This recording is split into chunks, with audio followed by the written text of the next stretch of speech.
5%. We're at 38,772. That rain's going to stick around today and tomorrow. We'll check KSL weather next. KSL News Time, 9:02. We hope you have the right app on your phone for news. You probably have dozens. But the KSL News Radio app, well, it makes our live stream super easy. Plus, our talk shows are right there as podcast for your workday. That's the app for KSL News Radio. In a world where ugly siding, leaky gutters, and inefficient windows are sapping homeowners of their will to live, one company must save us all. This year, join RGS Exteriors as it embarks on a mission to eliminate outdated home exteriors, one Utah home at a time. Every plank of old, ugly siding must be replaced. Every leaky gutter must be eradicated. Every inefficient, energy-sapping window must be vanquished. Once and for all.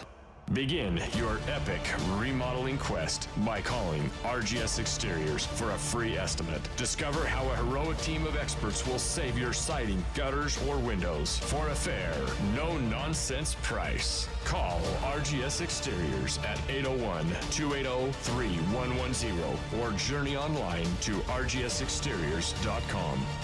RGS Exteriors, coming soon to a home near you.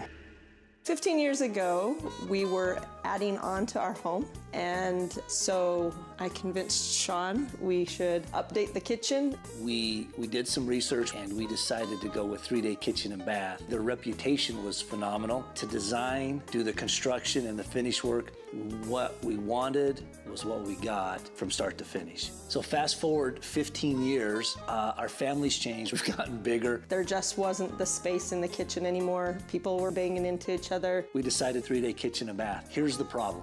What are our solutions? Comparing working with 3-Day Kitchen and Bath 15 years ago, today, their ability to design what you want was the same. Everything has been what I want. The quality of 3-Day Kitchen and Bath, I think, is phenomenal. The countertops and the cabinets that they use are great. They were just good guys doing good work. For more about your new kitchen or bath, visit 3daykitchen.com. 3-Day Kitchen and Bath.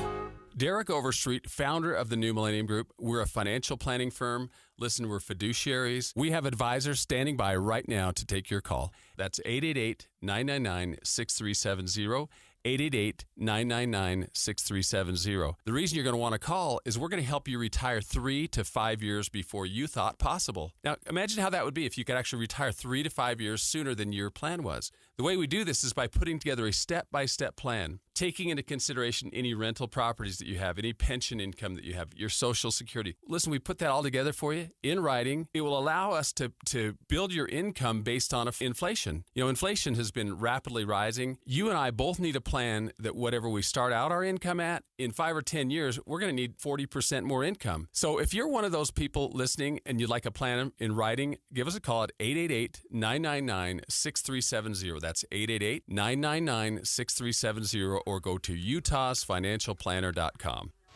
Traffic and weather together, brought to you by Sinclair's Dino Pay app. Save up to 20 cents per gallon. And here's Len Thomas. We're looking at that traffic flow from that accident earlier at Bangerter Highway. Been closed all morning over there at the ramp in 2 right lanes. And the traffic flow has been jammed up and slow from all the way from Lehigh's Main Street. Still is. It's going to take a while to get back to normal. It is moving, though, so that's good. Also, 21st North is slow, as well as Redwood Road in the area. Up in the Salt Lake Valley, further up there, a little slowing as you make your way into the downtown area. And then coming out of Weber and Davis County, you've got slow roll as you make your way northbound, Clearfield to Roy, and then southbound with some pools of water between Layton, Kaysville, and Farmington, and then slow making your way into the Salt Lake Valley, into the downtown ramps from Warm Springs Road. And it's up there, Parley's Summit. It's slow up there. You've got chains required for semis between the mouth of Parley's and Kimball Junction. Celebrate spring in a clean home. Call Zero Res and get one room cleaned today at just $25 with a 4-room minimum. Visit ZeroRes.com and book your appointment today. Zero Res. Len Thomas and the KSL Traffic Center. The snow and rain will continue into the evening. The day will be mostly dark. Lots of clouds tomorrow, much the same.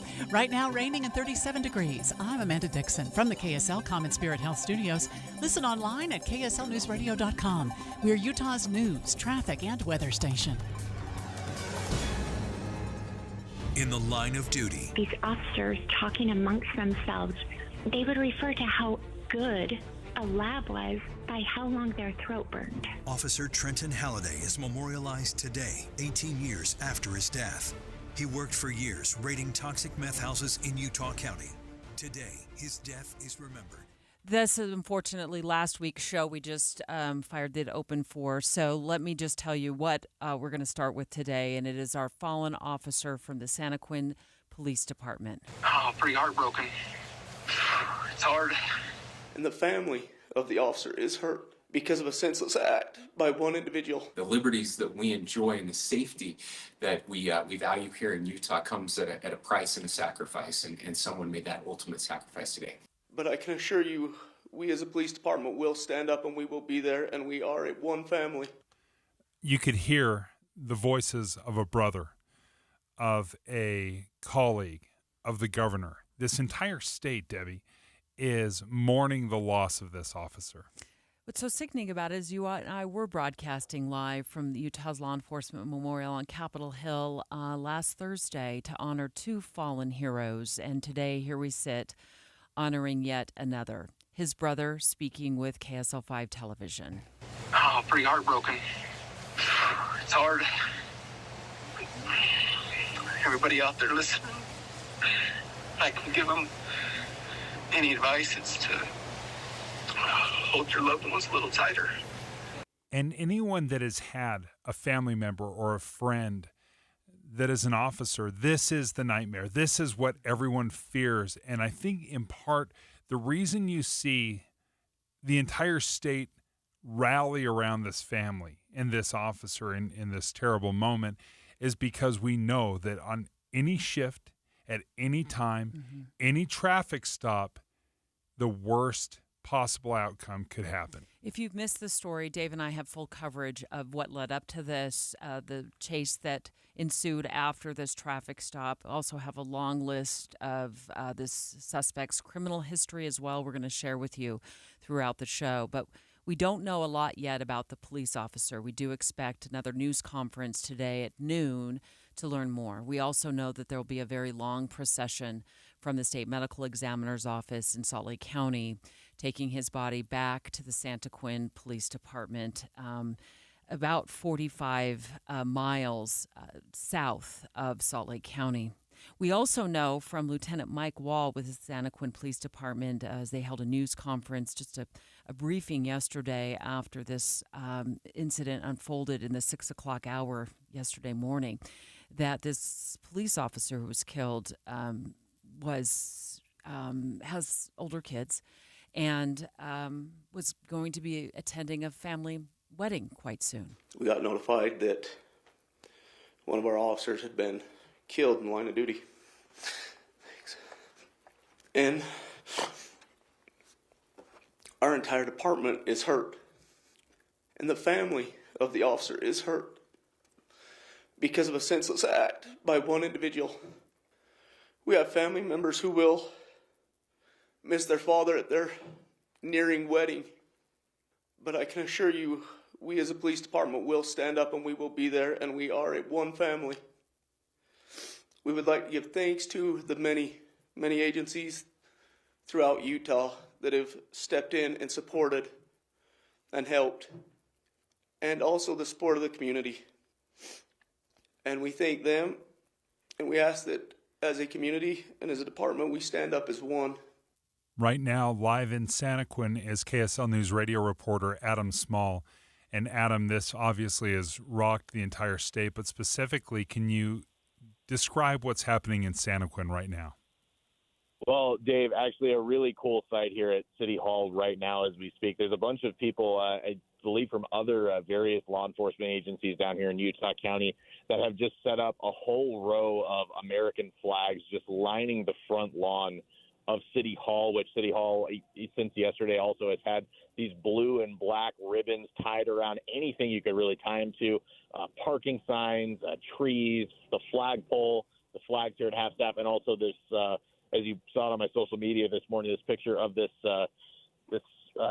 patrol car that is just absolutely flooded with flowers and teddy bears, cards, also American flags around that. It's just, and as I've talked with a couple of people who've dropped stuff off here this morning at this car, it's this community, it's actually very heartwarming to see how yet another Utah community is coming together in tragedy. The police car draped with flags and memorabilia, very, very traditional when we lose an officer here in the state of Utah in the line of duty. I also know that we've been reporting this morning, Adam, about they'll be bringing his body back to Santaquin this morning, starting at about 10 o'clock in the 10 o'clock hour. We will be covering the procession live.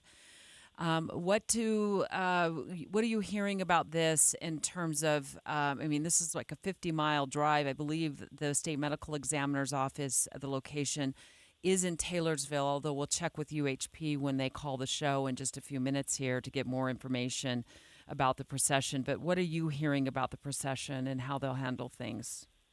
Well, that sounds about right, Debbie. So, yeah, the medical examiner's office is in Taylorsville. I believe it's somewhere close to 47 South, not entirely sure. But, yeah, the procession starts at 10, so they're going to start bringing this officer's body back towards Santaquin at that time. And, yeah, it's a long drive, so it is going to take some time. We're also going to have KSL News Radio's Eric Cabrera down here to cover the procession, what he's seeing.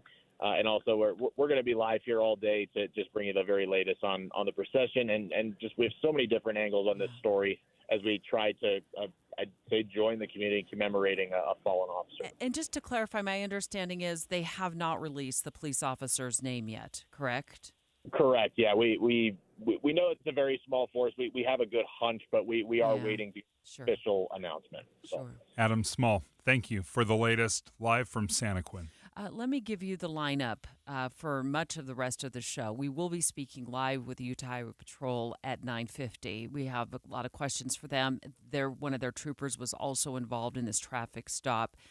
We're going to find out more details on what led up to this traffic stop from the Utah Highway Patrol, and also more information about potential road closures during the 10 o'clock hour and maybe even beyond for this procession that's happening today. It'll head southbound, likely on I-15, although we'll confirm all of those details with the Utah Highway Patrol. We'll be looking in the next 20 minutes into the very deep rap sheet, the long criminal history of the suspect who is allegedly driving the semi-truck when he intentionally ran over this police officer. And I don't know if we'll ever know the purpose or the motive behind it. We want to know, because this is such a horrific act that has devastated so many lives and affected so many people across the state. What does bring me hope in some comfort is I was watching yesterday the procession as this officer's body was coming up to Utah. I saw this beautiful video. Up to Salt Lake County. Up to Salt Lake County, to the medical examiner's office. Yeah. I saw one officer pull over, and the rain was pouring yesterday. It was just terrible. And he stood outside along the freeway and saluted in the rain for about 10 minutes, watching this procession go by. So many people on freeway overpasses honoring this fallen hero here in Utah.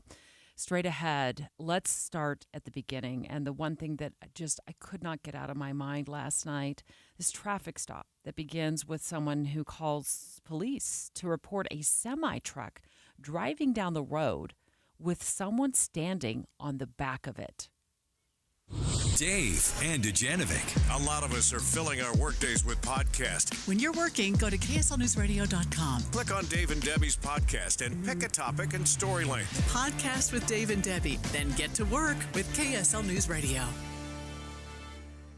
Hi, Doug Wright here with one more little experiment you can do at home. In a pan of water, all you have to do is stir in limestone, calcium, magnesium particles, and then heat that whole mess up on the stove. And you know what, on second thought, not such a good idea, because limestone, calcium, and magnesium particles heated in water will clump and stick to your pan like concrete, which incidentally is exactly what's going on inside your water heater. Think about it, limestone, calcium, magnesium, that's what makes hard water hard. hard. And trust me on this, if you live in northern Utah, your home has hard water. So call Connecticut of Utah. I'll give you the number in a moment. They'll test your water's hardness for free, and they'll show you the patented design features that make Connecticut water softeners work better than any other. Connecticut of Utah, an authorized Connecticut dealer. To learn more, call Connecticut. It's 801-576-8600 or log on to softwaterutah.com. And call now while it's on your mind.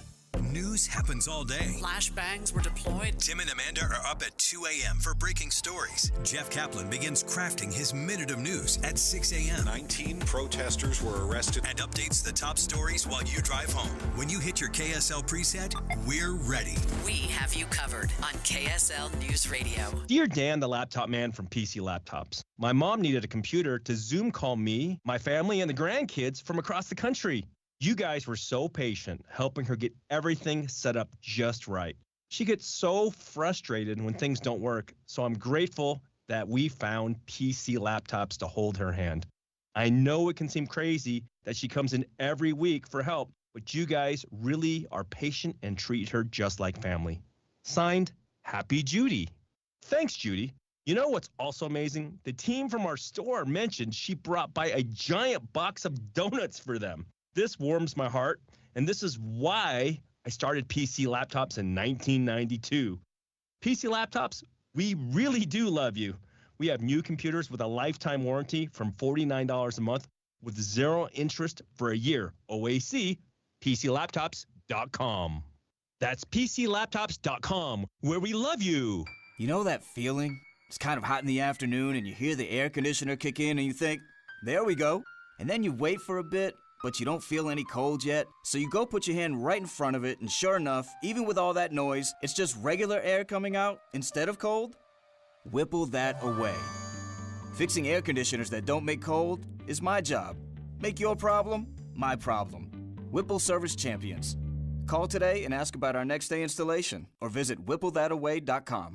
Tonight on KSL, your vote counts, but can you count on AI to give you accurate details about the election? That's kind of true. Kind of not true. Okay. KSL puts 5 bots to the test. It's thinking. This one is not giving us accurate information. What we ask. I might regret asking that question. And what can you, the voter, trust? Is that true? AI Election Truth Test. Tonight on KSL 5 News at 10. Experience 4U banking today at your local Zions Bank branch or visit zionsbank.com/4U to learn more. A division of Zions Bank Corporation, N.A. member FDIC. It's time for Rush Hour Rivals. In one corner is a helmet-donning bicyclist. In the other corner is a seatbelt-wearing driver. Can the driver keep a 3-foot distance on the road? Can the cyclist ride in the bike lane and wear reflective gear?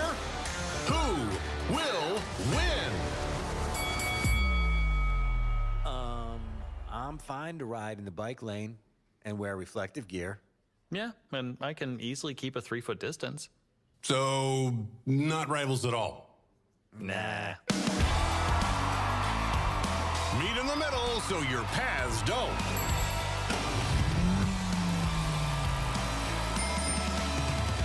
A message from the Utah Department of Public Safety. With the 3 things you need to know this hour, I'm Amanda Dixon. First, the Santaquin community is reeling, and blue lights are decorating the streets after the loss of a police officer early yesterday morning. Second, the snow and rain will continue through the rest of the day. Prepare for some possible slowdowns on Utah's roads. And third, a 4.4 magnitude earthquake shook up some residents in Tremont yesterday. It's the biggest one in a series of at least 19 quakes in the area. Right now, rain and 37 degrees in Salt Lake City. Back to David Dujanovic on KSL News Radio. Dave and Dujanovic. Our entire department is hurt. You know, gave his life doing something that he loved and in service of others. This loss is one of those difficult times that we will struggle with for some time. As you sit with your own families, I hope you'll say a prayer for this family and for all of our law enforcement across the state who put their lives on the line every day. Everybody out there listening, I can give them any advice, it's to hold your loved ones a little tighter. That's the officer's brother there. You just heard at the end. KSL 5 television speaking to him. We don't know the officer's name yet. We will find that out sometime today. But we do know this all began in the 6 o'clock hour Sunday morning. Traditionally, a really quiet time to be on the roads in Utah. When a strange call comes into UHP, Dave, that there's a person standing on the back of a semi-truck. We know what happened at the end of this story, that an officer lost his life. We're not sure, or if you're joining us right now, everything that led up to it and who the individual was that was arrested. So let's learn more about how this happened. And then I want to talk about what went so wrong right in the moments following that traffic stop. During the traffic stop, the driver of the semi fled and drove northbound a short distance before turning around and driving the wrong way back towards the Santa Quin officer as well as the UHP trooper. The semi-truck hit the Santa Quin officer, also his vehicle, as well as the UHP trooper's vehicle. The Santa Quin officer died at the scene after being struck by the semi. So as we were talking about a semi, and it takes off after this traffic accident, flips around, and then drives in the wrong direction to strike this officer. What we don't know, at least so far, is we don't know if this was a semi-truck with a trailer attached as well, or if this was just a semi-truck itself, because what a sight that must have been to see this turning around and heading the wrong way on I-15. I want to rewind to the part of the story that I haven't been able to shake. And I got to find, hopefully when we talk to Utah Patrol in just a bit, we'll be able to get more information about this. But this all starts with a call, I believe, to the Utah Patrol. Somebody calls in and is like, hey, there's a guy standing on the back of a semi-truck, and it's heading northbound on I-15. And it takes the UHP trooper and the Santa Quin officer, who was eventually killed by this semi-truck, to get the truck pulled over, according to media accounts, okay? So that's such an odd part of the story. I mean, when is the last time you see somebody standing on the back of a semi-truck? Of course somebody's going to call 911, but what we don't know is who this person was. And what we're asking ourselves, you and I were asking ourselves this earlier, was it the suspect standing on the back of that truck, waiting for that truck driver to pull over, maybe gas up the vehicle and then steal the semi-truck? Or was it the suspect who called the complaint into police to bait the cops? Or was nobody standing on the back of that semi-truck? We don't know for sure. And I think what's so strange about that is we have no idea who, as you were saying, who could have made that phone call in the first place? Was it a hoax phone call? Did it really happen? Was it a setup? We just don't know. But obviously, if somebody is standing on the back of a semi-truck, that is so peculiar, that is so strange, that of course that would prompt a call to police. Another possibility, and again, we don't know for sure, is this guy has a CDL. You know, he's got his commercial driver's license and he's driving a semi-truck. But as I was watching and listening to this story unfold yesterday morning, I thought that's so bizarre that a semi-truck driver would intentionally hit a police officer. Like, what is going on? So we know what happens after that, according to police, is they stop the truck. The driver then takes off heading northbound towards Salt Lake City.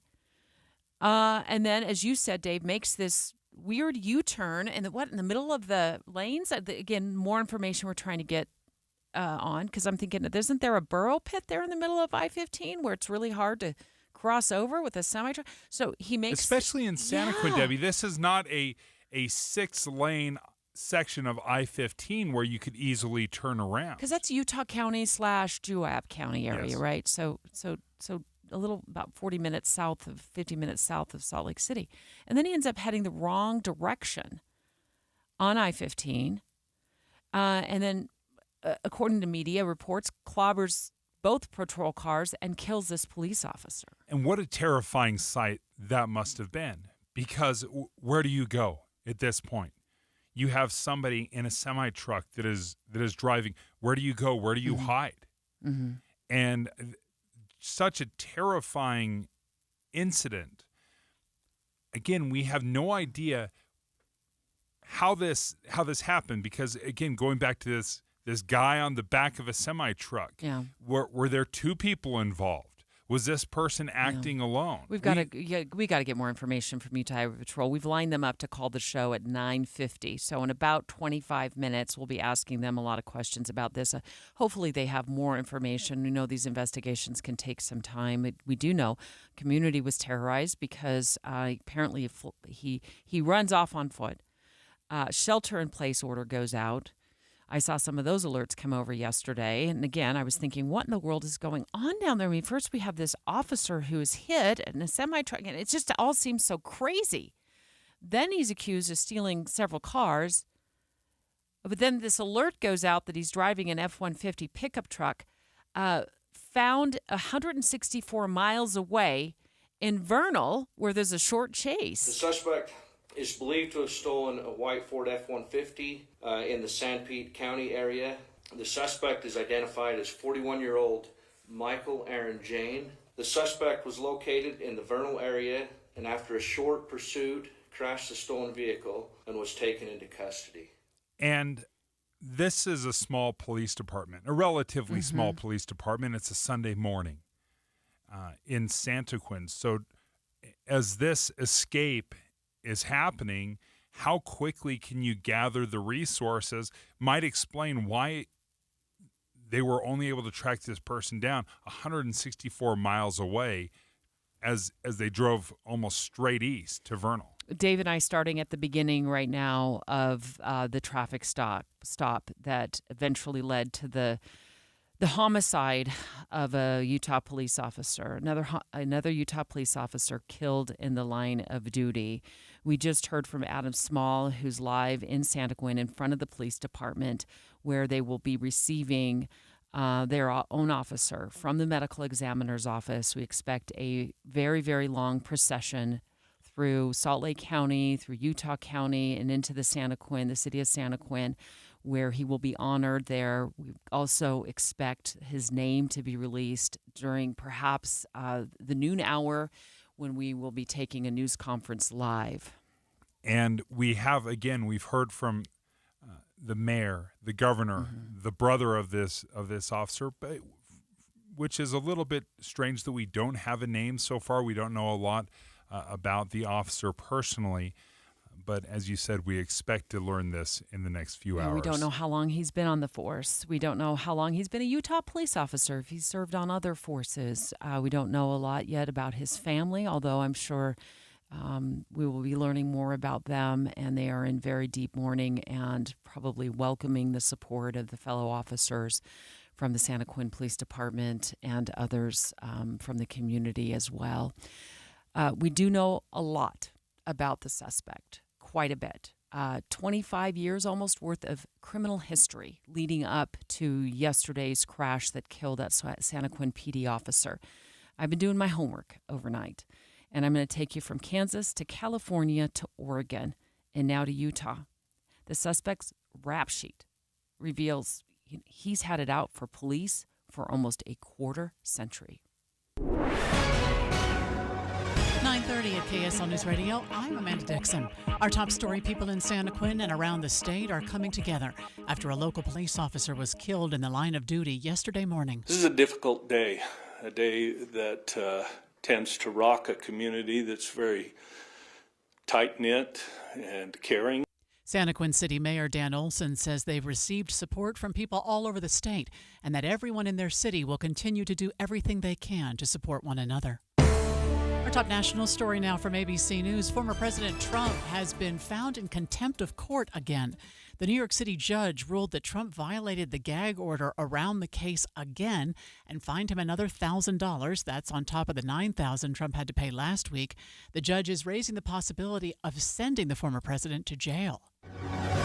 New this hour, the Smith Entertainment Group announced this morning they are building a training facility for Utah's new NHL team at the Shops at Southtown in Sandy. The new center will have at least 2 regulation ice rinks for the team, including locker rooms, training and medical spaces, and a commercial kitchen. The facility will also be available for community hockey programs. Your money at this moment. The Dow is up 38 points right now. That's 0.1%. We're at 38,713. Coming up, KSL weather. We've got rain in the forecast today and tomorrow. We'll check it in just a moment. KSL News Time, 9:32. It's a priority for us at this station to bring you all sides of a story and to talk about the news fairly, completely. Get all the facts and be really aware. Utah's Morning News with us, Tim and Amanda. Weekday mornings 5 to 9 on KSL News Radio. If you have a family member or a loved one that is struggling with addiction and you're not quite sure how you can help somebody, help that loved one, let me tell you about Renaissance Ranch. Yeah, they have created a real hope and healing for families and all of their family members as well. You can attend these free online classes to learn all kinds of information about how to cope yourself when you're dealing with somebody in your own family who's dealing with addiction. And the reason Renaissance Ranch decided to offer these free classes is because research shows that the more the family members, the more the loved ones are involved in the recovery process, the chances of a positive outcome skyrocket. Renaissance Ranch, best in state, winning substance abuse and mental health treatment, best provider. Also, they're faith-based and clinically proven for more than 20 years. Learn more about these classes that are offered for spouses, parents. There's a women's support group, a couples recovery group. Just go to renaissanceranch.com where you can find out more about these free online classes open to the public, renaissanceranch.com. A happy place comes in many colors. One that leaves you feeling refreshed. Something that gets you all fired up. Or gives you the space to chill. Whatever your color, bring happiness home with CertaPro Painters and make your happy place your home. CertaPro Painters. That's painting happy. Get started today at CertaPro.com. Each CertaPro Painters business is independently owned and operated. Contractor license and registration information is available at CertaPro.com. AMCO presents Bet You Didn't Know. Bet you didn't know that your car's transmission is made up of 800 pieces. Also, bet you didn't know that AMCO's fixed over 40 million transmissions and that AMCO offers a nationwide warranty. Check out AMCO's multiple financing options so you can fix it fast and pay it off slow. That's AMCO, AA, MCO. Business. It's all the things that keep this world turning. And behind every one of these companies is a partner helping to keep it all moving. It's why the local flower shop and your favorite pizza joint, the startup and the stadium, hospitals and hotels, banks and restaurants nationwide all choose the advanced network, cybersecurity solutions, and round-the-clock trusted partnership from Comcast Business, the company that powers more businesses than anyone else. Comcast Business, powering possibilities. See why Comcast Business powers more small businesses than anyone else. Get started with fast speeds and advanced security for $49.99 a month for 12 months with a 2-year contract. Plus, ask how to get up to an $800 prepaid card with a qualifying internet package. Don't wait. Call or go online to switch today. Ends 5624. Restrictions apply. New customers only with 50 megabits per second internet and security edge. Eco bill and auto pay required. Equipment, taxes, and fees extra. Traffic and weather together, brought to you by Sinclair's Dino Pay app. Save up to 20 cents per gallon. And here's Len Thomas. Well, Amanda, northbound 15 still getting back some momentum from a previous semi-fire that took out 2 right lanes at the Bangalore exit. Is getting back up to speed, but still slow from Lehigh to beyond Bangalore now to Sandy, but actually moving pretty well now. Then a little bit of slowing from Midvale to Murray. I-80 is slow with snow from the mouth of Parleys to Summit Park, with change required either direction for semis. US 89 is closed northbound. This is in Davis County as you make your way from the Air Force Base at SR-193 up to I-84, and also has some slowing as you make your way northbound from Clearfield up to Roy, and southbound slowing with lots of pools of water, Kaysville down to Farmington.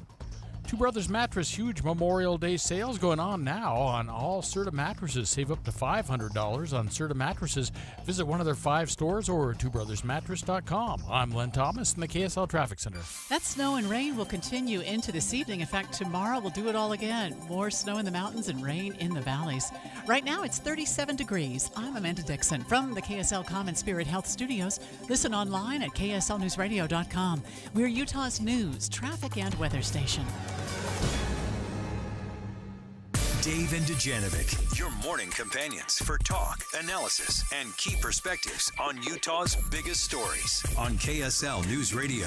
The suspect in the killing of the Utah police officer tried to run over cops before while he was wearing a bulletproof vest.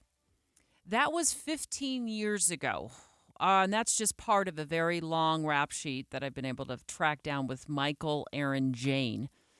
He is the accused cop killer who is said to have run over a Santaquin police officer with a semi-truck on Sunday. Here's Santaquin Police Department Lieutenant Mike Wall, hours after they learned their officer had been killed in the line of duty. Our entire department is hurt, and the family of the officer is hurt because of a senseless act by one individual. And this suspect has a long history of senseless acts, Debbie, that you found. Yeah. Well, I just couldn't help but spend time last night after, absorbing this tragedy once again in Utah where one of our heroes falls to, as the lieutenant said, a senseless act. And I said, this man, as you said, Dave, has a history of senseless acts all over the nation. I'm going to take you from Oregon to California to Kansas, and he finally ends up in Florida. And then yesterday, driving a semi-truck allegedly down I-15 and allegedly intentionally killing one of our own police officers.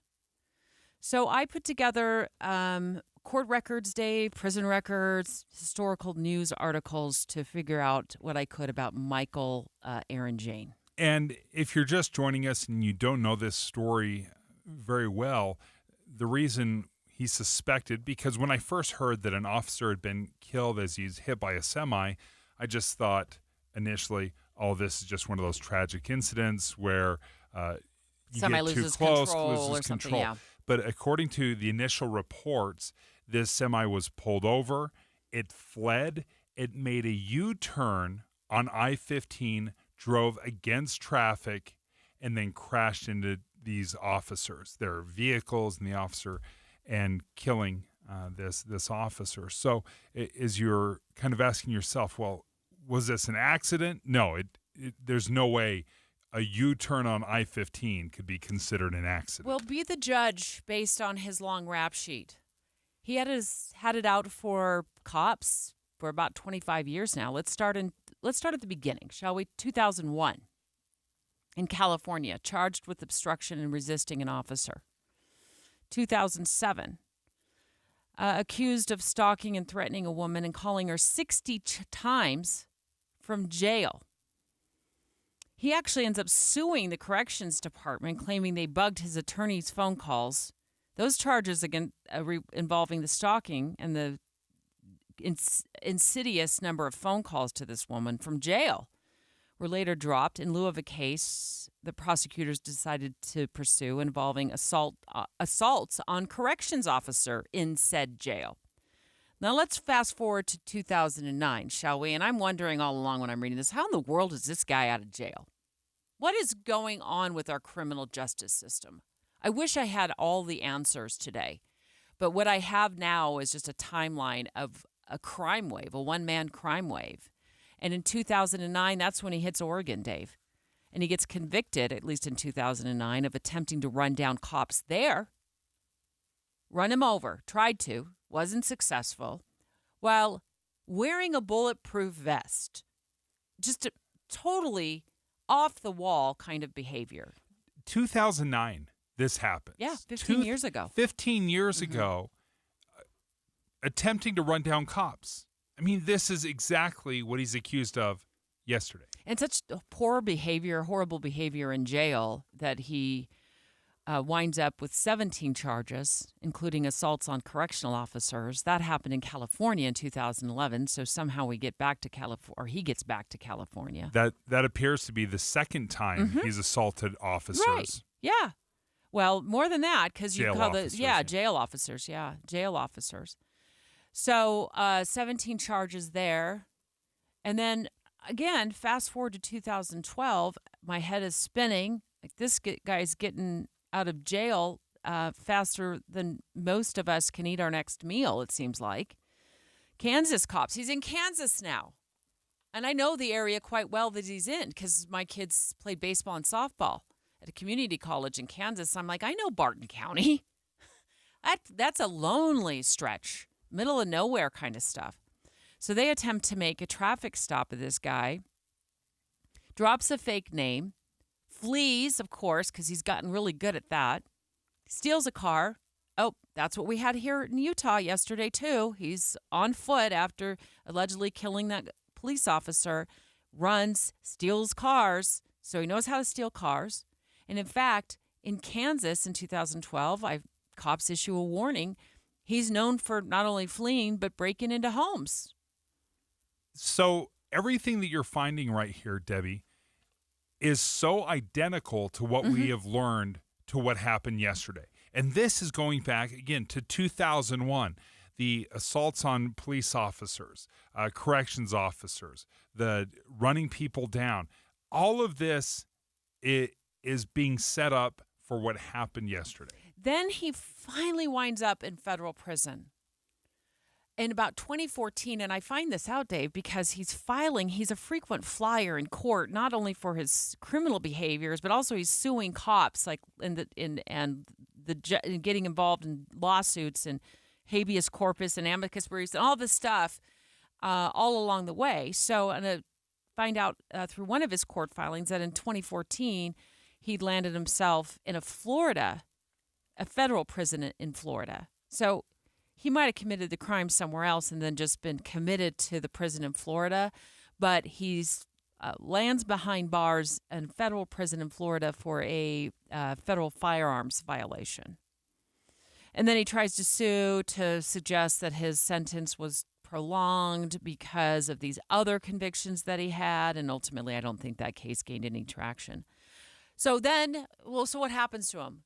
Well, lucky him. He gets released in August of 2021.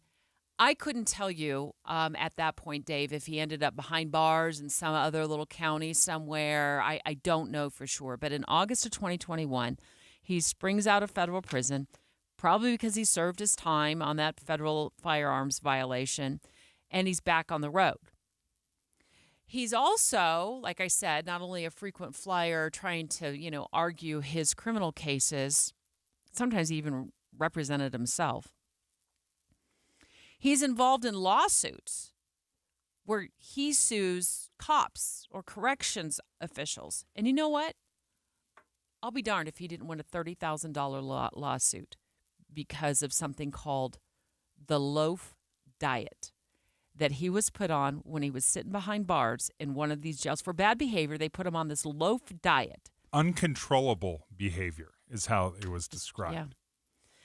We're going to talk more about this $30,000 settlement that he ended up getting from, I think it was the county in California. I'll double check my facts on that. There's just so much information chasing all these different angles. That's Michael Aaron Jane, and he's the 40-something-year-old who's now accused of killing one of our police officers yesterday during a traffic stop on I-15. Next, Utah Highway Patrol calling the show live, where we'll ask all kinds of questions, including, do they know who that person was standing on the back of that semi-truck that initiated the first call to 911?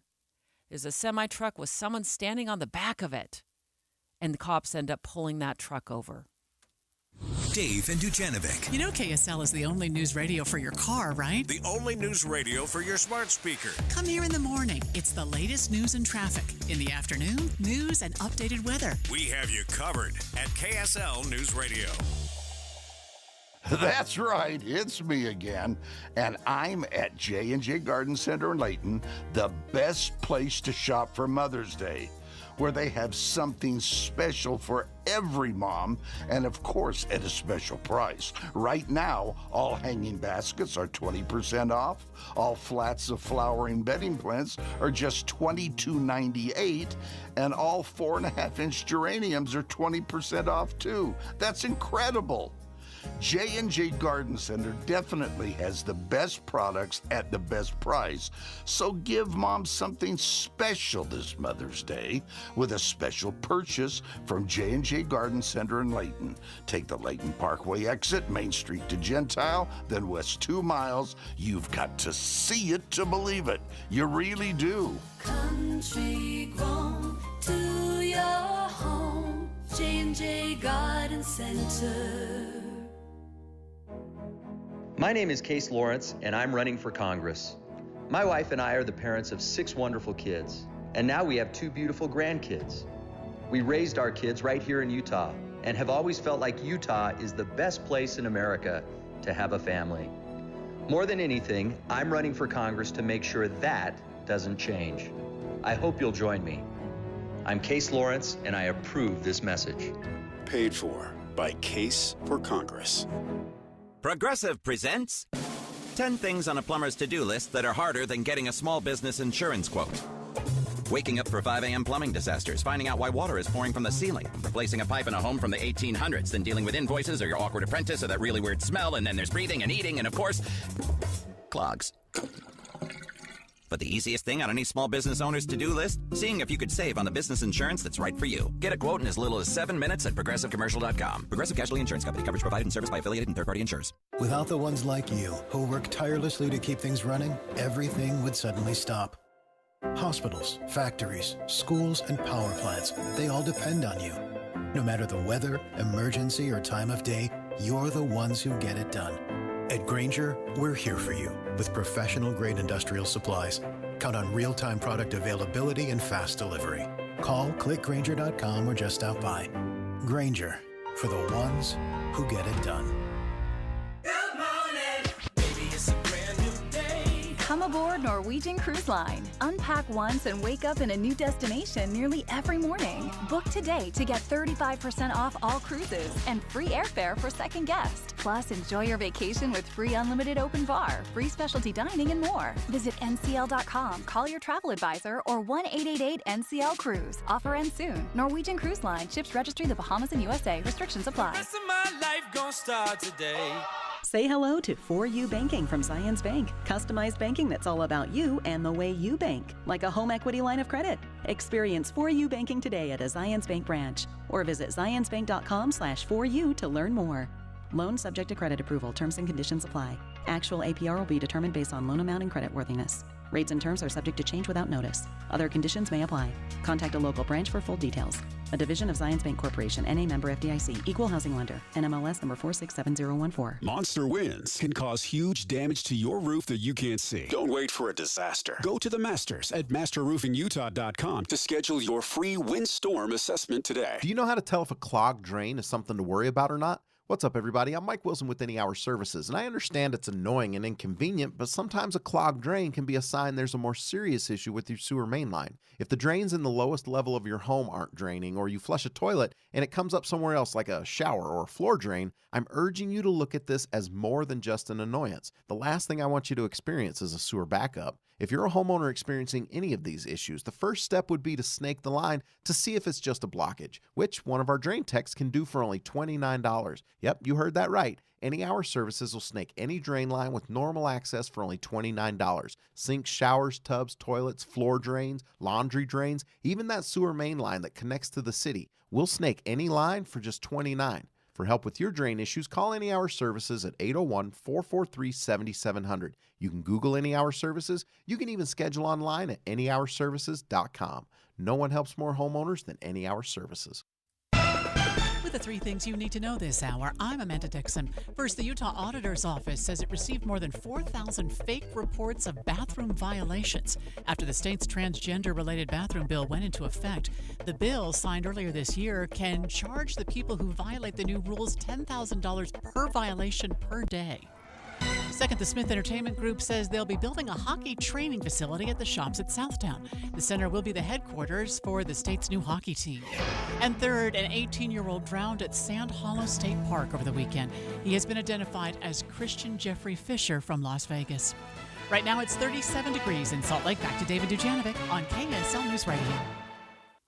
David Dujanovic. In a few minutes, we expect the very long, heartfelt procession to begin from the State Medical Examiner's Office in Taylorsville and head southbound.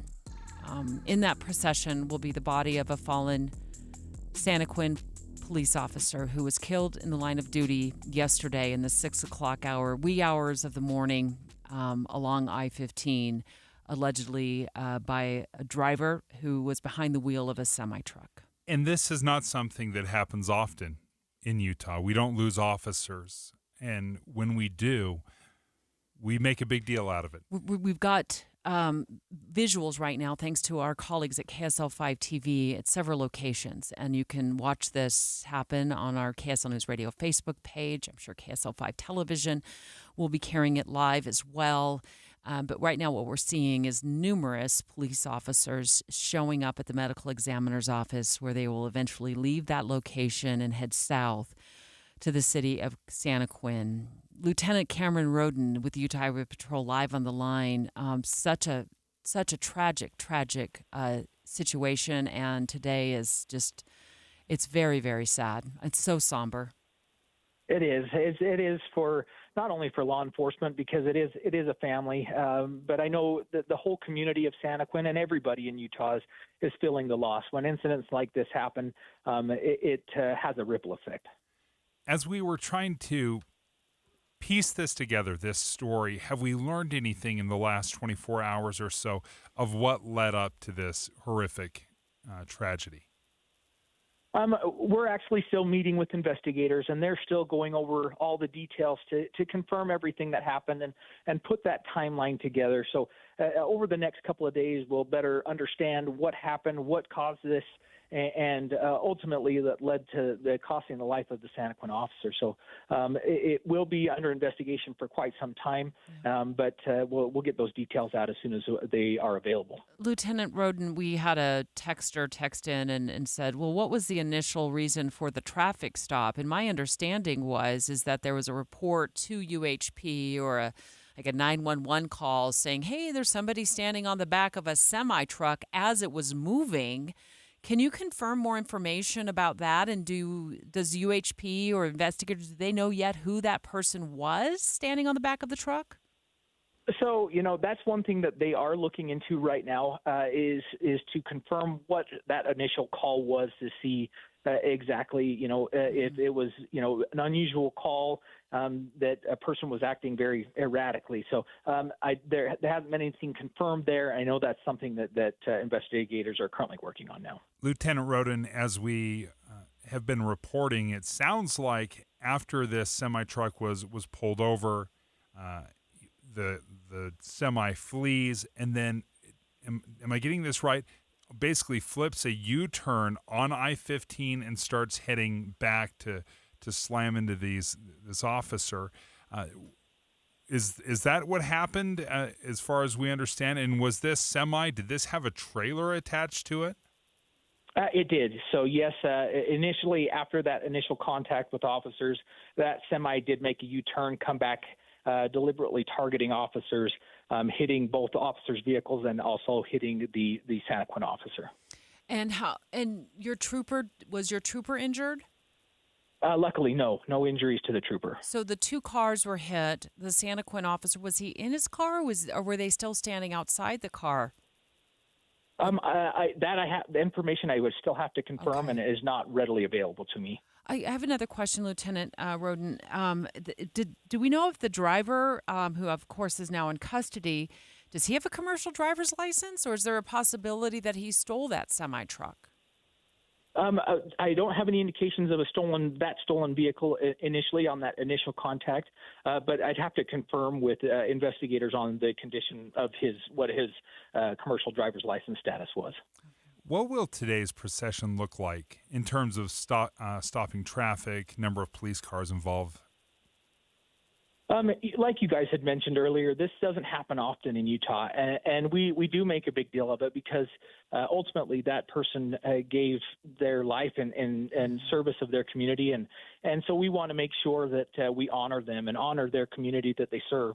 And so there is going to be a good-sized procession that will be traveling on I-15. We want to minimize the impact to freeway traffic, but ultimately, there will be a lot of law enforcement involved and even community members that maybe take part in that. But they should be leaving, is initially planned to start anytime between 10 and 10:30, leaving the medical examiner's office, taking 215 over to I-15 and then all the way down to Santaquin. So, for anyone wishing to pay their respects as it passes by, they're more than welcome to do so. It is a time when it tends to bring us all together and recognizing his service. How would you recommend if someone wants to pay their respects, what's the best way and safest way to do so during this procession? There's going to be opportunities to see the procession as it goes by in good, safe locations. We want to make sure that everyone stays safe. We don't want people pulling over on the side of the highway that could put them in a bad situation. But if you wanted to pull off onto a frontage road, or a lot of people will walk up onto the overpasses on the sidewalk up there and view those as it goes by. Make sure you find a good, safe spot. It tends to be a heart-wrenching and tear-jerking sight to see those as they go by. Lieutenant Roden, just for people who are using I-15 today, do you expect there to be any closures as this procession heads southbound to Santaquin? I don't believe there'll be any full closures on the freeways itself. There may be some closures on the roadways, the surface streets, as that procession leaves the medical examiner's office and heads over to the freeway, but that is fairly close to a freeway entrance. So it may affect the roadways right there at 47th South and 27th West for a short time while that makes its way from the medical examiner's office onto the on-ramp. Lieutenant Cameron Roden, thank you for joining us from Utah Highway Patrol. If you're sitting in your car right now, Dave and I want to take you live to the scene, at least with our analysis and our words here as we're watching cameras fixated from KSL5 television at the Emmys office there at 45th South and 2700 West in Taylorsville. It is lined with American flags. There's numerous, I couldn't even begin to tell you how many, it looks like hundreds of police officers, police cars lined up as well. Looks like spouses have shown up in support of their police officer. And this is a time when all police departments come together and honor their fallen hero. And we were watching some people not in uniform that were walking, and you could see them wiping away tears. Mm-hmm. An extremely somber and emotional moment right now. We are going to be, if we aren't already, airing this live on KSL News Radio's Facebook page. KSL5 TV as well is covering this live. They have reporters, we do as well, have reporters staged along the route of the procession. As you heard, it's supposed to be getting underway in the 10 o'clock hour. And it is a very, very somber moment here in Utah.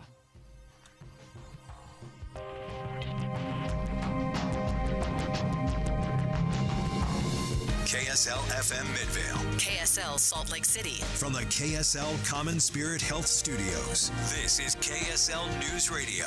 Utah's news, traffic, and weather station. It's 10 o'clock at KSL News Radio. I'm Dan Bomas. KSL's top story this hour, the community of Santaquin reeling after one of its police officers was killed in the line of duty yesterday on I-15. Police say the driver of a semi took off after he'd been pulled over, turned around and ran the officer down, killed him on the scene. Lieutenant Mike Wall is with the Santaquin Police Department. Our entire department is hurt, and the family of the officer is hurt. because of a senseless act by one individual. And the suspect, 42-year-old Mike Jane, is now in custody. Our top national story this hour from ABC News. Again today, the southern plains are at risk of severe weather. Forecasters warn conditions are favorable for intense long-track tornadoes from Wichita down to the Texas-Oklahoma state line. It's been 5 years since a high-risk warning like this has been issued. There were more than 24 tornadoes that day. Your money at this moment, the Dow Jones average up 47 points on the day. The NASDAQ is up 114. It's going to be chilly and it's going to be wet. That's next. KSL News Time, 10:01.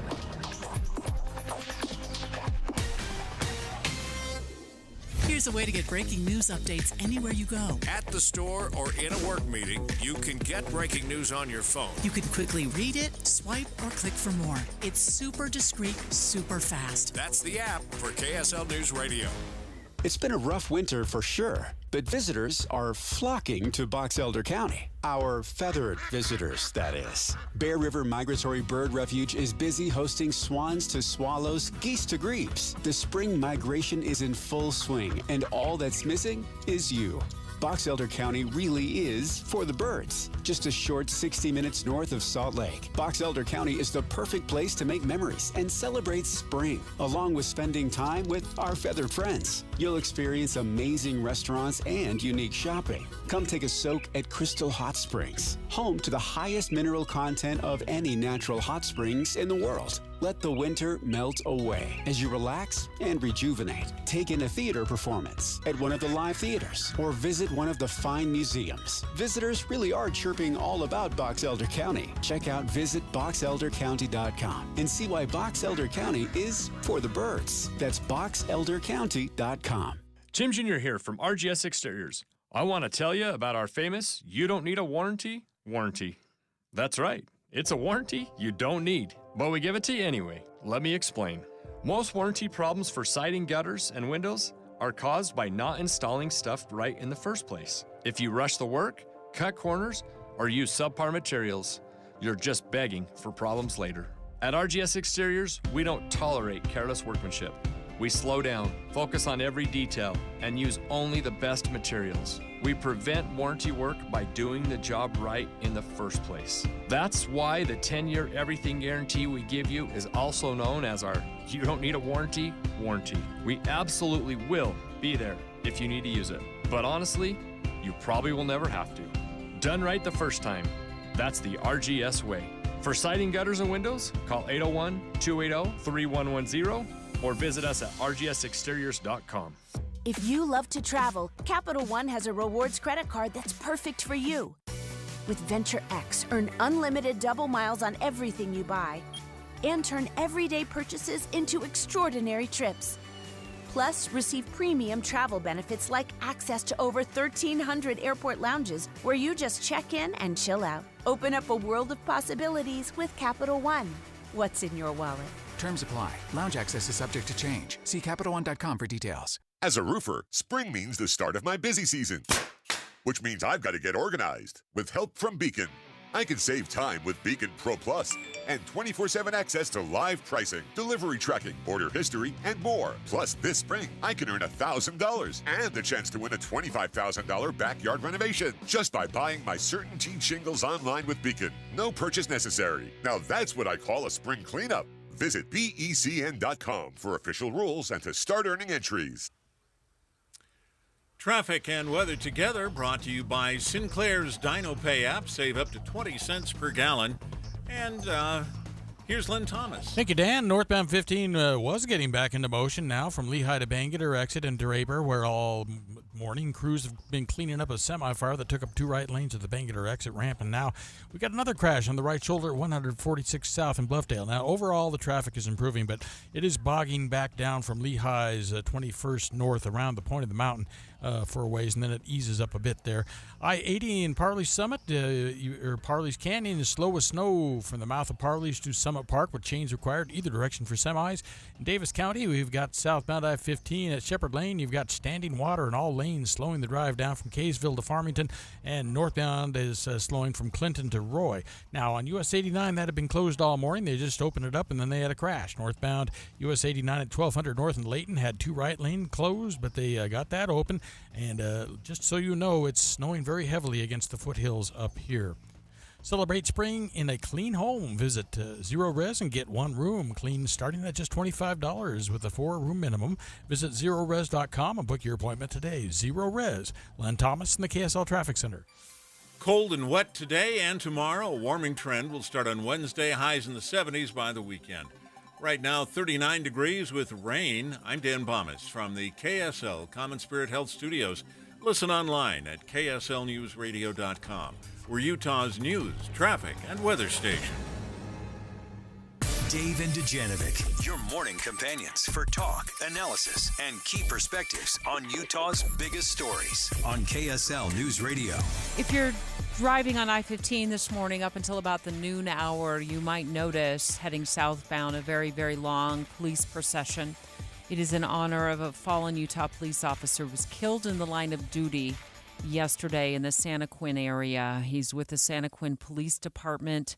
We're also expecting a news conference at noon today where we expect to get more information about what happened and about this police officer in particular, Dave. And when we hear about a semi-truck striking an officer on the freeway, you may think, well, maybe this was an accident. Mm-hmm.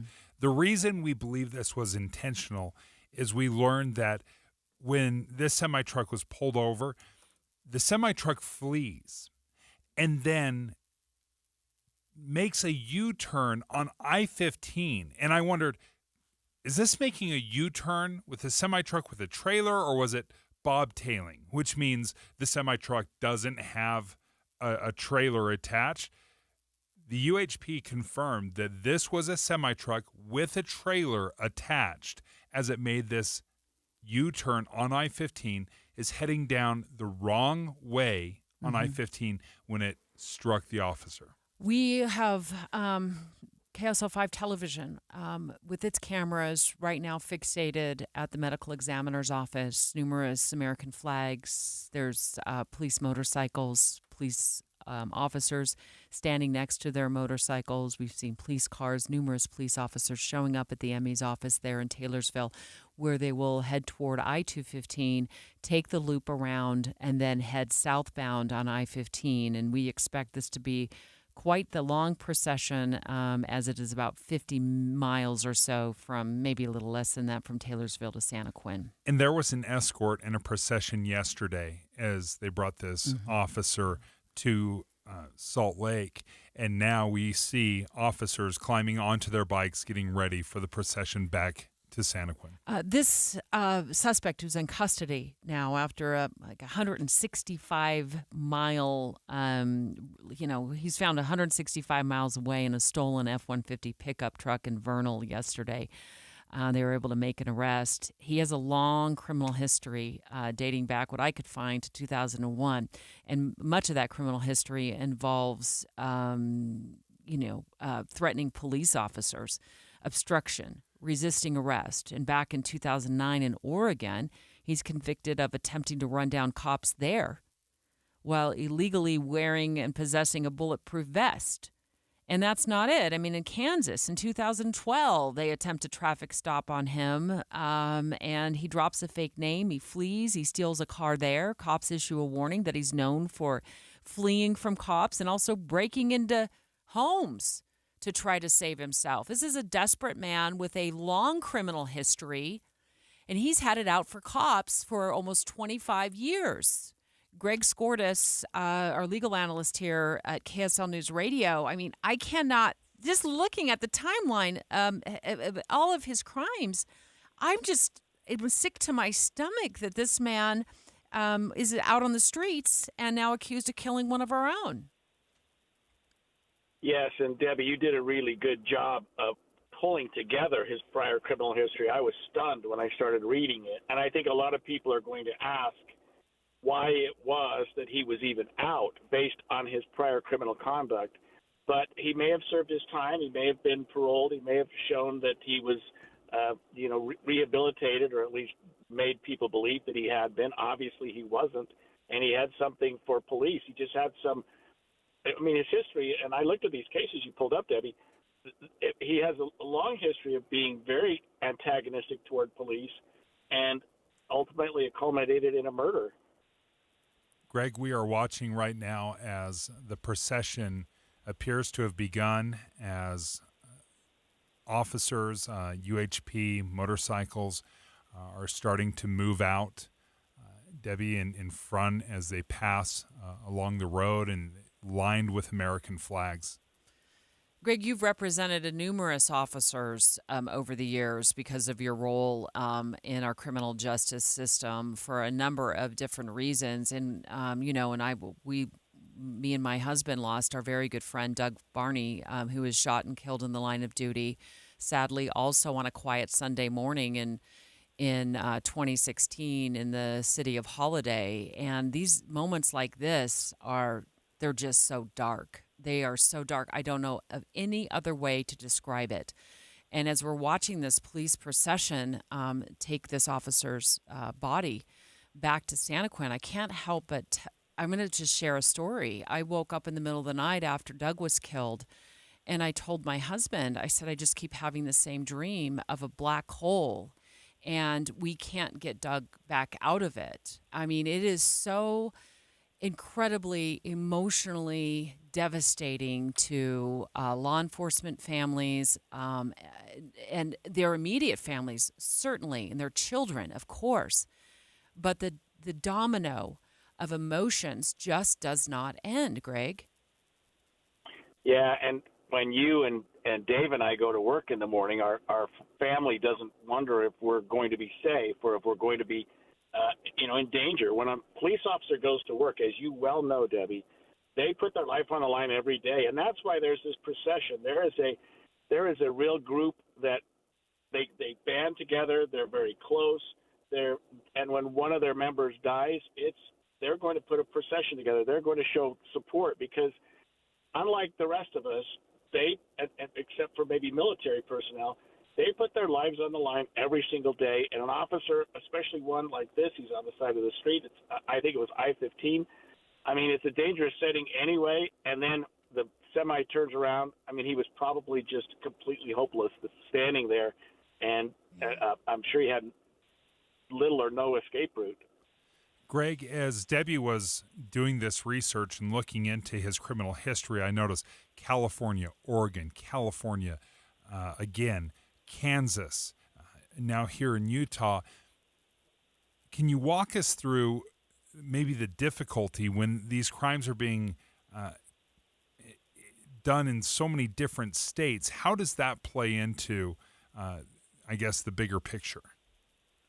Well, we usually have, David, interstate compact that allows us to share information. So the fact that somebody has a case out of California, if they then had a case in Utah, our courts would almost always know about that.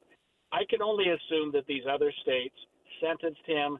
He did his time, whether it was a year or 2 years or whatever.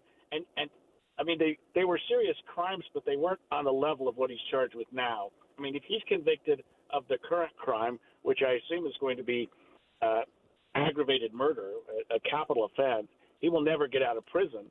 And it's too bad that he was out, and it's too bad that whatever his prior criminal history was, it didn't keep him in longer.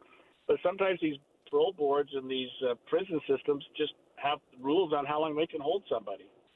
Greg, you mentioned that this could be considered a capital offense, which would be eligible for the death penalty. Can you expound on that? Yeah, so anytime a homicide occurs intentionally, we call that murder. And then we have a lot of what we call aggravating circumstances that make a murder into an aggravated murder. And intentionally killing a police officer in the service of his or her duties as a police officer is an aggravating circumstance that would make a murder rise to an aggravated murder in Utah. And like you said, Dave, would make it eligible for the death penalty. Greg Skordas, thank you so much for joining us, KSL legal analyst. I know many of you want to watch this procession of this fallen officer as it's happening live. UHP says they do expect a number of Utahns to show up. and safely, of course, because of this will be heading down I-15, showing their respects during the procession itself. If you're in the office or you're at home right now, you can head over to KSL News Radio's Facebook page. I just saw a text drop in from one of our listeners who said, I don't know where to watch this and I want to watch it. You can head over to our KSL News Radio Facebook page. I just checked it. We are broadcasting it live. At this point, you haven't missed much because they are still gathering at the medical examiner's office in Taylorsville, where they'll head over to I-215, loop around, and then catch I-15 there at the interchange and head southbound towards Santaquin. Now, this is a very, very long, drive particularly for a procession. So if you're on I-15 in the next hour or two, you may very well see this procession of police cars escorting their fallen officer back to the city of Santaquin.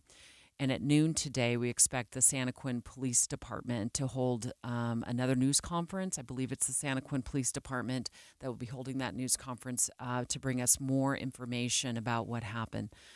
Straight ahead, Dave, I was in contact with a good friend of mine, Shantae Johnson. You may remember her husband, Derek, was killed in the line of duty several years ago. She's calling the show next in about 4 minutes to take us inside the family's perspective when they lose when we lose our heroes in the line of duty. Dave and Dujanovic. Dave and Debbie go out of their way to make sure you hear all sides of a story. They're working the phones to get several viewpoints on for you. Hi, it's Tim and Amanda. We get you the full story, too. We have you covered on KSL News Radio.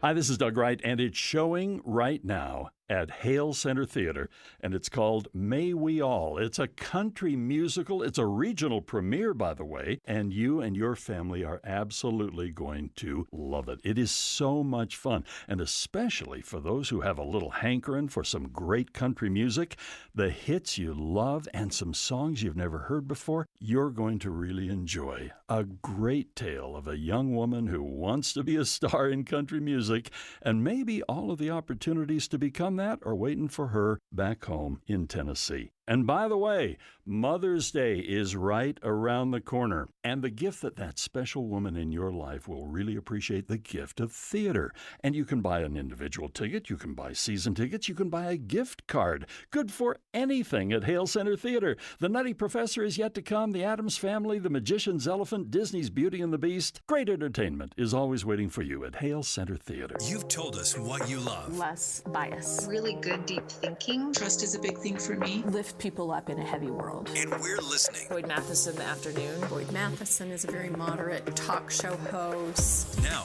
you can listen. I love the bridge issues where we actually bring people together for the good of the country. Find out why so many Utahns have made the switch to Boyd Matheson and Inside Sources. We can have great disagreements. We just have to learn how to disagree better. Weekdays 1 to 3 on KSL News Radio. Held over due to popular demand. This is your opportunity to save up to 40 to 80% on a hot tub or swim spa. This weekend only, Friday through Sunday, Mountain America Expo Center, Sandy.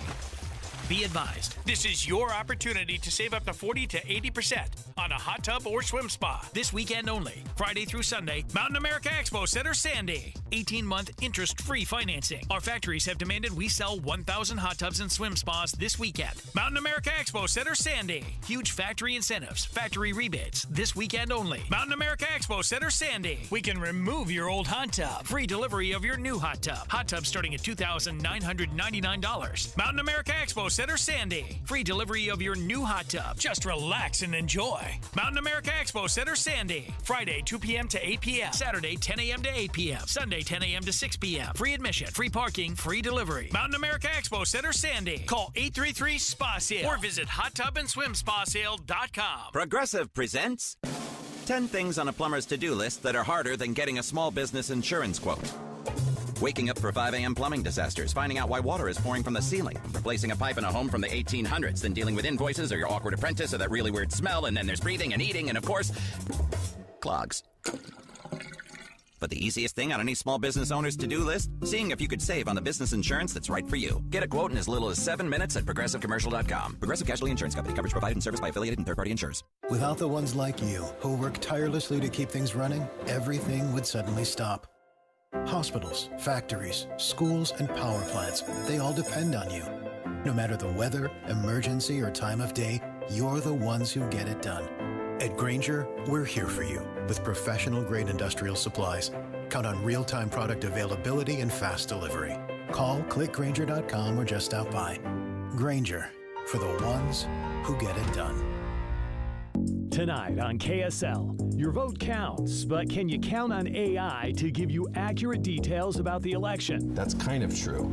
Kind of not true. Okay. KSL puts 5 bots to the test. It's thinking. This one is not giving us accurate information. What we asked. I might regret asking that question. And what can you, the voter, trust? Is that true? AI Election Truth Test. Tonight on KSL 5 News at 10. Get the support you need for business success. Get Mountain America Business Services. With personalized service and financial tools, you'll see real results. Details at macu.com/business. In real estate, it's all about the amenities. I should know. I'm an agent. At Hyundai, all of our models offer first-class features, like Android Auto, an available Bose premium audio system, heated front and rear seats, and wireless device charging. It's like an upscale home on wheels in here. It's your journey. Own every mile.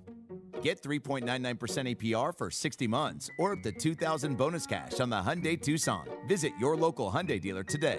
Offers end June 3rd. Call 562-314-4603 for details.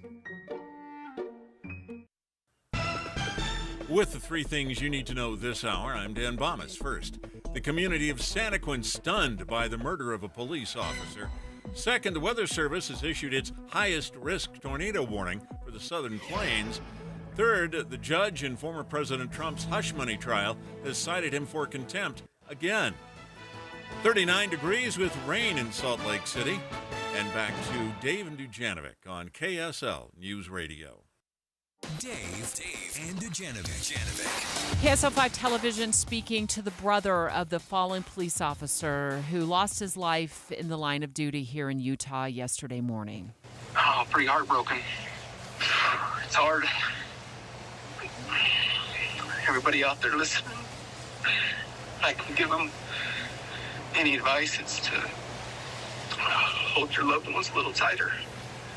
That's the brother of the fallen officer. Now, we know who the brother is, but out of respect, because they haven't released the name of the fallen officer, we're not using any names right now. I'm sure this is going to come out here in the next few hours, but you can hear the devastation, the tears in this brother's voice. And it's a brother, it's a mother, it's a father, it's children.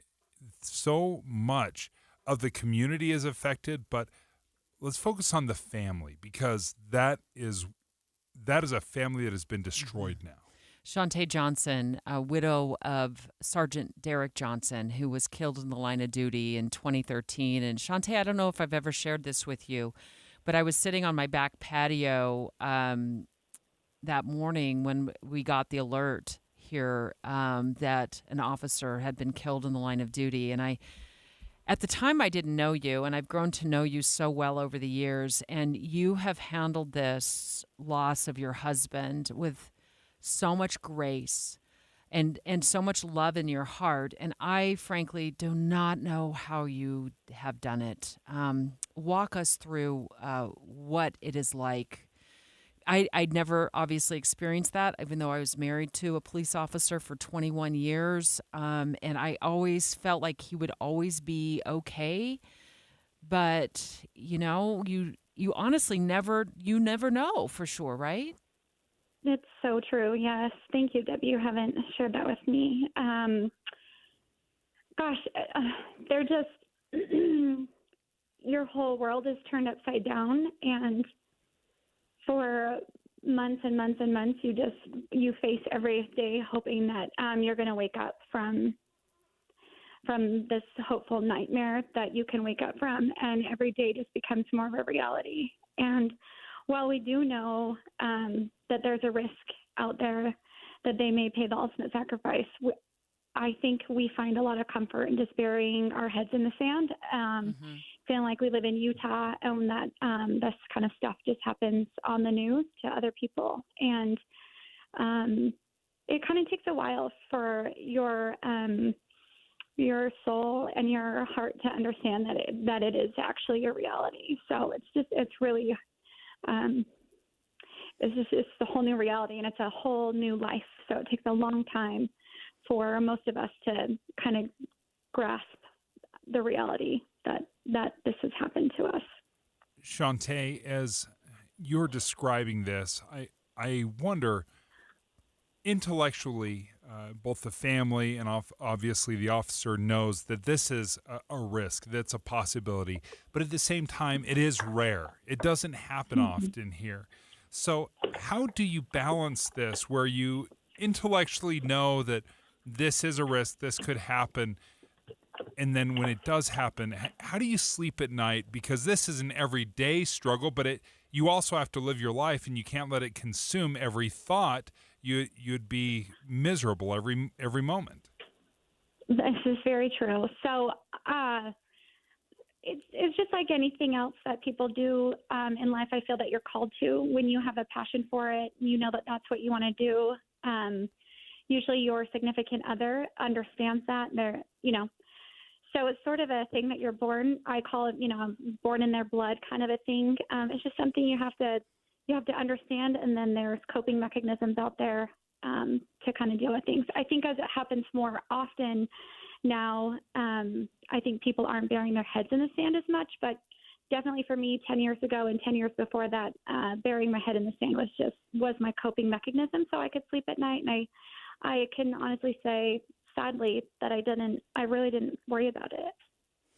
Shantae Johnson is a widow of Sergeant Derek Johnson, who's a Draper police officer killed in the line of duty in September of 2013. And Shantae, my understanding is that you met or at least talked to the widow of our fallen hero from the Santaquin Police Department killed in the line of duty yesterday.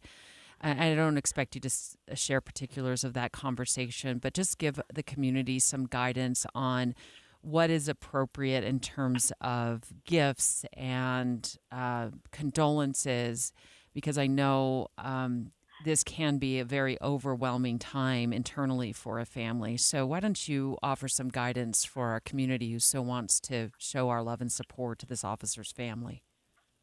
Absolutely. They are just completely devastated right now. So, if you want to turn blue lights on your porch, fly a blue line flag, make a poster, send letters to the police department. You can send them to the police department for the family, and also send them to our officers who are grieving the loss of their brother. Just showing up to the services, showing up on the side of the road when they're doing they're coming through in their procession. And those are things that my heart will never forget, and that meant so much to me, that I can look back on and see my community lining the streets, honoring the sacrifice that was paid. So those are the things I would really recommend for people to do, and just make sure that you're always thanking an officer and just being kind humans. Yeah. Shantae, you know how much I love you. I love your family. And all that you're doing for law enforcement as you carry on in your husband's honor. Thank you so much for taking a few minutes to join us today. And I can hear in your voice and your emotions that I understand the pain never leaves. I know it just never leaves, and I'm sorry to reopen this wound. But oh my goodness, girl, I appreciate you so much. Well, I appreciate you guys and you being willing to be talking about it, making sure that everyone feels connected and that they can honor this officer and this officer's family. It's huge. So thank you for all you guys are doing. Well, hugs to you, Shantae, and also love to your son as well. Thank you for all you're doing. Thank you. Thank you so much. Talk to you soon. See ya. Okay, thanks for joining. The procession has not started yet. We didn't know for sure it was going to start at 10 o'clock, but in the 10 o'clock hour sometime, and it still looks like the police officers are gathering there at the state medical examiner's office to escort his body back. And we have been watching them arrive and have already started lining up. It's a rainy and dreary day. It's windy. You'll see these officers in their uniforms, and they're wearing ponchos, clear ponchos. And it is a devastatingly beautiful and tragically sad sight. Straight ahead, there's been a lot of questions dropping in on our KSL text line about about this whole situation, and also about the suspect. And one, it's an excellent question. We asked it earlier of the Utah Highway Patrol when Lieutenant Cameron Roden called in to give us an update on the investigation. Like, how in the world did this man with a huge criminal history end up behind the wheel of a semi-truck? That's next.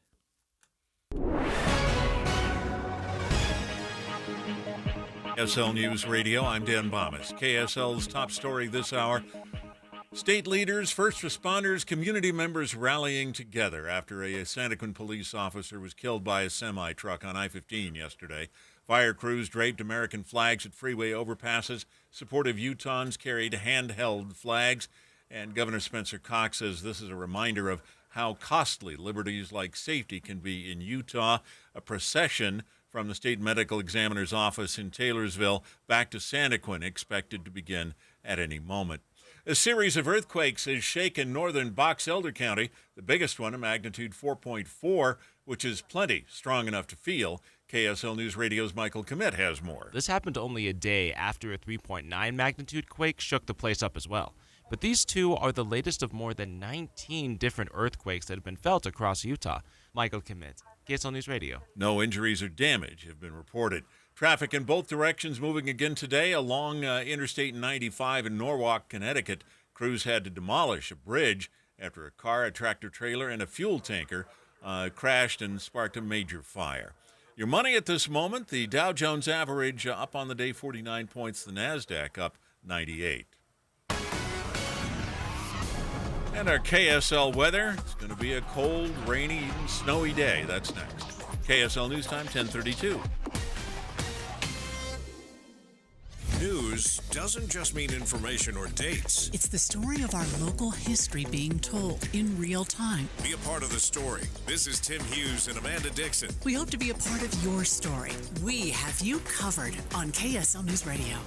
One thing you may not know about Utah is Utah has some of the hardest water in the entire country. Now, you may not know exactly what that means, how the chemicals work, or why we have such hard water, but you've probably noticed it. Those spots, those hard water spots on your dishes that are so difficult to clean off, the glasses that never look clean, how difficult it is to scrub your shower. You almost need a jackhammer to get that thing clean as well. Well, that is all because of hard water.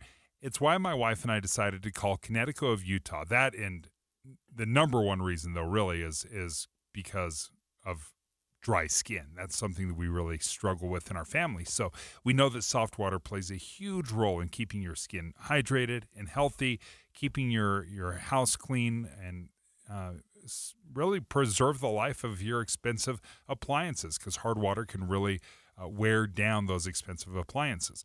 So if you're interested in getting the best, top-of-the-line water softener, give Connecticut of Utah a call. They're an authorized Connecticut dealer at 801-576-8600. That's 801-576-8600. Or, of course, you can look them up online at softwaterutah.com.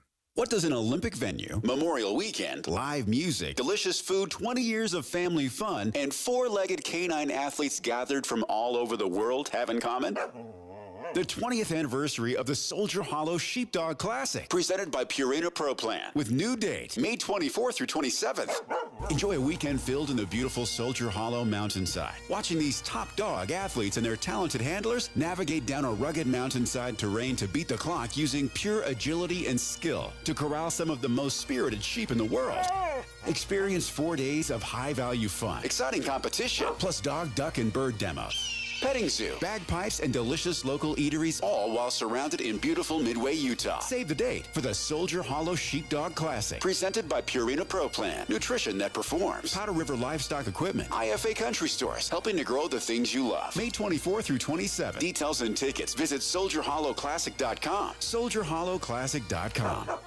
up to a 30% upfront bonus and 12% per year guaranteed growth for retirement. I'm Jeff Jr. with Trajan Wealth, and these are the highest guarantees with annuities I have seen in my life. When interest rates are this high, there are silver linings, and annuity guarantees are one of them. Up to a 30% bonus upfront for retirement income. On $100,000, that's up to $42,000 guaranteed in the first year. And it's because of the economy and its high interest rates. Don't let anyone, especially another financial advisor, tell you it's not true. Up to 30% upfront just for opening an account and up to 12% per year guaranteed income growth. Don't miss out. This won't last forever. If you have an old 401k, get up to 30% upfront and 12% guaranteed growth for income today. Call 801-899-7600. That's 801-899-7600. Guarantees are based on the claims paying ability of the issuing insurance company. Traffic and weather together brought to you by Sinclair's DinoPay app. Save up to 20 cents per gallon. Here's Len Thomas. Well, looking at traffic, get a little bit back to normal around the point of the mountain into Draper after that semi-fire on the right shoulder. They're actually taking two right lanes at the Bangor exit. They got that cleared after all morning, and then there was another accident at 146 South just a little while ago on the right side. That has been cleared, but it's pretty steep traffic around the top of the point of the mountain into Draper. It's not horrible, though. At least it is moving. And you still need change if you're heading eastbound up Parley's Canyon, eastbound for semis up to Summit Park and down to Kimball Junction. Still slick and snowy up there. And meanwhile, the standing water up in at Shepherd Lane is still there, but traffic is easing a bit. Also, northbound I-15, northbound US 89, there's a crash at 10th North as you make your way up there toward I-84, where they do have it closed right there. Advanced Window Products offers Graber window coverings, high-end quality with the best warranty. Save 30% off when you mention KSL. AdvancedWindows.com. Len Thomas in the KSL Traffic Center. Cold and wet today and tomorrow. Warming trend starts on Wednesday with highs in the 70s by the weekend. And right now, we're at 39 degrees with a rain shower. I'm Dan Bomas from the KSL Common Spirit Health Studios. Listen online at KSLNewsRadio.com. We're Utah's news, traffic, and weather station. Dave and Dujanovic, your morning companions for talk, analysis, and key perspectives on Utah's biggest stories on KSL News Radio. It wasn't long before a police officer was struck and killed by a semi-truck yesterday morning in the Santaquin area that cops got a strange call.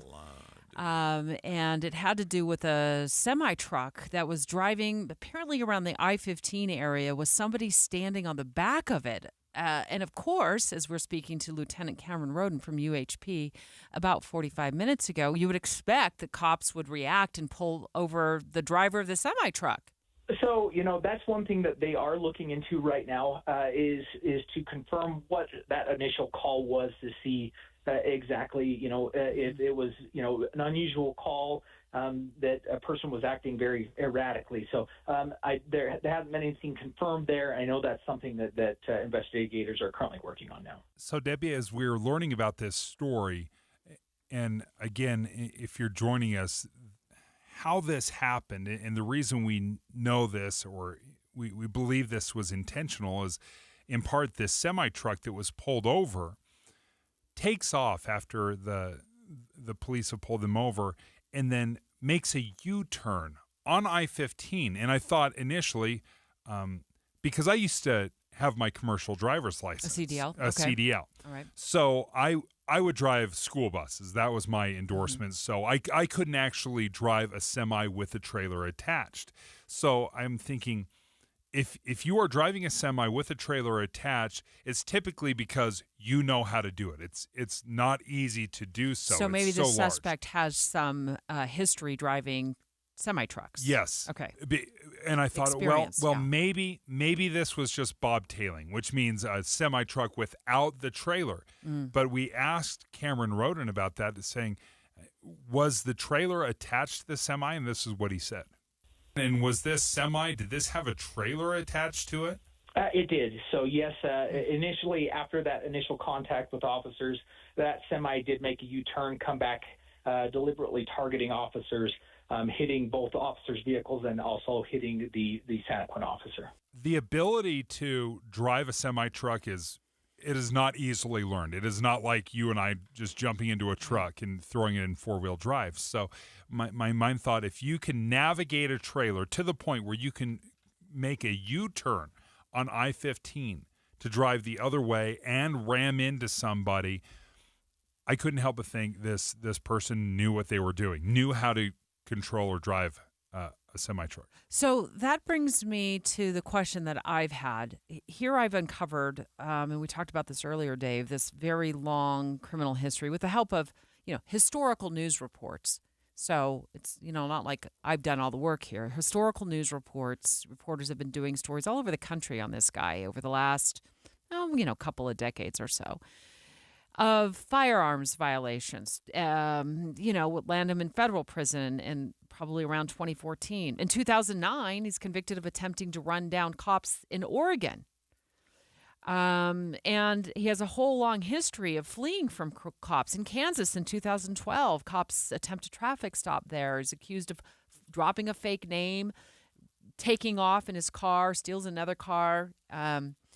So my mind went, and since you were the one between the two of us who've had the CDL, and I was like, how in the world is a guy with such a long rap sheet, especially involving cars, he's not afraid to use a car to get away from police. How does he end up with a CDL? What are your thoughts on that? It's a great question, because you would think, logic would say, well, this would automatically disqualify you from ever being a professional driver on any level, right? If you had tried in the past to run down police officers, whether it was successful or not, he had tried that. You'd think it would be disqualifying automatically. So I looked at the Utah code, and I was curious what laws were in place. And I won't bore you by reading the entire list, but there are CDL, so commercial driver's license, professional driver's license, disqualifications and suspensions, but largely my thought was, if you've been convicted of a felony, you're out.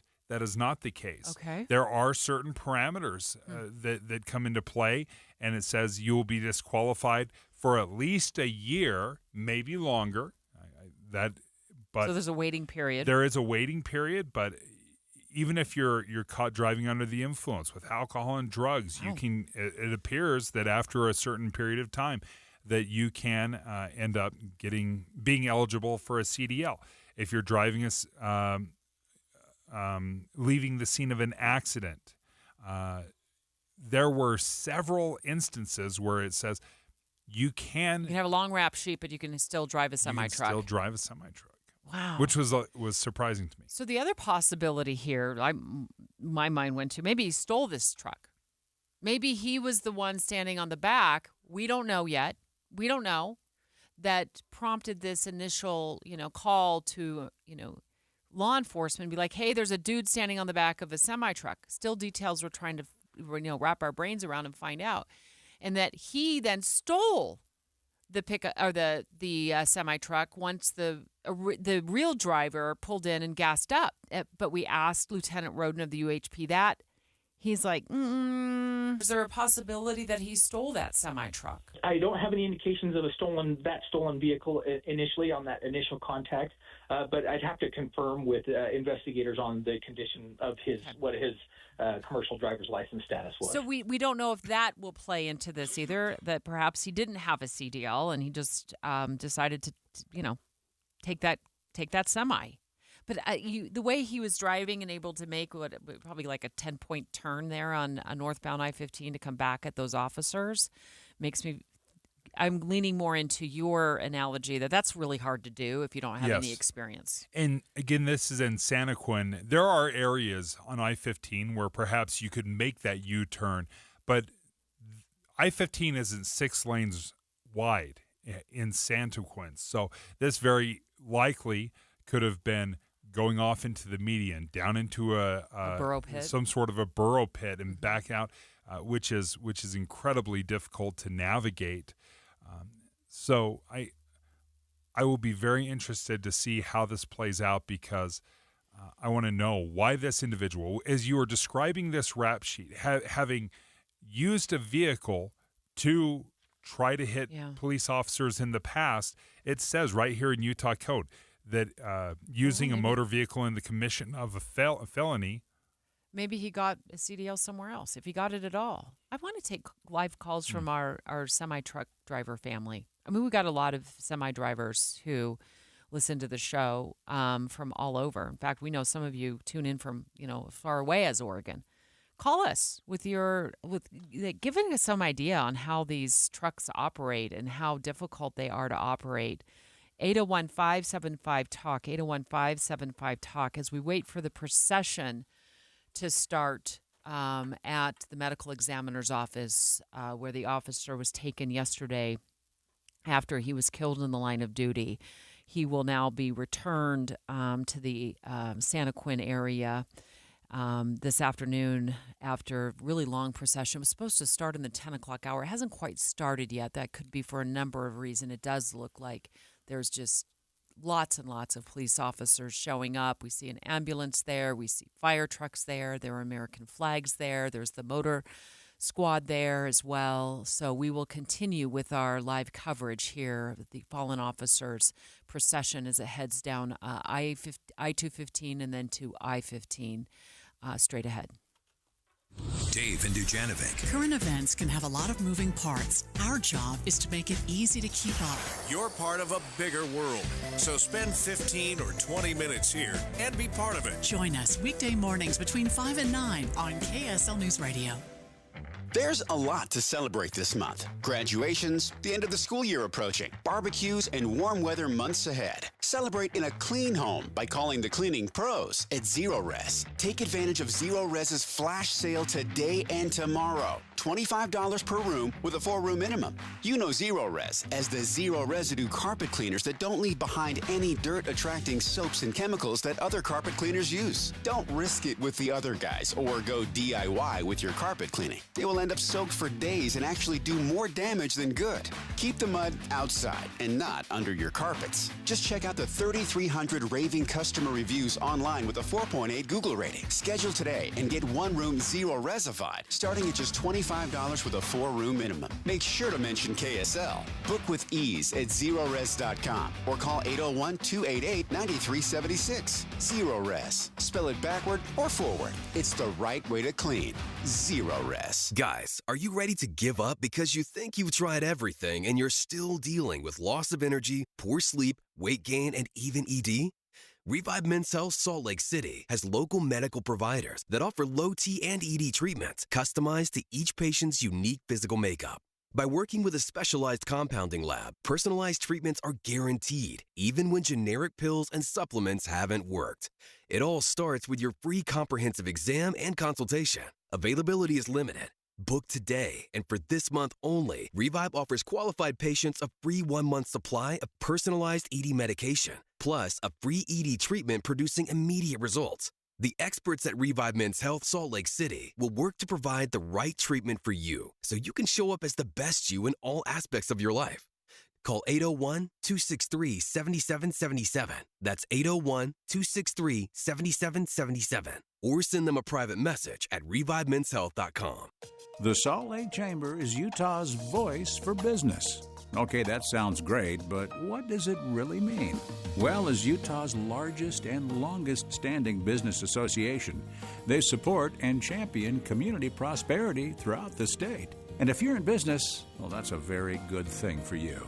Be sure to listen to the Chamber's Speaking on Business, weekdays at 7:20, 11:55, and 5:20 p.m. on KSL News Radio. We all hear the radio ads about the IRS. They tell you to be afraid, to be scared, and they try to frighten you into calling. I'm not here to do that. Tax Relief Advocates is different. TRA is here to tell you that if you owe money to the IRS, whether it's $5,000, $50,000, or $500,000, we have a solution. It doesn't matter if you're sitting in your car, at work, or with your kids. No matter where you are, call now. 800-575-8157. Don't lose hope. TRA can eliminate or reduce what you owe to the IRS. Generous programs are now available that can give you a fresh start. Our passion is taxes and helping individuals fix their IRS problems. We have over 1,000 5-star reviews on Google and an A+ with the Better Business Bureau. You don't need to be afraid of the IRS any longer. End your tax nightmare today by visiting us online at TRA.com or call 800-575-8157. That's 800-575-8157. Tax Relief Advocates. Real solutions for real people. Any Hour Services can help unclog any drain in your house, whether you have a backup, a clog, or a slow drain you want fixed. Call Any Hour Services or visit anyhourservices.com. Where does a journey to wellness begin? Do you start looking for diet ideas? Or searching for exercise plans? Actually, you don't have to look far. Just look to the first 2 letters of the word wellness. We means you don't have to figure it out yourself. It means your hopes and challenges are a perfect match for our knowledge and resources. It means anything you want to achieve, together, we can achieve better. Because wellness begins with we. Intermountain Health, the power of we. With the 3 things you need to know this hour, I'm Dan Bomas. First, the death of a Santaquin police officer has touched many people who brought flowers or lined the procession route for officers escorting the body. Second, a series of small earthquakes has rattled Box Elder County. And third, a major interstate freeway has been reopened in Connecticut just a few days after a truck fire shut down a bridge. Right now, 39 degrees with rain showers in Salt Lake City. And back to Dave and Dujanovic on KSL News Radio. Dave and Dujanovic. As we wait for the procession for the fallen officer to start in Salt Lake County and then move towards Santaquin, we were just talking about, the questions that we had, like how in the world did this guy, did he have a CDL who allegedly intentionally killed a police officer with a semi-truck yesterday? Did he steal the truck? And you really painted a picture, Dave, of what it takes to drive a semi with a trailer attached. Yeah, it's very difficult to manage. Mm-hmm. I mean, how many of us have had troubles with a small little trailer and a truck? I can't even back a boat into a lake. I can't even back a boat into a lake attached to just an SUV. So I can't imagine what it would be like to turn a semi-truck around. Being able to do it with a semi-truck, the power, the size, the turning radius, incredibly difficult. So we're taking your phone calls, 801-575-TALK. Our CDL drivers, they have some expertise about how difficult this is, because to make a U-turn on I-15 with a trailer attached.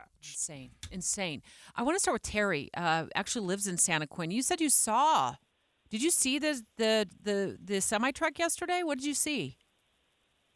Yes, I witnessed it for you, and the police had the caution tape up around it. He actually turned off the freeway, and down here our on-ramps have a lot of space between that and the frontage road that runs along there. So he actually turned off the freeway and went down along the shoulder there, which he had plenty of room to do that. So, and he was faced back towards the south. He was headed north, and he just turned right around and headed back south and was right out there in the shoulder of the road. So there was enough room to kind of hug that right shoulder and to make a full U-turn with the trailer on I-15. That's correct. And how far of it was from that ramp, the turn, till that trailer or the semi-truck ran over the police officers? I didn't even see the vehicle. But how far of a distance was it away, do you think, Terry?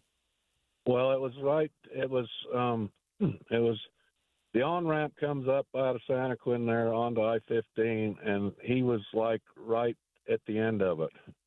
Oh, so out in the shoulder there. But there was plenty of room. If he'd had 2 trailers on, he could have made a U-turn right there. Oh, wow. Terry, do me a favor. Hold the line. Our producer, Caitlin Johnston's going to jump back on the line with you and get your information so our news reporters can contact you throughout the day. Thank you so much for sharing that and that perspective, Terry from Santaquin.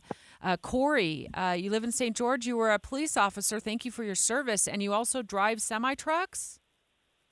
Yeah, Debbie, I was a police officer in the Navy Reserve, and my dad retired from Bountiful City Police Department. He actually knew Chris Bertram. Oh yeah, my husband, my ex-husband now, but we're still friends. Yeah. I'm just so okay. So Okay, talk yeah, about but driving those semi trucks. What do you think on that?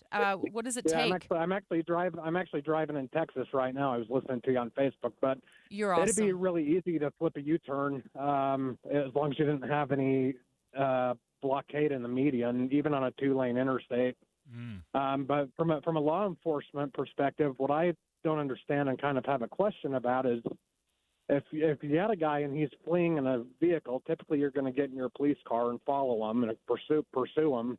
And if you have somebody coming at you, at least me as a former military police officer, I'd unload every bullet I have in my gun, put every bullet through the windshield to stop the threat. So I have some unanswered questions as to kind of what happened with all that. But in answer to your question, it's not that tough to turn a semi around, even if you've got room using the emergency lane or space off to the right. Dangerous to do, not recommended. I mean, we're lucky that no citizens got hurt. But my heart goes out to the police officer and his family and the Santaquin Police Department. And I hope that this guy gets tried, convicted, and gets the death penalty. Which is, as we were talking to Greg Skordas, our legal analyst, he said that is a possibility.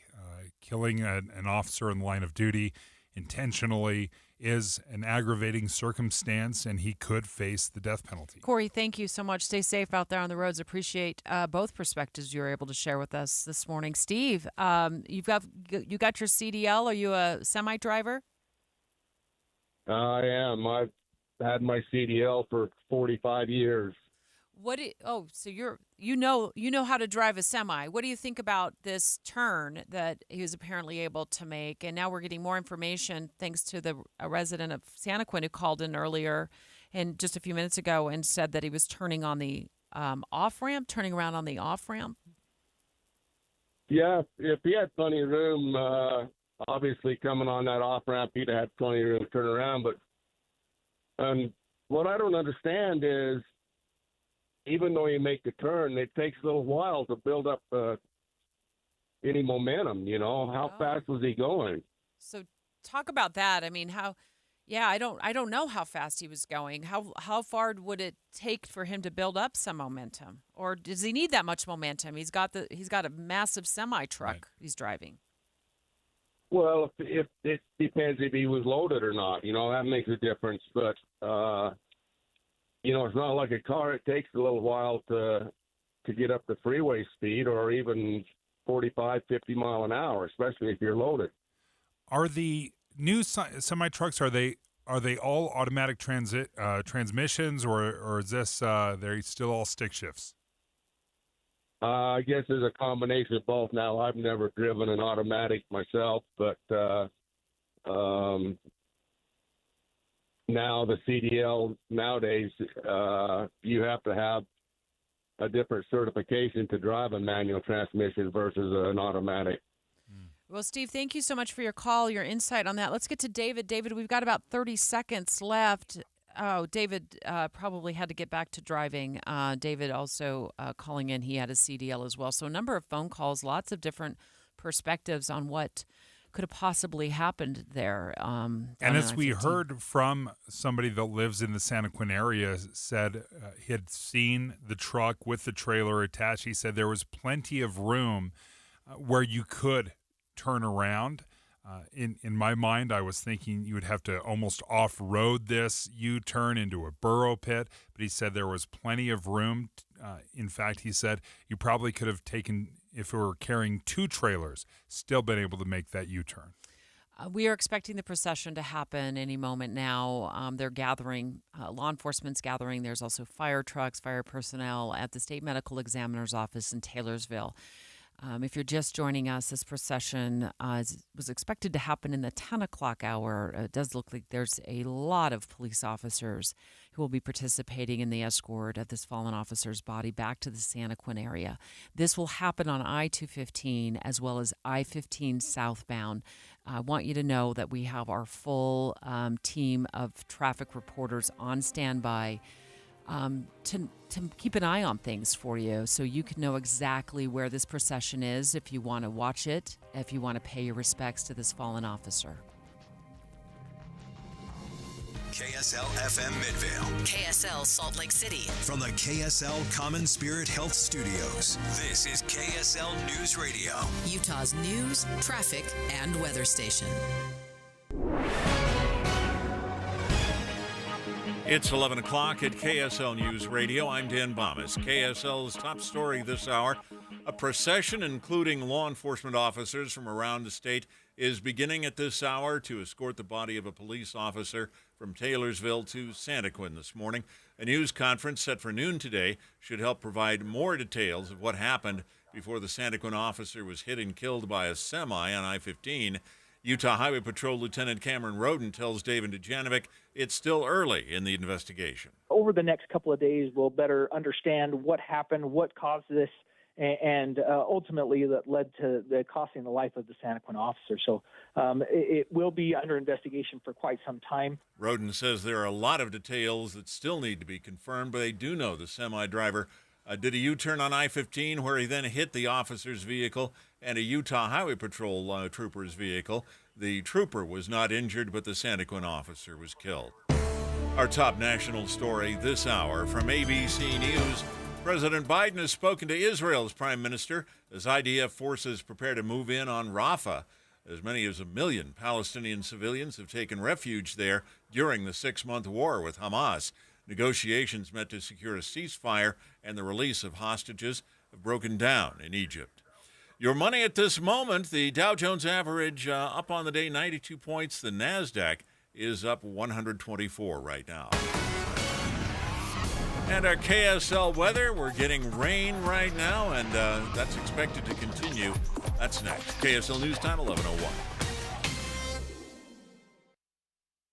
You know what's great about KSL's traffic coverage? Trained traffic reporters and real listeners. Trading information and making the commute safer and faster for everyone. Every 10 minutes on the 9s, we have you covered on KSL News Radio. Progressive presents 10 things on a food truck owner's to-do list that are harder than getting a commercial auto insurance quote. Stocking the fridge, prepping the stations, finding employees that get along well, finding employees that actually do their job. Looking at you, Gary. Balancing the books, balancing the flavors, having a fresh menu and fresh produce and fresh meat, but never a fresh mouth. But the easiest thing on a small business owner's to-do list? Seeing if you can save on commercial auto insurance. Get a quote in as little as 7 minutes at ProgressiveCommercial.com. Progressive Casualty Insurance Company and Affiliates. Coverage subject to policy terms and conditions. Whether you own a local business or a global one, you know that these days, generating growth is a challenge. By teaming with Bank of America, you'll not just stay ahead of the curve, you'll move it. With access to experts, award-winning insights, and business solutions so powerful, you'll make every move matter, locally and globally. Visit bankofamerica.com/banking for business to learn more. What would you like the power to do? Copyright 2024 Bank of America N.A. When the weather warms up, it's like a stampede, except instead of dust stirred up by hundreds of hooves, it's a cascade of phone calls to Advanced Window Products. This is Jeff Kaplan. Soon as the sun shines and the snow's gone, people want new windows and frames from Utah's #1 custom window maker, and the wait for installation grows longer. But right now, you can get near the front of the line by calling for a quote and get $2,500 off when you purchase 10 windows or more. That's on top of the incredible savings for the highest quality double-pane windows and frames, any style, any color.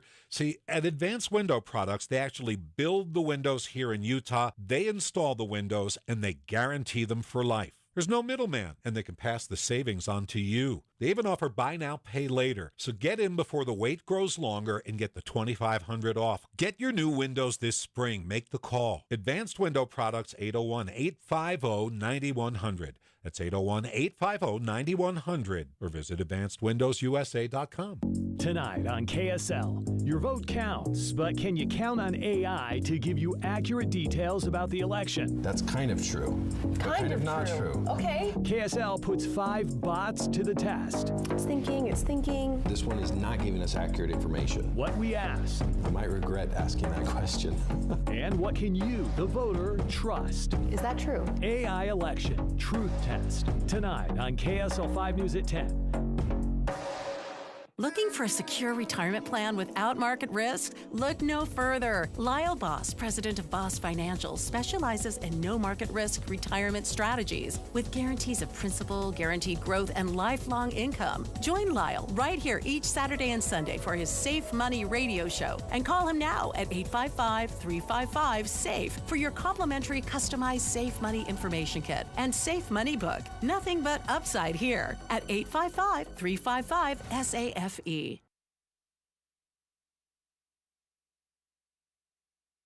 Brought to you by Sinclair's DinoPay app. Save up to 20 cents per gallon. And here's Ricky Meese. Well, traffic is all jammed up in Farmington due to an accident southbound I-15 near Park Lane, blocking 2 left lanes of traffic and causing delays. And we are starting to see the procession roll forward, traveling southbound I-215's westbound in Taylorsville. In that bend, all traffic is being slowed or stopped as the procession is getting ready to get underway. Celebrate spring in a clean home. Call Zero Res and get one room clean starting at just $25 for a 4-room minimum. Visit ZeroRes.com and book your appointment today. Zero Res. Ricky Meese in the KSL Traffic Center. Cold and wet today and tomorrow. The warming trend will start on Wednesday with highs in the 70s by the weekend. And right now we're at 41 degrees with rain in Salt Lake. I'm Dan Bomas from the KSL Common Spirit Health Studios. Listen online at kslnewsradio.com. We're Utah's news, traffic, and weather station. Dave and Dujanovic, your morning companions for talk, analysis, and key perspectives on Utah's biggest stories on KSL News Radio.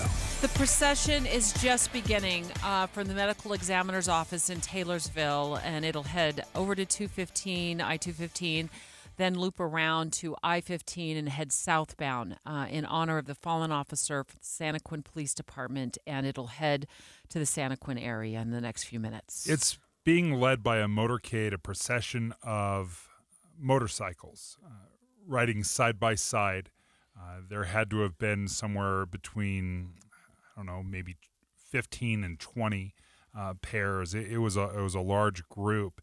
And then it is escorting a Santaquin ambulance, which we presume is carrying the officer's body. And a number of people have already spoken out, passed their condolences to the family and to the community after this horrible, insane situation happened on I-15 yesterday, where the Santaquin police officer and a UHP trooper pull over a truck that reportedly had somebody standing on the back of it. It was a semi-truck. And then that truck, allegedly, the driver flees, drives up. We're now learning from Terry, who was a caller, listener on our show, just called in a moment ago, and he said it looks like what happened is the truck drove up the off-ramp as it was fleeing and then made a U-turn and came back down going the wrong way, hitting 2 patrol cars and also killing that Santaquin PD officer. Which obviously is the primary reason we believe this was intentional and not just accidental.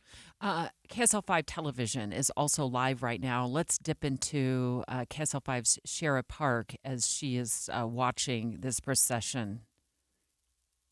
Can we take that feed live? Officers each year across the country who are killed or who die in the line of duty. Some years that number increases, and other years it's less. But there is no time that is acceptable where it feels appropriate or okay, even though we know that they put their lives on the line and there is inherent risk in the job. It is tough to see this happen, and we know in the days to come there will be questions about how did this happen? Right. How was this suspect allowed to do what he did? And there will be a lot of questions. I know there's a lot of anger as well.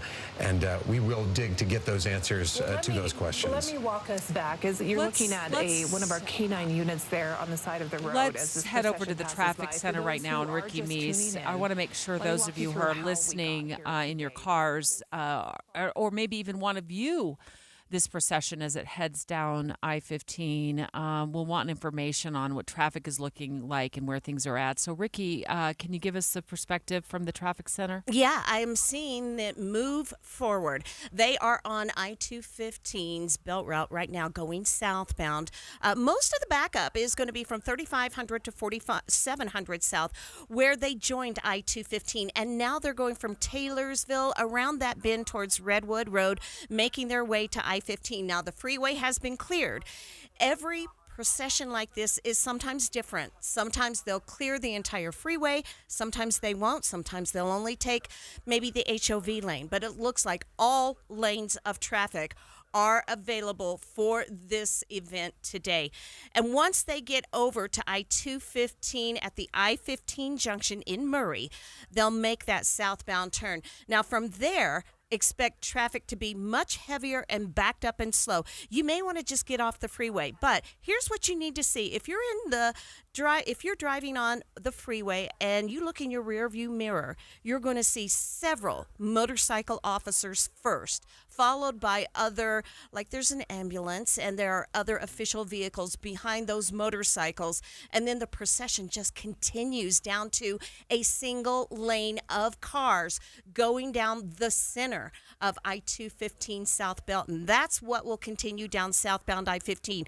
Now, an estimated travel time, this is give or take, since they have the entire freeway to themselves, by the time they get from the South Interchange to Santaquin, that is likely going to be anywhere between 30 and 45 minutes. They are not rushing this out of respect. This is a slow roll on purpose. So that's what you need to look for. But right now, you need to consider avoiding parts of southbound I-15 anywhere from Murray into Utah County, and delays are already on southbound of the West Belt in Taylorsville and West Valley. Ricky, as you're watching that procession, do you happen to be able to see anybody who's standing out maybe on the overpasses, paying respects to this police officer? Not yet, but it wouldn't surprise me because we often have that happen, even with traffic that may have been around this. They will pull over and they will sometimes get out of their vehicles, stand up, and look for the officer that as they go by, and they'll put their hand over their heart. Yeah. Now, right now, it's not the best of days weather-wise to be in that. And also, a lot of people are going to be at work. So this is a lighter traffic time for the freeways, lighter volumes of traffic. And it's kind of ideal to be able to get a respectful commute to the final resting place. Ricky Meese at the KSL Traffic Center. Thank you, Ricky. And as we're watching a live feed from the state medical examiner's office, Debbie, we are watching for the last 6 or 7 minutes. It has been a steady stream of police cars with lights on, and it has been a steady move out of the parking lot. Yeah, this gives you some perspective. So it'll be very long. Ricky was just talking about the procession now with the ambulance, with the officer's body being escorted down to Santaquin on I-215 and heading over to I-15 to jump on southbound. But you and I are watching a live stream from KSL 5 television from the medical examiner's office, which is in Taylorsville, at about 4,500 or so south, 2,700 west. This parking lot is by no means emptied out. There's, as you said, Dave, one police cruiser right after the other, lights on, leaving the parking lot. So if they're already on I-215, presumably approaching I-15, and we still have numerous police cars leaving the parking lot, maybe we just saw the last one go there. No, there's a fire truck right there. I didn't see what fire department that is, but it's a yellow fire truck, followed by Murray City. Is that the city of Murray, Dave? Yes. Does that say Murray City? Yep. Leave that area, and now it looks like civilian cars, like, there's a Toyota Camry there, an unmarked vehicle. Yeah, there's been a mix of civilian cars and that very well could be civilians who are honoring their fallen hero as well. Maybe it's family members. But it looks like, go and take it for over. about 9 minutes. That's how long we've been watching this. For about 9 minutes straight, we saw this procession leaving this area. It does appear that the last car has finished in the procession, and it will give you an idea of how many miles long that this will stretch out. We do not know a lot yet about this fallen officer killed in the line of duty in the 6 o'clock hour of yesterday morning, during a traffic stop, intentionally hit, according to police, by that semi-truck driver. We will be learning much more in the next hour or so when we expect a news conference to happen to bring us up to date on more information regarding this situation. Earlier in the show, we reached out to the Utah Highway Patrol, and Lieutenant Cameron Roden said, if you are interested in paying your respects during this procession, please do not pull off to the side of I-15. He says that's more dangerous. What he does recommend, perhaps find a frontage road where you can pull off, or if there is a sidewalk on an overpass where you can safely go and stand over that overpass and pay your respects to this procession, that's what he would recommend. If you want to watch this happen live, you can do so at your desk if you're at work right now on our KSL News Radio Facebook page, where we will be carrying it live. In a few minutes, we'll check back in with Ricky Meese in the traffic center so she can give us an overview of where things are at as she's watching the traffic camera. And as I just said, we don't know a lot yet about this fallen police officer. A couple of things we did learn about him is that his family is planning an upcoming wedding. The lieutenant at the Santa Quin Police Department indicated that is now something they'll have to do without him. But we also have heard, thanks to our colleagues at KSL5 Television, from the officer's brother. And they got just a quick interview with his brother, and I thought he said some very, very profound things. For as sad as he is right now, and the loss that he is feeling, here's what he told KSL5 TV. Oh, pretty heartbroken. It's hard. Everybody out there listening, if I can give them any advice, it's to hold your loved ones a little tighter. Dave and Dujanovic. Here's a trick to podcasting at work and getting all the Utah news you love. Download the KSL News Radio app. The podcast for Utah's morning news and Dave and Debbie are right there. Dozens of podcasts a day. That's the app for KSL News Radio.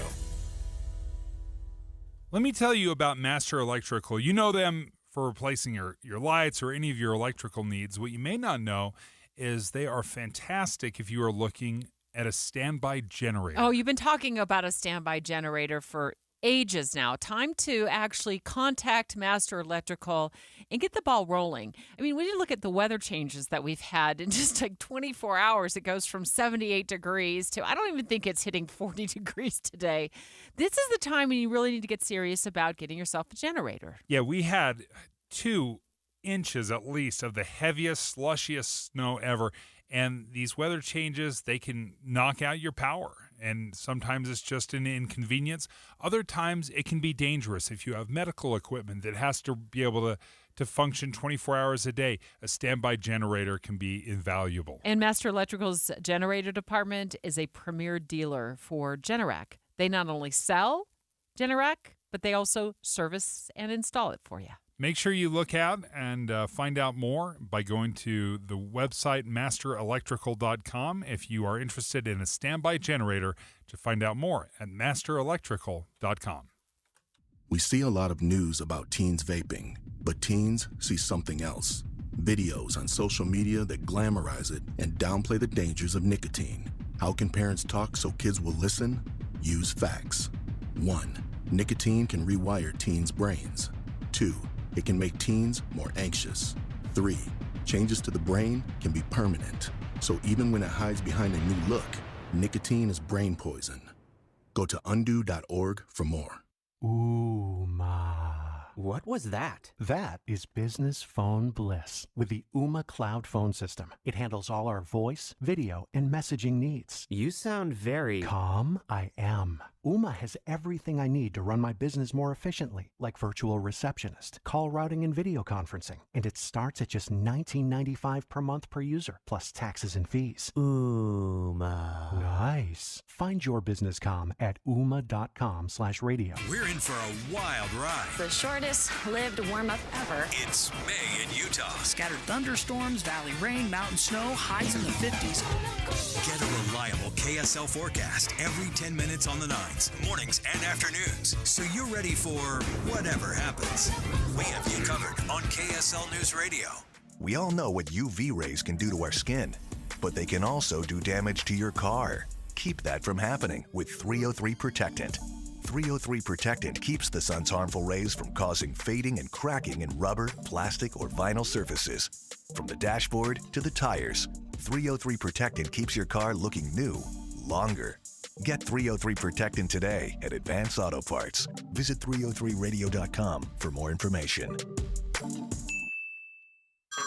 Hey everyone, it's Ted from Consumer Cellular, the guy in the orange sweater, and this is your wake-up call. If you're paying too much for wireless service, you don't have to keep having that nightmare. Consumer Cellular has the same fast, reliable coverage as the leading carriers for less. And for a limited time, new customers receive their second month free when they sign up and use promo code MONTHFREE by May 31st. So why keep spending more than you have to? Seriously, wake up and call 1-888-FREEDOM or visit consumercellular.com. Taxes, fees, and other third-party charges will apply. See website for additional details. Put the equity in your home to work with a home equity line of credit and get 6.49% APR for the first 6 months. Learn more at cypresscu.com. Held over due to popular demand. This is your opportunity to save up to 40 to 80% on a hot tub or swim spa. This weekend only, Friday through Sunday, Mountain America Expo Center, Sandy. Be advised, this is your opportunity to save up to 40 to 80% on a hot tub or swim spa. This weekend only, Friday through Sunday, Mountain America Expo Center, Sandy. 18-month interest-free financing. Our factories have demanded we sell 1,000 hot tubs and swim spas this weekend. Mountain America Expo Center, Sandy. Huge factory incentives, factory rebates. This weekend only, Mountain America Expo Center, Sandy. We can remove your old hot tub. Free delivery of your new hot tub. Hot tub starting at $2,999. Mountain America Expo Center, Sandy. Free delivery of your new hot tub. Just relax and enjoy. Mountain America Expo Center, Sandy. Friday, 2 p.m. to 8 p.m. Saturday, 10 a.m. to 8 p.m. Sunday, 10 a.m. to 6 p.m. Free admission, free parking, free delivery. Mountain America Expo Center, Sandy. Call 833-SPA-SALE or visit hottubandSwimSpaSale.com.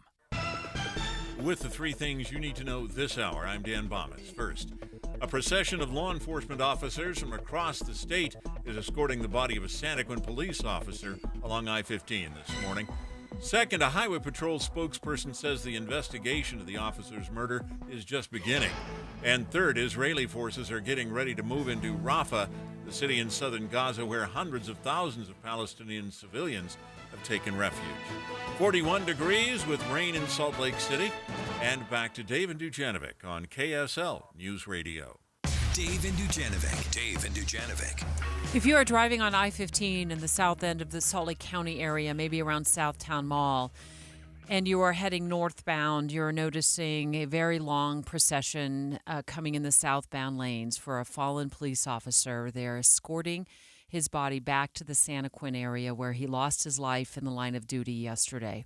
If you are heading southbound, we're going to check in just a moment with our traffic center to find out if they're shutting down the freeway southbound to allow for this memorial procession to proceed. And Debbie, as we are watching this, they have finally entered into I-15. They traveled from the medical examiner's office onto 15. They've now, right at that interchange, the 215 to I-15 interchange, is where they have entered. And we're watching now live.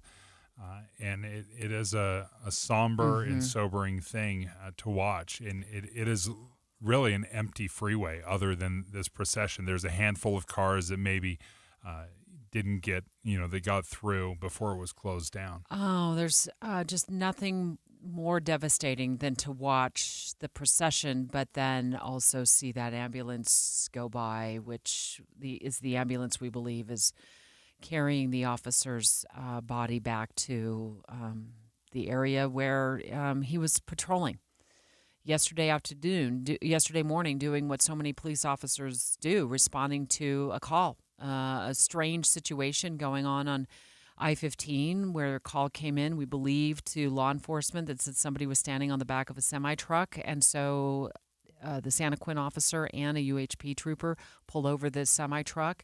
Semi-truck driver, according to police, takes off, makes a U-turn on the off-ramp, and then comes back and intentionally hits both patrol cars, killing that Santaquin officer. Ricky Meese, let's get over to you in the traffic center to give us the bird's eye view of what you're seeing there on I-15. Well, I can tell you that with the procession, they have really spread out in the vehicles between one another.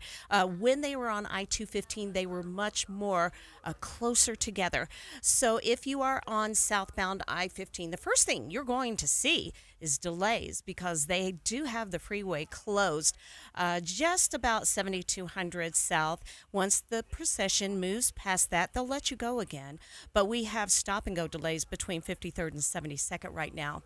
And for those who are watching the procession, we do have traffic. You know, as a traffic reporter in all my years, it's almost always a sad event when the freeway is that clear.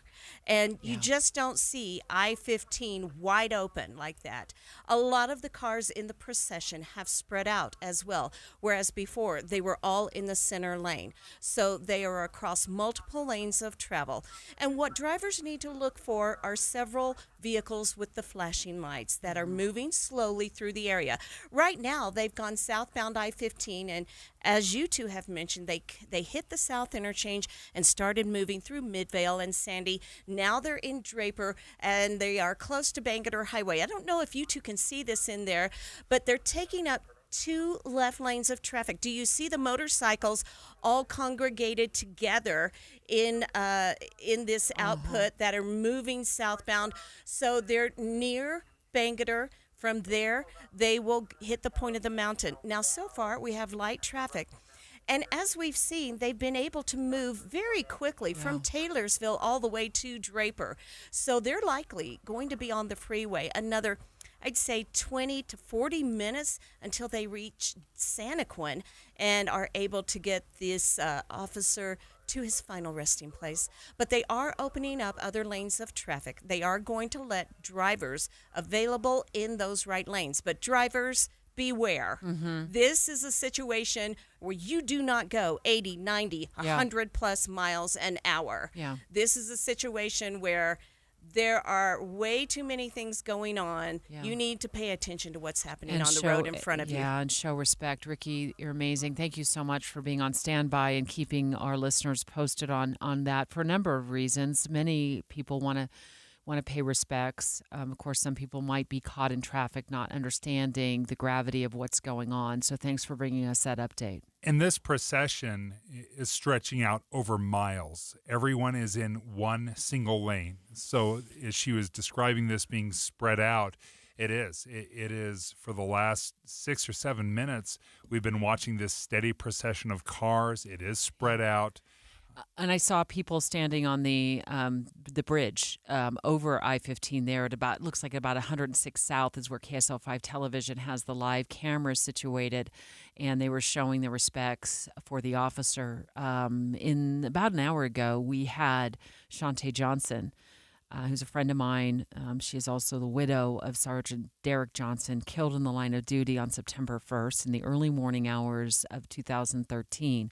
And we asked her, what is the best way that the community can show support for this fallen officer's family? They are just completely devastated right now. So, if you want to turn blue lights on your porch, fly a blue line flag, make a poster, send letters to the police department. You can send them to the police department for the family, and also send them to our officers who are grieving the loss of their brother. Just showing up to the services, showing up on the side of the road when they're doing their they're coming through in their procession. And those are things that my heart will never forget, and that meant so much to me, that I can look back on and see my community lining the streets, honoring the sacrifice that was paid. So those are the things I would really recommend for people to do, and just make sure that you're always thanking an officer and just being kind humans. That was Shantae Johnson, who lost her husband, Sergeant Derek Johnson, back in 2013, and has since been a great advocate and a support to other fallen families. We're watching this live feed now. This is a KSL5 TV camera situated right around Southtown Mall. I can see the digital sign there that you often pass heading northbound on I-15.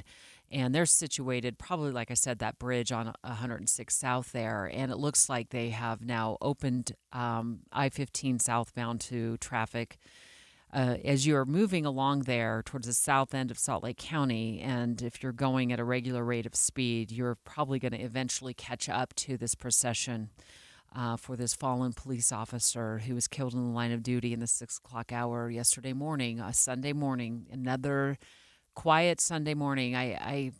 This is kind of the same situation that happened when I got the call that our good friend, Officer Doug Barney, was killed in the line of duty back in 2016, Dave. It was a Sunday morning, and I thought nothing bad happens in Utah on a Sunday morning. And he was shot and killed in the city of Holiday, Utah, when he got out of his car to help somebody who had been in a traffic accident. It just so happened, unfortunately, that the man who was in the traffic accident was also a fugitive from the law, and he shot Doug and killed Doug. And I remember being in Doug's funeral procession, and it was one of the most impactful experiences of my life, being in the funeral procession, heading down to the cemetery in Orem where he's laid to rest, and the hours and hours of police cars and people standing on the bridge with signs, like hand-painted posters expressing their love. This is what this officer's family in Santaquin needs today and for, quite frankly, forever.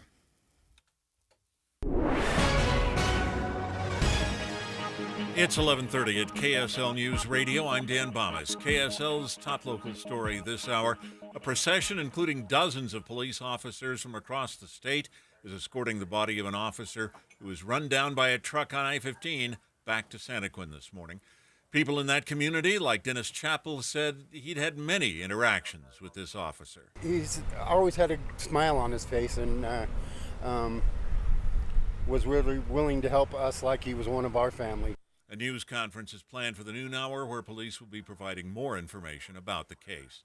Our top national story this hour from ABC News. Hamas says it has accepted an Egyptian-Qatari ceasefire proposal to put a stop to the 7-month war with Israel. Details of that proposal not immediately released. In recent days, Egypt and Hamas officials have said the ceasefire would take place in stages, in which Hamas would release hostages in exchange for Israeli troops pulling back from Gaza. We have not received word that Israel has agreed to this ceasefire proposal. Your money at this moment, the Dow Jones average up 109 points on the day so far. The NASDAQ is up 110. And our KSL weather looks like rainy weather today and tomorrow. That's next. KSL News Time, 11:32. We hope you have the right app on your phone for news. You probably have dozens. But the KSL News Radio app, well, it makes our live stream super easy. Plus, our talk shows are right there as podcast for your workday. That's the app for KSL News Radio.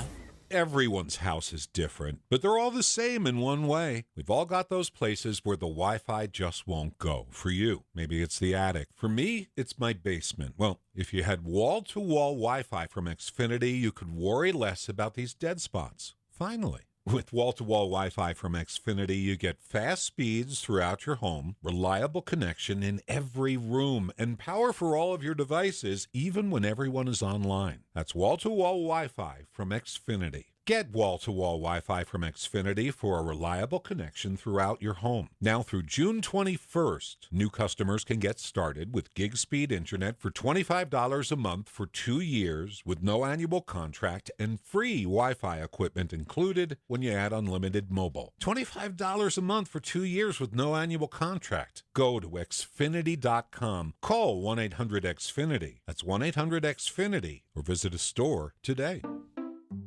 Saving for retirement was tough enough for us. Yes, and navigating markets can be challenging at times. I understand. That's why at Fisher Investments, we take a disciplined approach with your investments. Tell us more about that. We take an active approach to money management, positioning your portfolio for opportunities we see ahead. So all your clients get the same portfolio? No, we tailor your portfolio to your individual goals and needs. What about communication? We don't like being left in the dark.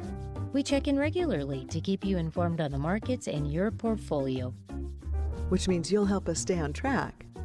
Yes, our goal is your comfortable retirement. And as a fiduciary, we always put your interests first, because we do better when you do better. At Fisher Investments, we're clearly different. Learn more at FisherInvestments.com. Investing in securities involves the risk of loss. Good morning. I'm the 40% off window company. 40% off? Of what? Hey, 40% off! Yeah, I'll bet it's your biggest sale of the year. This week only, because you need a model home in our neighborhood. Well, nothing. It's baloney. Hi, this is Kathy. I'm Doug of Window World. When you hear those things, you know you've entered the baloney zone. Resist the force of the baloney zone. Find Window World online at windowworldutah.com. Or call Window World at 281-8111. That's 281-8111. And that's no baloney. Say hello to For You Banking from Zions Bank. Customized banking that's all about you and the way you bank. Like credit cards. Experience For You Banking today at a Zions Bank branch or visit zionsbank.com/4u to learn more. Credit card accounts are subject to credit approval. Certain terms, conditions, and restrictions apply. See the Consumer Credit Card Agreement and Disclosure Statement for more details. Offers are available for new credit card accounts only and subject to change at any time. A division of Zions Bank Corporation. N.A. member FDIC. Traffic and weather together brought to you by Sinclair's Dino Pay app. Save up to 20 cents per gallon. Here's Ricky Meese. Cleanup continues of a crash on southbound I-15 near Park Lane in Farmington. It is backing traffic to Kaysville, where we have a lane blocked. Also delays southbound I-15 in Salt Lake County between 53rd and 7200 South, where traffic had been held back in order to allow the procession to move through. The best kept secret is this is the pass. It's a pass for fun for everyone. Save $20 off every annual pass level. 362 days of fun. Visit thisisthepass.com. Ricky Meese in the KSL Traffic Center. Cold and wet today and tomorrow. A warming trend starts on Wednesday with highs in the 70s by the weekend. Right now, 43 degrees with a rain shower. I'm Dan Bomas from the KSL Common Spirit Health Studios. Listen online at kslnewsradio.com. We're Utah's news, traffic, and weather station. Dave and Dujanovic, your morning companions for talk, analysis, and key perspectives on Utah's biggest stories on KSL News Radio. If you're on I-15 in the Utah County area and you see a very long procession of police cars with their lights on behind an ambulance, that is because officers are escorting the body of a fallen police officer with the Santa Quin Police Department back to the mortuary where he will, there will actually, eventually be services for him there, Dave. And this procession it just seems like it is miles long. Yes, and it is a single lane right now. And it has been, as you said, stretching for miles. Joining us right now, KSL News Radio's Adam Small. And Adam, what have you noticed? You were live in Santa Quin. Are you on your way back to Salt Lake right now? Yeah, so Dave, I've been there all morning and just left Santa Quin on my way back up I-15. It's been an incredibly emotional morning. It's been so touching to see how many people have come out to honor this fallen officer. As I left Santa Quin on Main Street, the street is just lined with people, families, just sitting in lawn chairs, just waiting patiently for this officer's body to be returned home. And then as you're driving up I-15 right now, I don't think I've seen a single bridge that doesn't have at least one law enforcement vehicle, most of them completely lined. with law enforcement just standing over these bridges with their lights on, American flags waving in the air. It's been I've covered a lot of breaking news stories in my time at KSL, but this one has been a very unique. Yeah, they're very experience. heavy. These when officers are killed on the line of duty, just having covered so many in the line of duty deaths here in Utah in the last 34 years of being a reporter, Adam, I can tell you this will stay with you. When you have 34 years in the business, you'll be looking back on this and you'll remember the very day, and you'll remember witnessing all of these people showing support and love for the officer and his family. And are you seeing the procession yet on I-15 as it heads southbound? I'm not there yet. I'm just getting into Provo right now, so it's still a little bit of ways away. But, okay. But yeah, like I said, just huge law enforcement presence on off ramps, bridges. It's been incredibly unique, and I know Utahns come together time after time on so many different stories, but this one it's amped up to 11, and it's an incredible sight to see. The procession is traveling southbound on I-15. It's in a single lane right now, and we expect it to be probably somewhere in the American Fork range right now. We're looking at a live feed right now. Thank you, Adam, for joining us. Drive safe on your way back to Salt Lake City. Of course, we'll be covering the news conference when it happens this afternoon. It's supposed to happen at noon. I'm going to bet that given the fact that this procession is still going on, and it looks like it's in the Lehigh area right now, that the news conference will be delayed just a bit. But let's get over to the traffic center. Ricky Meese, give us the 30,000-foot view of this from the traffic center, Ricky. Right now, I am seeing that they are in American Fork prior to 5th East. Now, this is a time that UDOT and UHP coordinate very closely as to how they're going to be able to navigate a situation like this and clear the freeway. From American Fork to Santaquin, I bet they're going to be wrapping this up by about, I would say, 11:50, 11:55. But right now, along with this commute, we are seeing that some vehicles, out of respect, are pulling over to the side of the road. But I was going to say that UHP and UDOT coordinate, and they move ahead of the motorcycle officers in front. And those are the first flashing lights that you will see.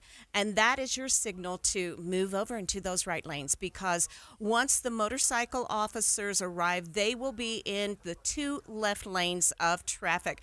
I'm waiting for them to leave American Fork. They should be arriving near Pleasant Grove Boulevard any moment now. But again, we have seen some backups and delays, and even where a lot of that was really backed up, it's starting to break up. However, the odd thing is on southbound I-15, it is a delay-free drive from the point to Provo. So that's what we're seeing right now as the motorcade gets ready to enter Pleasant Grove. Ricky, how quickly or how fast does it appear that the motorcade is traveling? Oh, that's a tough one. They are well under the speed limit. I would say anywhere from 45 to 55 miles per hour, but that's just a guess. But they are moving, and they're moving at a comfortable rate. They're not going normal freeway speeds, of course, but that's where they're at. Another vehicle just now pulling over to the side of the road. Just be aware. This is a careful situation that if you decide to do that, you need to be very careful entering freeway traffic once again if you're off to the side of the road. But again, that motorcade, UHP, UDOT coming down. I don't know if you guys can see it in the monitor in there. You can see a blank piece of freeway. Yes. And here come the flashing lights, UHP, and then after them, a few more vehicles, and then the motorcycle group of officers will be next. After that will be the ambulance. And look, thanks, Ricky, so much. We appreciate you keeping all this in check for us. For those of folks who are traveling on I-15, keep it here. We'll keep you updated. I'm looking at, I just did a map quest of the area, Dave. It looks like it's about 33 miles or so from American Fork to Santaquin. They're maybe about halfway there right now from where they left in Taylorsville. And as we were talking to KSL News Radio's Adam Small, who is returning from Santaquin, he's been reporting from Santaquin all morning long, and he's starting to return northbound on I-15. He says at every single overpass there is a police presence, there are lights, there are American flags being waved. And I want to replay a little bit from Shantae Johnson, who joins us right now. She lost her husband, Sergeant Derek Johnson, back in 2013, of what it means to the family as people are paying their respects and waving flags during these processions. They are just completely devastated right now. So, if you want to turn blue lights on your porch, fly a blue line flag, make a poster, send letters to the police department. You can send them to the police department for the family, and also send them to our officers who are grieving the loss of their brother.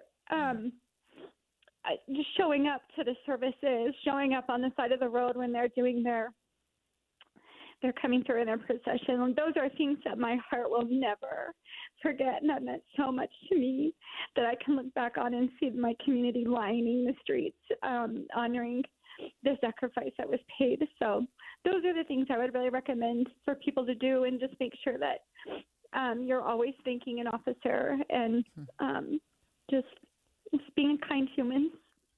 That was Shantae Johnson, who lost her husband, Sergeant Derek Johnson, back in 2013.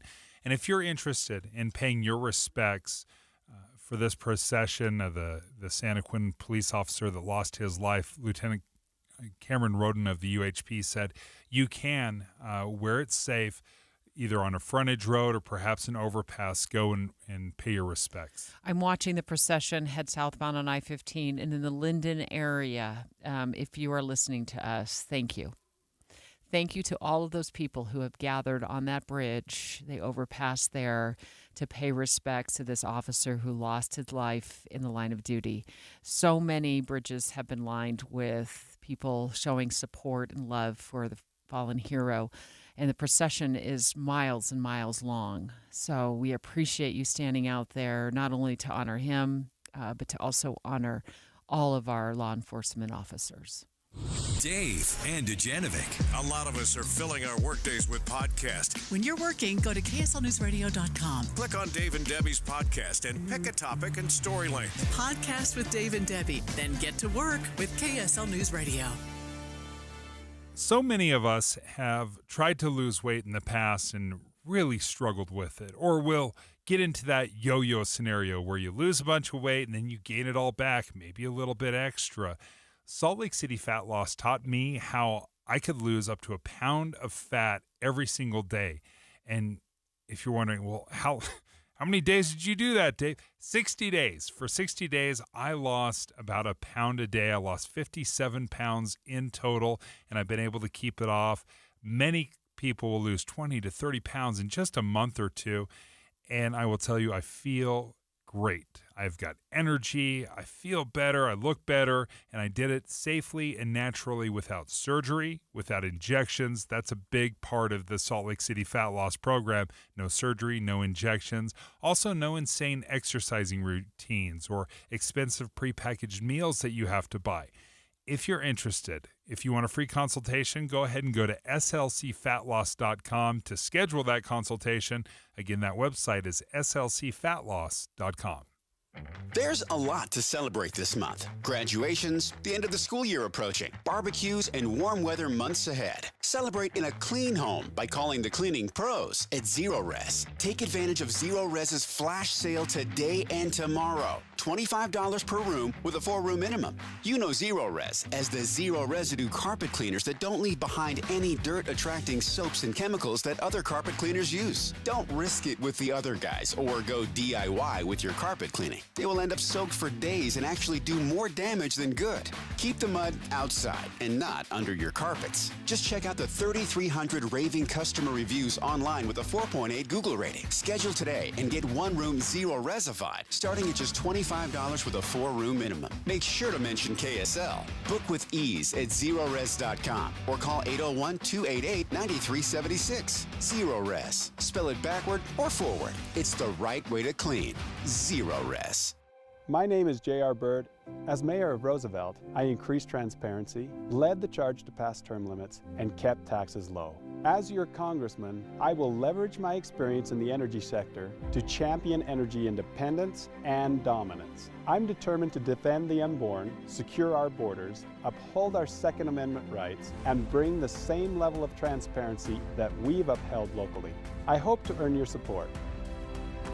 Paid for by Bird for Congress.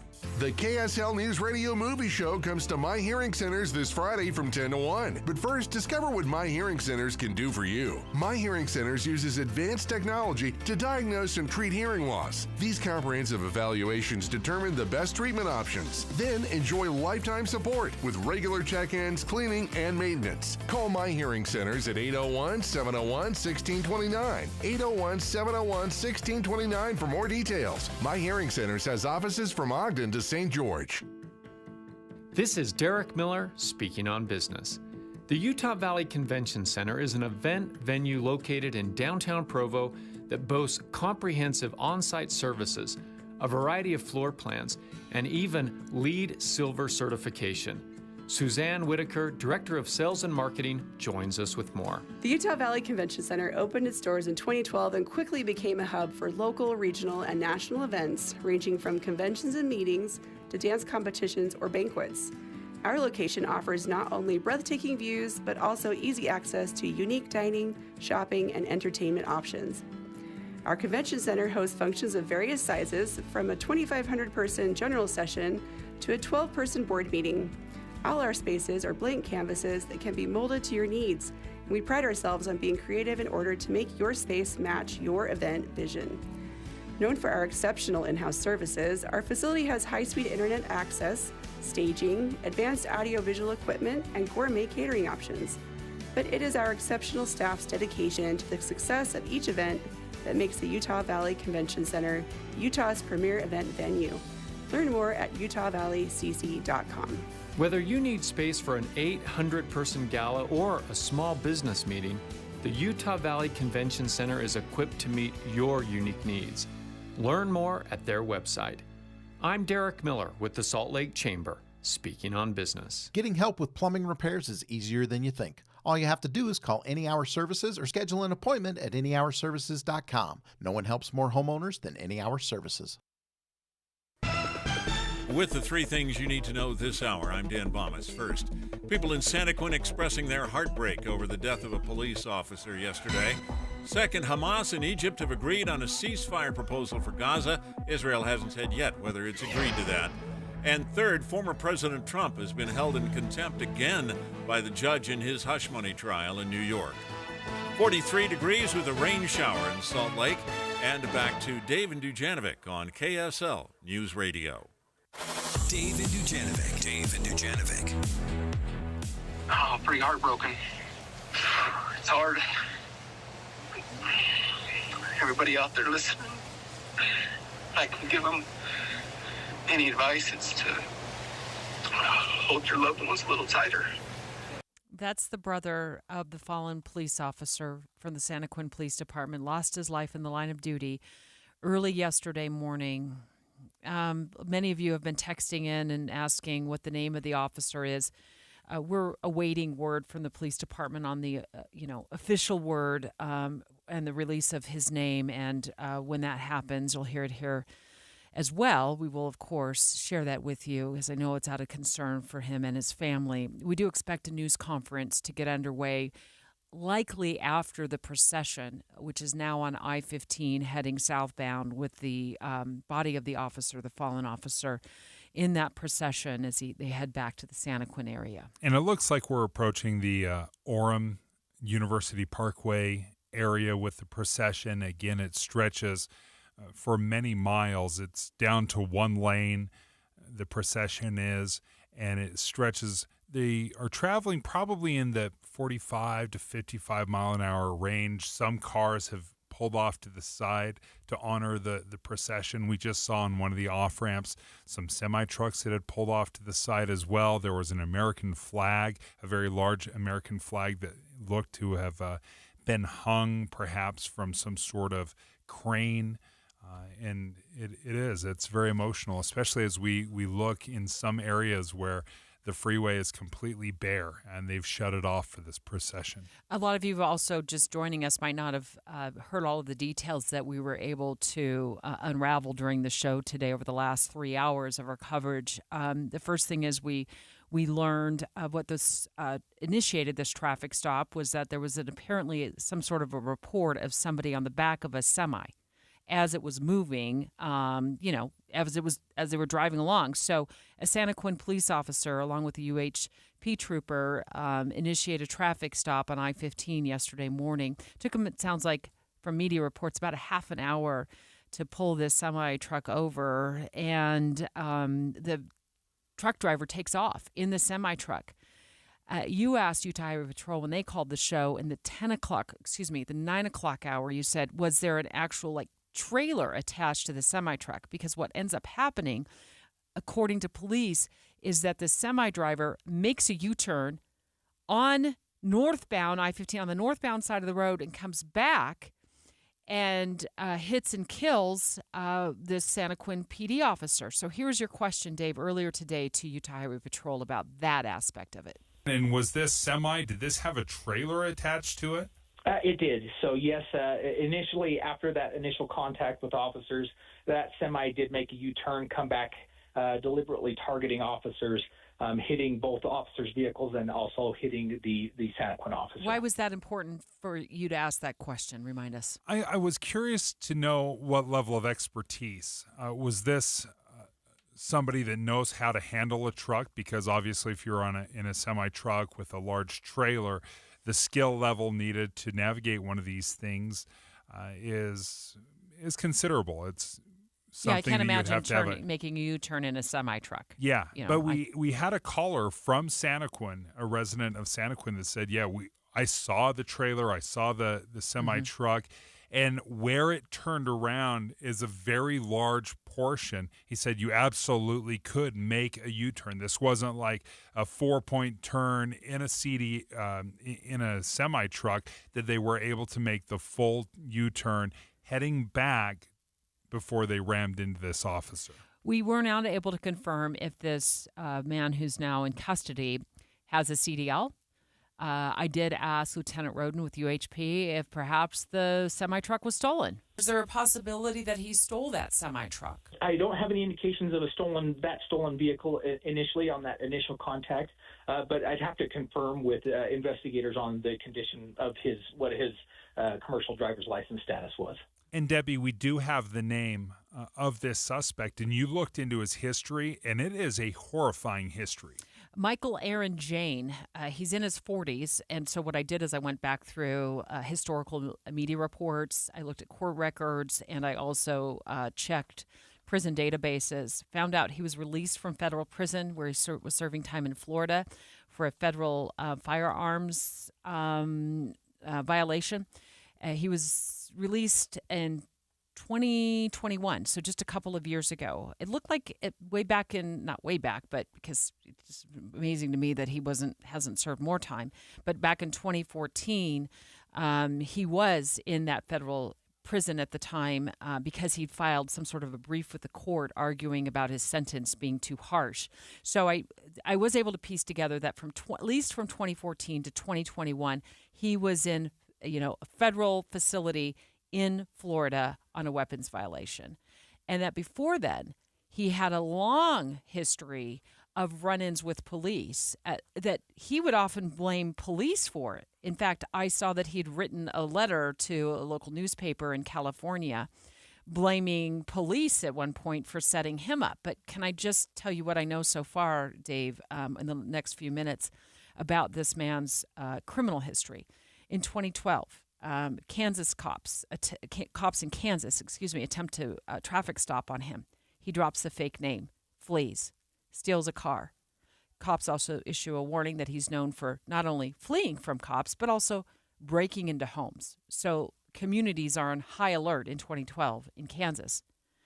In 2009 in Oregon, is this not a mirror image practically of what happened here in Utah County, in the Santaquin area yesterday? 2009 in Oregon, convicted of attempting to run down police officers while he's wearing a bulletproof vest that he's in illegal possession of. He's convicted of that, but he has a whole incredible number of assaults against police officers dating back, or at least resisting, and then additional assaults as well along the way, dating back to 2001. So this guy's had it out for police officers since the early 2000s. Yeah, multiple attacks, according to this rap sheet, where he assaulted corrections officers. Once he's in jail, he's assaulting corrections officer, jailers as well. At one point, he's charged with 17 different criminal counts, some of those involving assaults on corrections officers. And one of the things that makes me very nervous, we talked to KSL legal analyst Greg Skordas. He said if this person is found to be guilty, he is likely facing an aggravated murder charge, which is a capital case. He could be facing the death penalty. So a lot of people asking, how in the world is this man out? How is he out? I don't have all of the answers to that, but that is a question that we absolutely have to be asking. How in the world, besides, it goes from one crime to the next, besides just the old adage, well, maybe he served his time. His 25 years of run-ins with law enforcement. And what we saw play out on I-15 yesterday is another example of America's system of injustice. KSL FM Midvale. KSL Salt Lake City. From the KSL Common Spirit Health Studios, this is KSL News Radio. Utah's news, traffic, and weather station. Good afternoon. KSL News Time is 12 o'clock noon, and this is Utah's Noon News. I'm Maria Shaleos. KSL's top story this hour. We are awaiting a news conference right now that should help provide more details on what happened before a Santaquin officer was hit and killed by a semi-truck on I-15. Utah Highway Patrol Lieutenant Cameron Roden tells David Dujanovic the investigation is still early. Over the next couple of days, we'll better understand what happened, what caused this, and ultimately that led to the costing the life of the Santaquin officer. So it will be under investigation for quite some time. Roden says there are a lot of details that still need to be confirmed, but they do know the semi-truck driver did a U-turn on I-15 where he then hit the Santaquin officer's vehicle and a Highway Patrol trooper's vehicle. The UHP trooper was not injured. A procession has been bringing the fallen Santaquin police officer home this morning ahead of their media briefing at City Hall. KSL News Radio's Eric Cabrera is in Santaquin with the latest. It's a somber scene here on this colder and cloudy day in Santaquin. I'm on the east side of the freeway off the Santaquin exit in a gravel lot that overlooks where the tragedy took place. I see the procession of law enforcement exiting and bringing their fallen officer back home. Members of the community are also here showing support with the same spirit as on my way south passing Provo Fire on an overpass hanging the American flag from a ladder of a fire engine extended over I-15. We'll be bringing you along to the media briefing, and I'll bring you the latest developments as I have them. Reporting from Santaquin, Eric Cabrera, KSL News Radio. People in Santaquin are doing everything they can to honor the police officer who died in the line of duty. Here's KSL News Radio's Adam Small. For hours, people have been steadily streaming in, pulling over to leave flowers, American flags, cards, and other gifts on and around this patrol car here at Santaquin City Hall, including Riley Carter and her two young kids on their way to school. I just think it's important that people know just how many people are thinking about him, and his family knows, we are all behind them. Dennis Chappell also stopped by. He says the fallen officer actually came by his home multiple times before he gave his life. He's always had a smile on his face and was really willing to help us like he was one of our family. Chappell says Santaquin is like one big family, and he hopes they all come out stronger than they were before. At Santaquin City Hall, Adam Small, KSL News Radio. Multiple police agencies from all over the state are volunteering to help after the officer's death. Santaquin has a population of under 20,000, so they have a small police force. Since they still have to keep their town safe while also mourning an unimaginable loss, police departments from all over the region are volunteering to help to cover patrols in Santaquin so the officers have the space they need to grieve.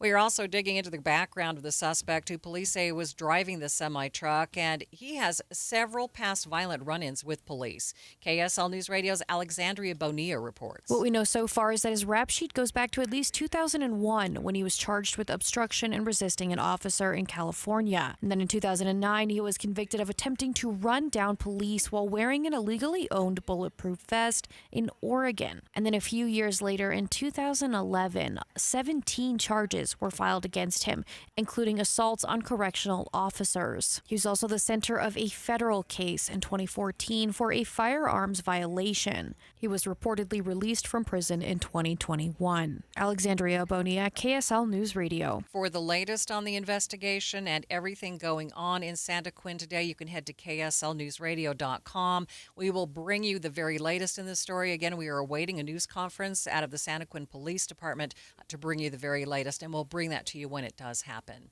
KSL News Time 12:04.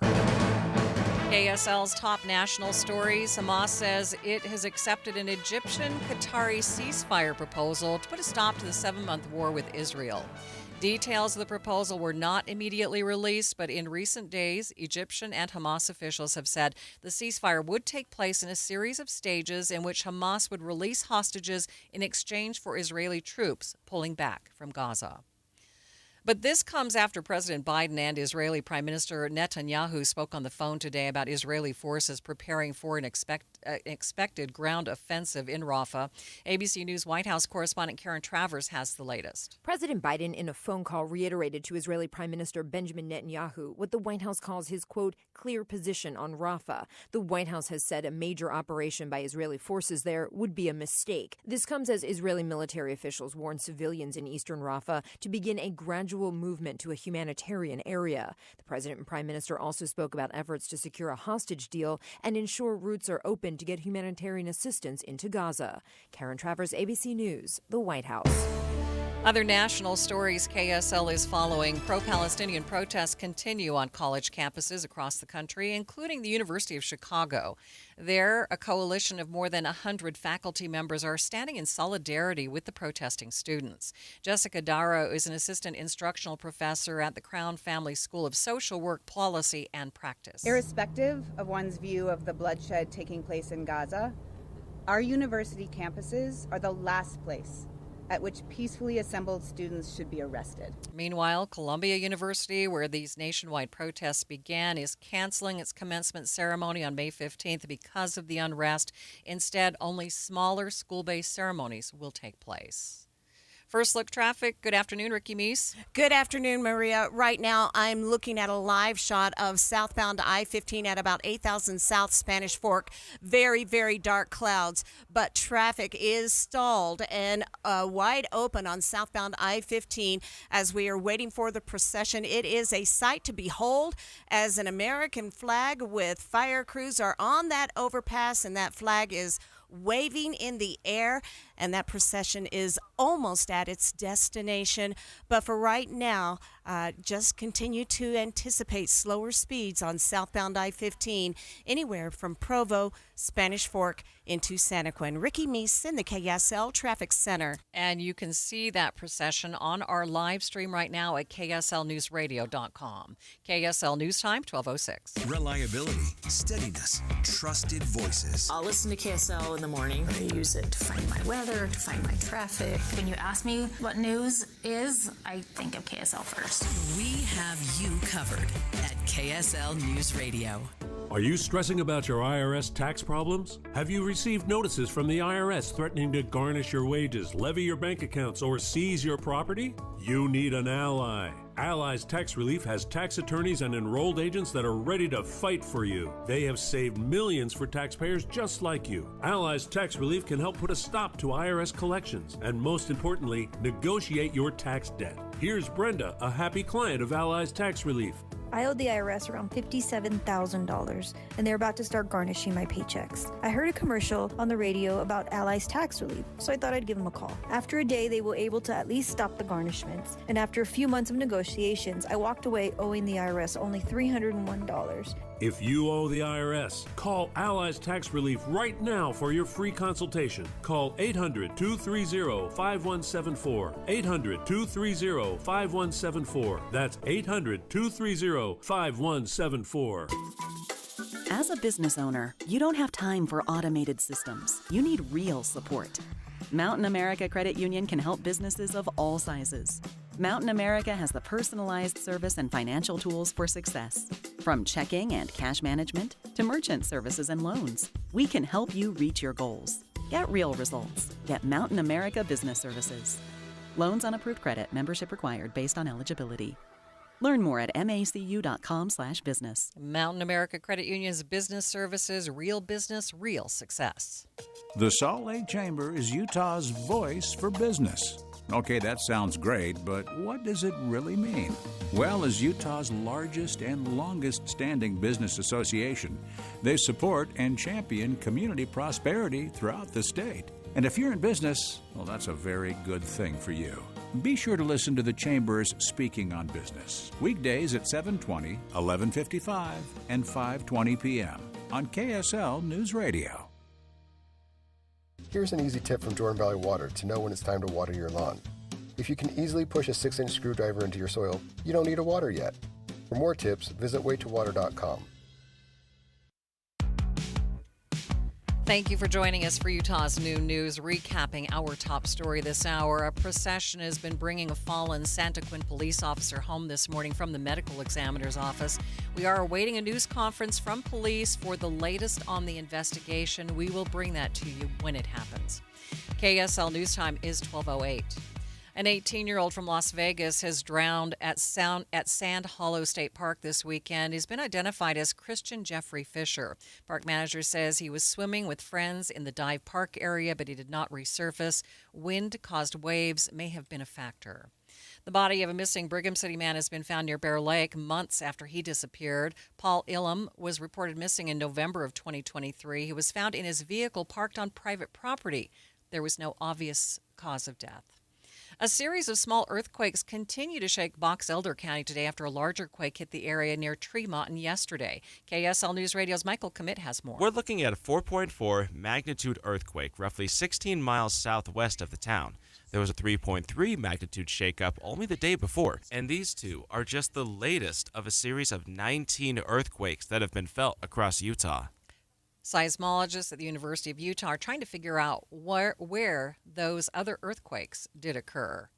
We do have an emergency traffic situation on KSL News Radio. Traffic and weather together. It's brought to you by Sinclair's DinoPay app. Save up to 20 cents per gallon. Ricky, what's happening? We do have a crash with debris as crews are out sweeping the freeway southbound I-15 prior to 106 South. That is causing stop-and-go delays back to Murray at the South Interchange because those 2 to 3 left lanes of traffic are completely blocked. Now, the rest of your Salt Lake County freeways and I-15 in Weber and Davis County, all clear. On southbound I-15 in Utah County, we do have a slow drive from Provo into Spanish Fork. A lot of this is leftover residual delays from the procession that is making its way through Spanish Fork at this time on the way to Payson and then to Santaquin. Also, watch for an accident northbound Mountain View corridor at 90th South. Celebrate spring in a clean home. Call Zero Res and get one room cleaned starting at just $25 with a 4-room minimum. Visit ZeroRes.com and book your appointment today. Zero Res. Ricky Meese in the KSL Traffic Center. Morning rain, snow showers will give way to mostly cloudy skies, and even a couple of spotty showers still possible, high of 55. 41 overnight tonight. We'll talk about another little system scooting on by, bringing rain showers for the Tuesday morning commute. By Tuesday afternoon, 48 with a chance for showers. From the KSL Weather Center, I'm Matt Johnson. And right now, 41 degrees in downtown Salt Lake City. Coming up on Utah's Noon News, it's May. We still have been seeing a lot of rain and snow. We will talk to KSL's meteorologist on how rare this is this late into the spring. That's coming up, streaming live at KSLNewsRadio.com and on the app for KSL News Radio. We are Utah's news, traffic, and weather station. You know, it's really easy to talk about something that works, and that's why it's easy for me to talk about Salt Lake City fat loss. I have lost 25 pounds in 60 days. That's more than 3 dress sizes, and I'm not on some sort of crazy fad diet. I've been able to dig into my closet, find all sorts of things to wear that I haven't been able to squeeze into for years. Now, Dr. Adam and the folks at Salt Lake City Fat Loss have designed a plan for me that's quickly melting off the stored fat that I've been carrying around. And I've done it eating a healthy combination of foods without rigorous exercise. I have learned so much about healthy eating. There are no expensive prepackaged meals, no surgery, no injections. Check it out for yourself. Just go to slcfatloss.com to schedule your free consultation. You can do it in person or virtually. Right now, you can get $200 off just by mentioning my name, Maria, but don't wait. It's only for a limited time. What are you waiting for? I lost 25 pounds in 60 days. Many of their clients lose up to a pound per day. Call 801-450-1882 or go to slcfatloss.com. That's slcfatloss.com. Paid for by government. Did you hear? A secret hoard of $10 Gold Liberty coins from the late 1800s to early 1900s has been found. These gorgeous Gold Liberty coins are as bright and shiny as the day they were struck, and less than 200 of these gold coins are available in any specific date. Coin experts are calling the secret U.S. gold coin discovery a once-in-a-lifetime opportunity, and you can own a piece of the hoard. When you call, you are guaranteed a specific date Gold Liberty struck at the iconic Philadelphia Mint. With limited availability, you must call now. These historic dated gold coins are still in uncirculated condition with brilliant luster. That's anywhere from 117 to 144 years of history you can hold in your hand. To learn more, call 1-800-386-8018.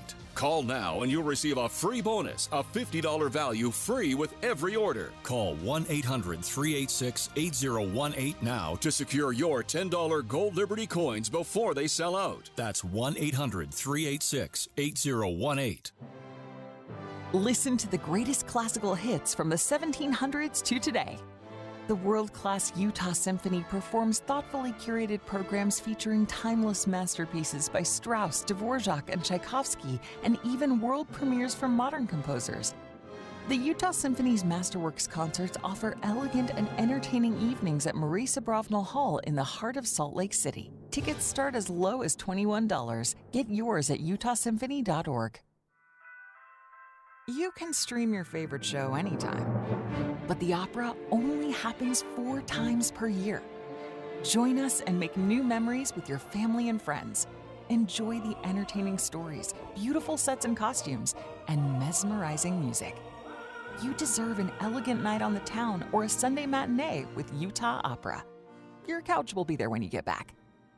Tickets start at $21. Get yours today at utahopera.org. Singers, dancers, and stilts. Oh my. Don't miss Utah Opera's Thais. KSL News Time, 12:15. The 3 things you need to know this hour. First, people here in Santaquin are doing everything they can to honor their fallen police officer. One man telling me he hopes everyone comes out of this stronger than they were before. In Santaquin, I'm KSL News Radio's Adam Small. Second, Santaquin police are expected to hold a news conference at any moment now with the latest details on the investigation into the officer's death in the line of duty. Third, traffic and weather together, Ricky. It's a nasty mess on southbound I-15 in Salt Lake County due to a crash with possible injuries in Sandy.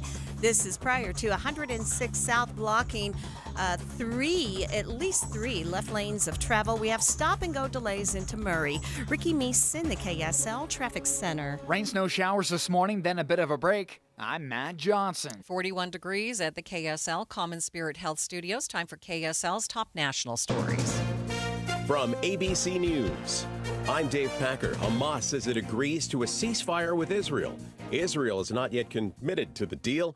ABC foreign correspondent Marcus Moore is in Tel Aviv. They have accepted the ceasefire proposal, and a Hamas official has told a network, Al Arabi, that they quote that they agreed to a proposal that includes a ceasefire, reconstruction, the return of the displaced, and the liberation of prisoners. But as the U.S. State Department says it's reviewing that response, Israel has begun dropping flyers into the southern Gaza city of Rafah, urging more than 1 million people sheltering there to get out ahead of an offensive. Meanwhile, here at home, pro-Palestinian protests continue on college campuses across the country, including the University of Chicago, where a coalition of more than 100 faculty members are standing in solidarity with protesting students. And at Columbia University in New York, the large-scale commencement ceremony canceled. A campus update from Columbia University reads, the university has decided to focus attention on class days and school-level ceremonies where students are honored individually along with their peers, and to forego the university-wide ceremony that is scheduled for May 15th. Security concerns amid protests over the Israel-Hamas war cited as the reason for the canceled main commencement ceremony. Students and parents already criticizing the last-minute move. Many of them had already made travel arrangements for the big day. Derek Dennis, ABC News, New York. After former President Trump was slapped with another $1,000 fine for contempt at his hush money trial today, has heard testimony about invoices, ledgers, and tax documents. Former Trump Organization Comptroller Jeffrey McConney on the stand testifying, says ABC's John Santucci, about the money transfers made from Trump's personal account to Trump fixer Michael Cohen. Donald Trump was the only one that could sign off on those reimbursements to Michael Cohen because the specific account that the payments were issued from could only have Donald Trump's signature. You're listening to ABC News. Time now for the KSL In-Depth. The storm has been bringing a lot of rain and snow to the region pretty late into spring. KSL meteorologist Kevin Eubank joins us live to talk about it. Kevin, I guess this is why we tell people don't plant those tender plants before Mother's Day. But how rare is it for us to see this kind of weather all the way into May? You know what? This is pretty typical for us to get valley rain and mountain snow, and valley rain and bench snow. And we've seen some of that snow mixed down into some of our valleys, but we average just under an inch of snow in the month of May here in Salt Lake City. So the bottom line is we don't get it too often, but you're exactly right. When we talk about don't put in tender plants, it's because of the cold and the potential for snow can linger often into the first week or two of May. Okay, so how long is this winter-like weather expected to last? So we've still got another 24 to 36 hours of this storm, so it's kind of coming in pieces, but we're going to get a little lull this afternoon, and then later tonight into the overnight, we're going to continue to see another round of valley rain, bench, and mountain snow move in, and that's going to linger through the first half of the day on Tuesday. And then there's another piece. They're kind of coming in these overnight waves, generally 10, 11 p.m., and then they kind of linger all the way through 10, 11 a.m. So we get a round tonight, and then we get another little round Tuesday night into very early Wednesday, and then most of the day Wednesday will be dry, and then we warm up. We get sunshine and temperatures back into the 70s for the weekend. But, Maria, this storm was huge. When you talk about totals, Alta had 22 inches of snow, Solitude 16 inches. Up in Mueller Park, east of Bountiful, they had a foot of snow, broken tree limbs, downed power lines. It's a heavy, wet, dense snow, and other water totals. My home here on the Bountiful Bench, we had 2.5 inches of water out of this storm, and about 10 inches of snow. So it's been a big storm. I had to scrape a little bit of snow off of the car this morning, and it was so heavy, just so packed with water. Yeah, it's just barely snow. It's so heavy, water rich that it's just barely snow. But I'll tell you, it's taking its toll on the landscaping, on the trees, and on the power lines, especially up on the benches, Cottonwood Heights and over into Davis County. There's some really significant tree limb damage. Just the wrong time of year to be getting a 10 to 12-inch snowstorm. Especially with all of the blossoms. Yeah, it just makes more surface to get that snow to collect on. All right, Kevin, thanks so much for the update. You bet. Live on the KSL Newsline, that is KSL meteorologist Kevin Eubank. We do have an emergency traffic situation, traffic and weather together. It's brought to you by Sinclair's DinoPay app. Save up to 20 cents per gallon. What's happening, Ricky? It's a crash in Sandy on southbound I-15. This is after 90th South, but before the Southtown Mall. We've had left lanes blocked. We've had debris across the roadway, and we've had a lot of people out there trying to clean up that road surface. But right now, with only a few right lanes open, traffic is backed up like a parking lot all the way to the south interchange. This is a spot you may want to avoid and take an alternate route. Now, we're also seeing delays on southbound I-15. I want to say that I'm right now looking at a live shot of the procession exiting off of southbound I-15 at Main Street in Santaquin. They are slowly making their way. And Maria, this is a sad sight to see as the ambulance goes by with the body. The street is lined with people arriving this fallen officer. Welcome him back to the community, unfortunately, in this situation. But the procession is exiting off of southbound I-15 at this time. However, we do have a lot of backed up slowdowns all the way to Spanish Fork. Again, if you are any of those who have come out to lend your show of support for this fallen officer, this procession will last for probably another 10 minutes if you're waiting on the side of the street. So be patient. Be safe out there, and we appreciate your respect in this situation. Box Elder County has gone to the birds. Spring migration is here at Bear River Migratory Bird Refuge. See what visitors are chirping about with Box Elder County. For info, activities, and more, visit boxeldercounty.com. Ricky Meese in the KSL Traffic Center. KSL 7-day forecast starts out cold and wet. 55 today with a chance for showers, especially in the morning when we could see a couple of snow showers mix in. 48 for your Tuesday. We've got rain showers possible. Mostly cloudy, 51 on your Wednesday. Going to Thursday, 62, rebounding to 68 on Friday. Mostly sunny skies. Saturday, 72 sunny skies with high pressure building in on Sunday, 75. From the KSL Weather Center, I'm Matt Johnson. It's mostly cloudy, a few showers in downtown Salt Lake City and 43 degrees. The 7-day forecast is brought to you by Performance Automotive Bountiful.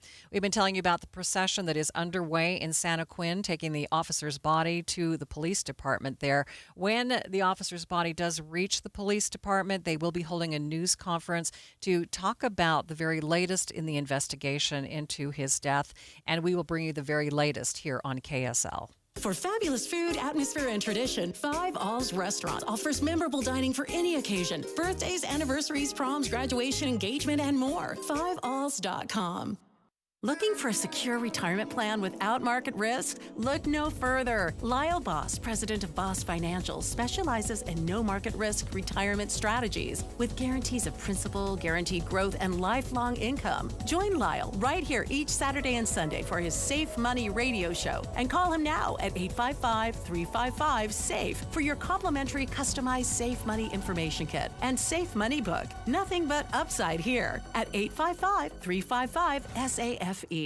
Tonight on KSL, your vote counts, but can you count on AI to give you accurate details about the election? That's kind of true. Kind of not true. Okay. KSL puts 5 bots to the test. It's thinking. This one is not giving us accurate information. What we asked. I might regret asking that question. And what can you, the voter, trust? Is that true? AI Election Truth Test. Tonight on KSL 5 News at 10. You know, I get it. There's a lot to consider when you're dealing with joint pain, and yet you reach a point where something has to be done because it's preventing you from doing the things you love. You want to avoid surgery because you know there's recovery and downtime. You want to stay away from drugs, but you think, what are the options? Well, listen, the future of medicine is here in the Valley at QC Kinetics. QC is the nation's leader in the most exciting revolution in pain management you've seen in decades. It's regenerative medicine. So if you have achy joints, they want you to know that our bodies were created to heal themselves, but those natural biologics need to be concentrated and sent directly to the area where you are feeling the pain. That's what QC Kinetics is all about. Relief without surgery or downtime. Do this. Call QC Kinetics today and ask about a free consultation. And to learn more, call 385-766-1987. That's QC Kinetics, 385-766-1987. Do it today, 385-766-1987. We had a company propose a power line route to come right down through the center of town with 160-foot high voltage power lines. A resident of our community reached out to Celeste and just asked for a statement, and she did much better than that. She actually came down to our very small town and met with us. And we really appreciate Celeste and everything that she did for the town of Leamington. Celeste showed up for me. She'll show up for you. And she shows up for Utah. Paid for by Celeste for Congress. Good morning. I'm the 40% off window company. 40% off? Of what? Hey, 40% off! Yeah, I'll bet it's your biggest sale of the year. This week only, because you need a model home in our neighborhood. Well, nothing. It's baloney. Hi, this is Kathy. And Doug of Window World. When you hear those things, you know you've entered the baloney zone. Resist the force of the baloney zone. Find Window World online at windowworldutah.com. Or call Window World at 281-8111. That's 281-8111. And that's no baloney. If you've got a honey-do list with electrical, plumbing, heating, or air conditioning projects on it, Any Hour Services can help. Call Any Hour Services, electrical, plumbing, heating, and air. AnyHourServices.com. Watching Utah's money, Spirit Airlines is expecting a weak second quarter after all of the plane's problems. The discount airline says domestic demand isn't changing much at all, but they expect to furlough 260 pilots. Tesla is cutting down their supercharger department, laying off nearly 500 people. The layoffs have EV owners wondering what will happen to their chargers now. Tesla says it will still work, just slower than expected. And your money at this moment, markets off to a great start on this Monday. The Dow up 175 points. That's about 0.5%, sitting at 38,851.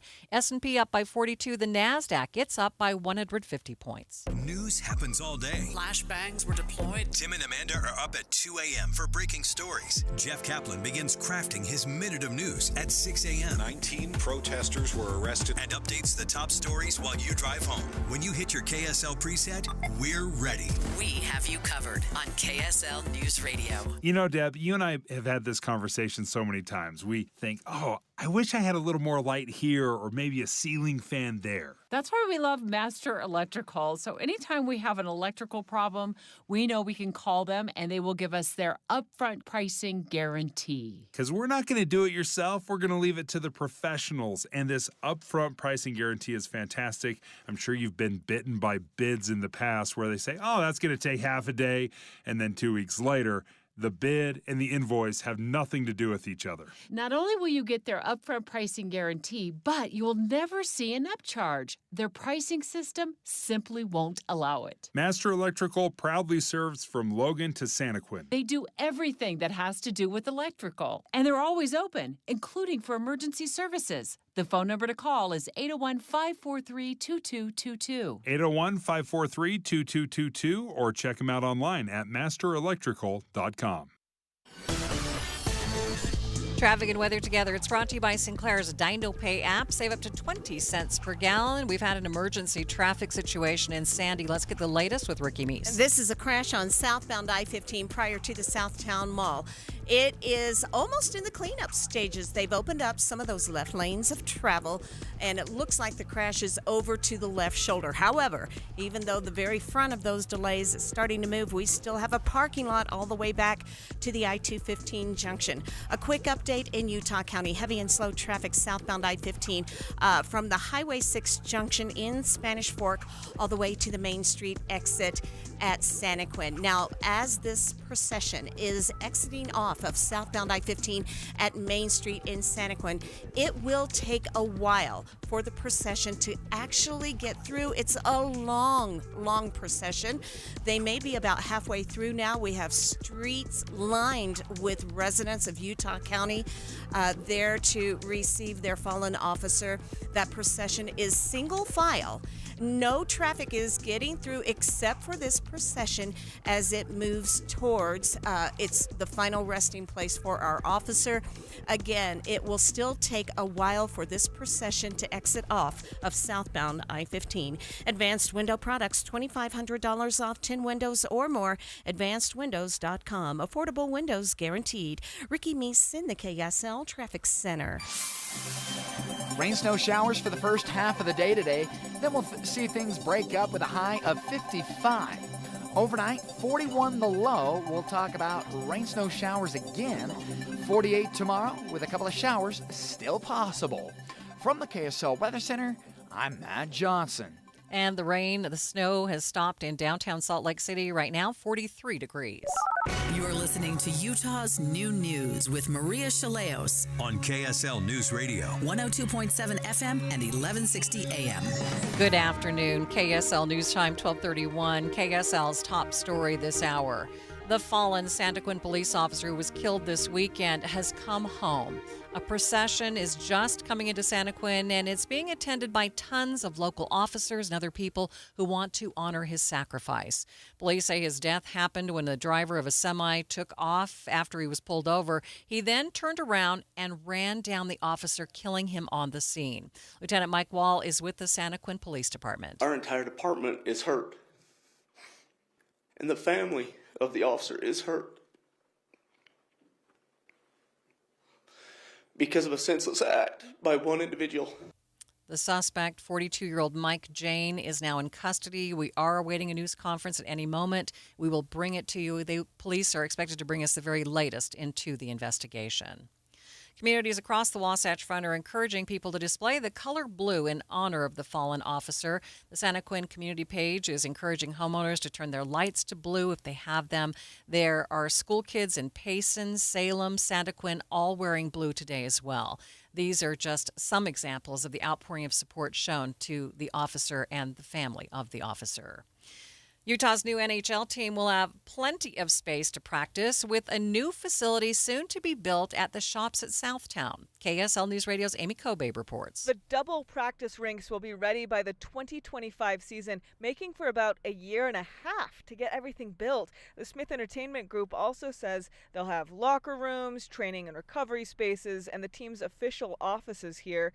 But they haven't yet released any construction plans. The mayor's already feeling positive about the announcement. Sandy Mayor Monica Zoltansky told KSL Sports they've been working with Smith Entertainment Group for years and couldn't be more excited. Reporting in Sandy, Amy Kobe at KSL News Radio. Vail Resorts and the Ski Patrol Union are struggling to reach an agreement after their contract expired last week. Both sides hope to reach an agreement before the start of the 2024-25 season. Summer activities are not expected to be impacted by the contract expiring.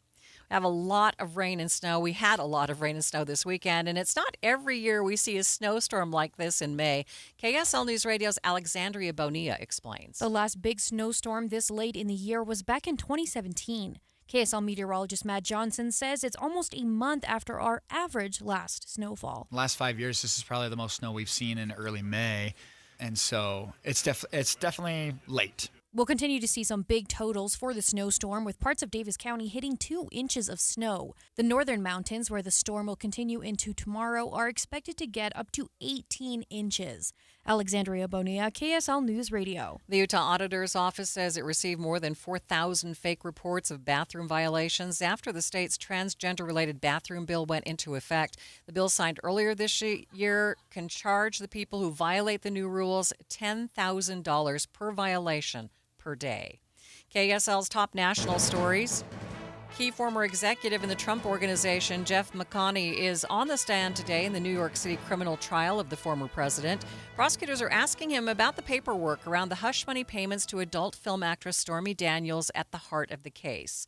ABC News senior investigative correspondent Aaron Katursky is at the Manhattan Criminal Court. Jeff McConney was the longtime controller for the Trump Organization, and he handled some of the records that Donald Trump is accused of falsifying, namely the 11 ledger entries and invoices and the checks that all involve the hush payment to Stormy Daniels. And so now the case is making a turn away from the tawdry behavior of tabloid sex scandals and onto the heart of the actual crime charged. Meantime, the judge is finding President Donald Trump in contempt, former President Trump in contempt of court again. Judge Juan Merchan ruled that Mr. Trump violated the gag order around the case and fined him another $1,000. Mr. Trump spoke in the hallway of the courthouse before going into court today and before learning about the new fine. The judge has gagged me, and I'm not allowed to talk about, I guess, his total conflict. The new fine is on top of the $9,000 that Mr. Trump had to pay last week, and the judge also raised the possibility of sending the former president to jail. First look traffic, and here's Ricky Meese. We do have a new accident. This is in Utah County, southbound I-15 near 4th South Springville. It is blocking a right lane of traffic. Ricky Meese in the KSL Traffic Center. Join your friends who rely on KSL each morning for the fastest routes to work and school. I am listening for the traffic. I'll always know if somebody's going to be late to work. That's often what's on when I'm driving. Traffic and weather together every 10 minutes on the 9s. On KSL News Radio. Hey everyone, it's Ted from Consumer Cellular, the guy in the orange sweater, and this is your wake-up call. If you're paying too much for wireless service, you don't have to keep having that nightmare. Consumer Cellular has the same fast, reliable coverage as the leading carriers for less. And for a limited time, new customers receive their second month free when they sign up and use promo code MONTHFREE by May 31st. So why keep spending more than you have to? Seriously, wake up and call 1-888-FREEDOM or visit consumercellular.com. Taxes, fees, and other third-party charges will apply. See website for additional details. Want to keep your gas-powered engines running like new? Stable's proprietary formulas are proven by third-party testing to outperform the competition in keeping fuel fresh, preventing corrosion, and cleaning the entire fuel system. With Stable, you can have confidence you are doing the right thing for your engine's long-term health. Just pour into your gas can or fuel tank, then top off with fresh fuel. At every fill-up or when you store, start with Stable. Available where fuel additives are sold. Advertising used to be simple. Your options were radio, TV, newspaper, and let's not forget the yellow pages. Now it seems like a tidal wave of options. Podcast, cable TV, streaming, OTT, CTV, audio networks, smart speakers. On top of that, you need digital marketing for your website along with SEM, SEO, display, video, YouTube, email, and all the social media platforms. Look, you're the expert in your business. Wouldn't it be nice to have an expert to market you? We are Bonneville Salt Lake, the local marketing and media company you know and trust. We reach customers across all digital and social platforms and have the reach of traditional advertising available as well. We find your customer anytime, any place, anywhere on any device here in Utah or anywhere in the world. We work to optimize your results with our in-house local team of experts, providing you with qualified leads, not just impressions. Contact Stephanie Palmer at KSL for a free consultation, including a complete digital audit with no obligation or cost to you. Email spalmer@ksl.com. That's spalmer@ksl.com. Get Mr. Mac's Performance Missionary Package. Includes 1 performance suit, 4 and collar stretch shirts, 3 ties, 1 mission belt, 1 pair of Echo or Johnston & Murphy shoes. Just $595. For over 80 years, the Olson Greenhouse family has delivered the best flowers for your home and landscape. Add color and cheer this year with bedding and container plants from Olson's Greenhouse. Thank you for joining us for Utah's Noon News, recapping our top story. The procession for a fallen police officer has arrived in Santa Quin. Now police are preparing to announce the latest on the investigation into his death. We will bring you that news conference as soon as it gets underway. KSL News Time, 12:38. A park in Salt Lake City has become a haven for homeless encampments, and it will be getting a facelift. KSL News Radio's Tammy Kikuchi reports a deadline for comments is tonight. Cottonwood Park is a favorite of dog owners because there is a large off-leash area. The 17-acre park straddles the Jordan River in the northwest part of the city, which raises safety concerns due to the number of unsheltered people who camp in the park. And that is a large and a valid concern. It's hard to try to imagine what a park can be. Kira Johnson, a city planner, says there is a survey seeking comments regarding what things people would like to see at the park, though construction won't start for more than a year. Tammy Kikuchi, KSL News Radio. Intermountain Health is trying to change the way you think about hospital food. KSL News Radio's Heather Peterson explains. Intermountain now has a chef overseeing room service quality food at its hospitals. At Intermountain, this is not institutional hospital food. So at Intermountain Hospitals, we have professional chefs, and we treat hospital patients like they're hotel guests and serve high-quality food as medicine. They're putting the emphasis on local, fresh ingredients and meals made from scratch. Chef Alex Govern says they have an extensive menu. They rotate periodically, and it's easily customizable for people's dietary restrictions. He and his team of chefs serve about 32,000 meals a day to patients, their visitors, and caregivers. Heather Peterson, KSL News Radio. Traffic and weather, it's brought to you by Sinclair's Dino Pay app. Save up to 20 cents per gallon with the latest. Here's Ricky Meese. We still have a lot of slow and go delays. Southbound I-15 from Murray at the South Interchange, almost to 106 South, where we had an accident, now over to the left. So delays linger. Mountain View Corridor crews are still working on an accident at 90th South. We've had a crash at 3900 South, 500 West in the cleanup stages, then in Utah County. Southbound I-15, a crash in Springville. It has been one with injuries, and emergency crews had to block off that right lane of traffic. We still have some leftover slowdowns southbound I-15 from Payson to the Main Street Highway 6 exit at Santaquin as the procession has concluded and left the freeway. On Main Street in Santaquin, we are seeing that the crowds are dispersing now that the procession has concluded. So continue to use caution. Traffic is now able to flow again both directions of Main Street in Santaquin. S&S Roofing is your trusted source for quality and affordability. They've been the top roofing company in Utah for over 40 years. Schedule an estimate now. Get a free quote at snsroofinginc.com. Ricky Meeson, the KSL Traffic Center. Rain, snow showers, especially in the morning today. High of 55. Overnight, going to 41 with another little small system, keeping rain and snow chances in the forecast for your Tuesday morning. Tuesday afternoon, scattered showers, temperatures in the upper 40s. From the KSL Weather Center, I'm Matt Johnson. And light rain in downtown Salt Lake City and 43 degrees. And still to come on Utah's Noon News, we are still standing by for a news conference coming out of Santaquin, the latest on the investigation of a police officer who was killed over the weekend. That's coming up, streaming live at KSLNewsRadio.com and on the app for KSL News Radio. We are Utah's news, traffic, and weather station.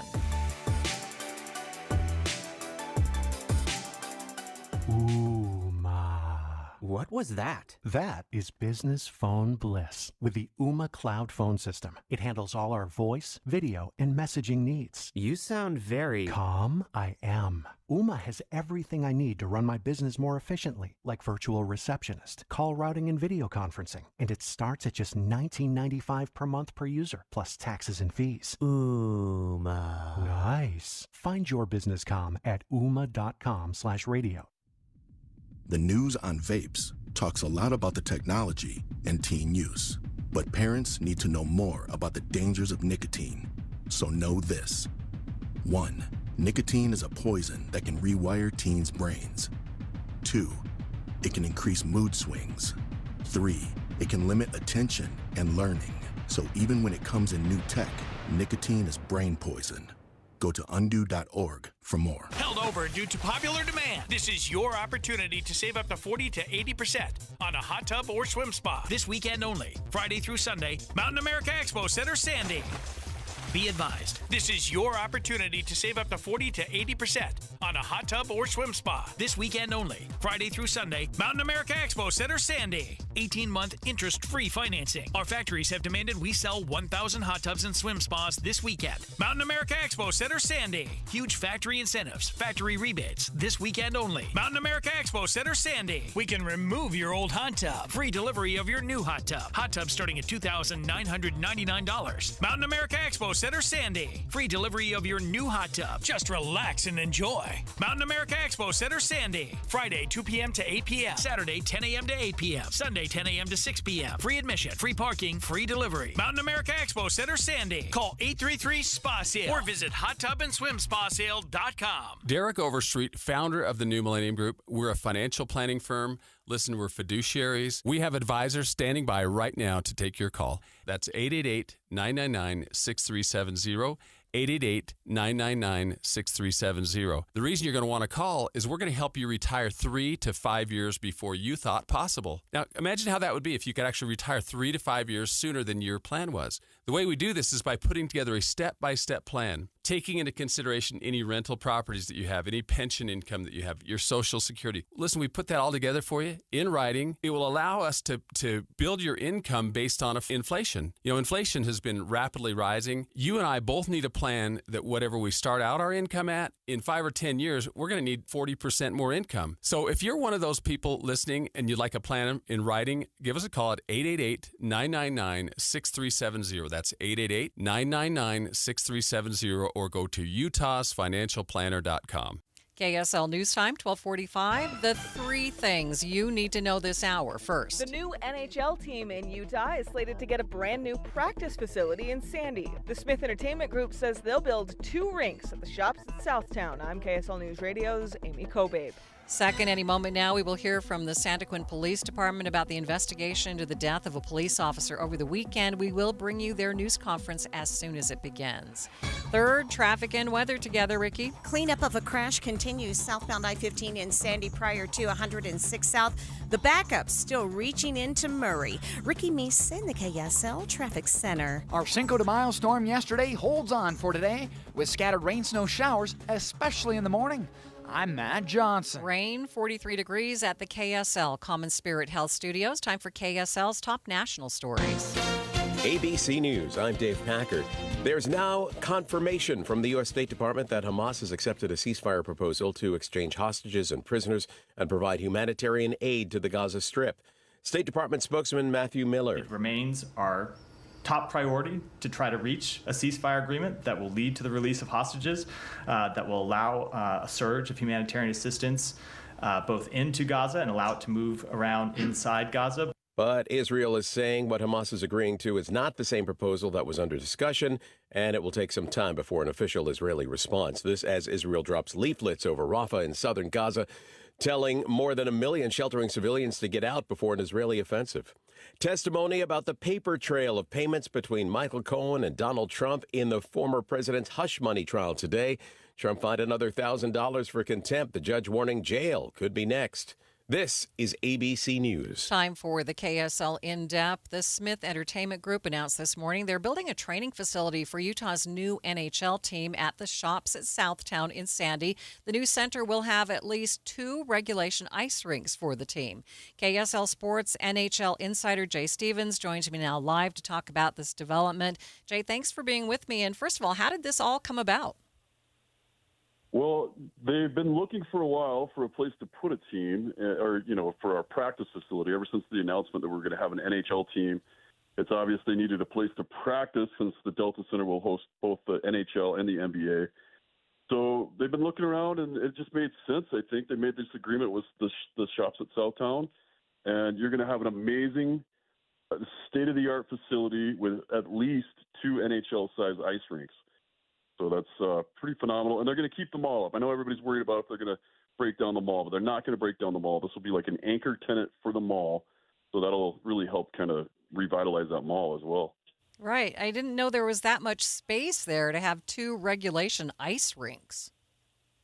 Yeah, it's and without doing any destruction, too. So there's plenty of spots to do that. And then there'll also be great parking. And for a guy like me, a hockey guy my entire life, now I know I'm going to be able to go there and play hockey there, and then, my wife can go shop, and then I can go grab a great, a meal after or a drink at those great restaurants that are there. And, there'll be youth hockey tournaments that'll be coming in and playing there and staying at the hotel that are around Southtown and shopping. So you're going to see a big economic boost here.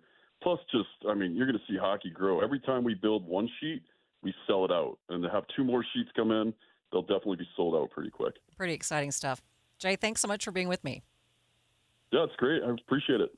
Live on the KSL Newsline, that is KSL Sports NHL insider Jay Stevens talking about this new training facility for Utah's new NHL team, which is going to be at the Shops at Southtown in Sandy. We do have an emergency traffic situation and traffic and weather together. It's brought to you by Sinclair's DinoPay app. Save up to 20 cents per gallon. Let's get the latest with Ricky Meese. We still have this crash in Sandy on southbound I-15 with crews at the scene. Looks like, I think a tow truck has arrived. I'm not quite sure because there are a lot of vehicles over to the left, and they are partially sticking out into the HOV lane of traffic. That's what's causing your slow and go speeds back to the south interchange in Murray. As a result, a lot of heavier, more than normal, heavier traffic on southbound Redwood Road as you go from Taylorsville into West Jordan. That's probably those who want to avoid these delays on southbound I-15. On I-15 in Utah County, we had an accident southbound at about 4th South in Springville. It's been blocking a right lane of traffic in Mountain View Corridor, an accident at 90th South, and a crash for South Salt Lake drivers, 3900 South, 500 West. Celebrate spring in a clean home. Call Zero Res and get 1 room cleaned, starting at just $25 with a 4-room minimum. Visit ZeroRes.com and book your appointment today. Zero Res. Ricky Meese in the KSL Traffic Center.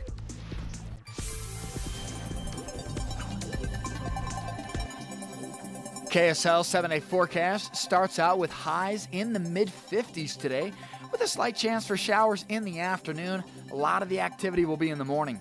48 for tomorrow, scattered showers. Goes to 51, mostly cloudy Wednesday.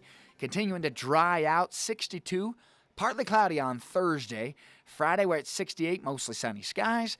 And into the weekend, we've got 70s as it looks right now for Saturday and Sunday both. From the KSL Weather Center, I'm Matt Johnson. Bit of rain in downtown Salt Lake City, 43 degrees. The 7-day forecast brought to you by Performance Automotive Bountiful. We are keeping an eye on the happenings happening in Santa Quin at the police department there, where a news conference is expected at any moment. They have set things up, but so far no one's stepping to the podium. When that does happen, we'll bring it to you live here on KSL News Radio.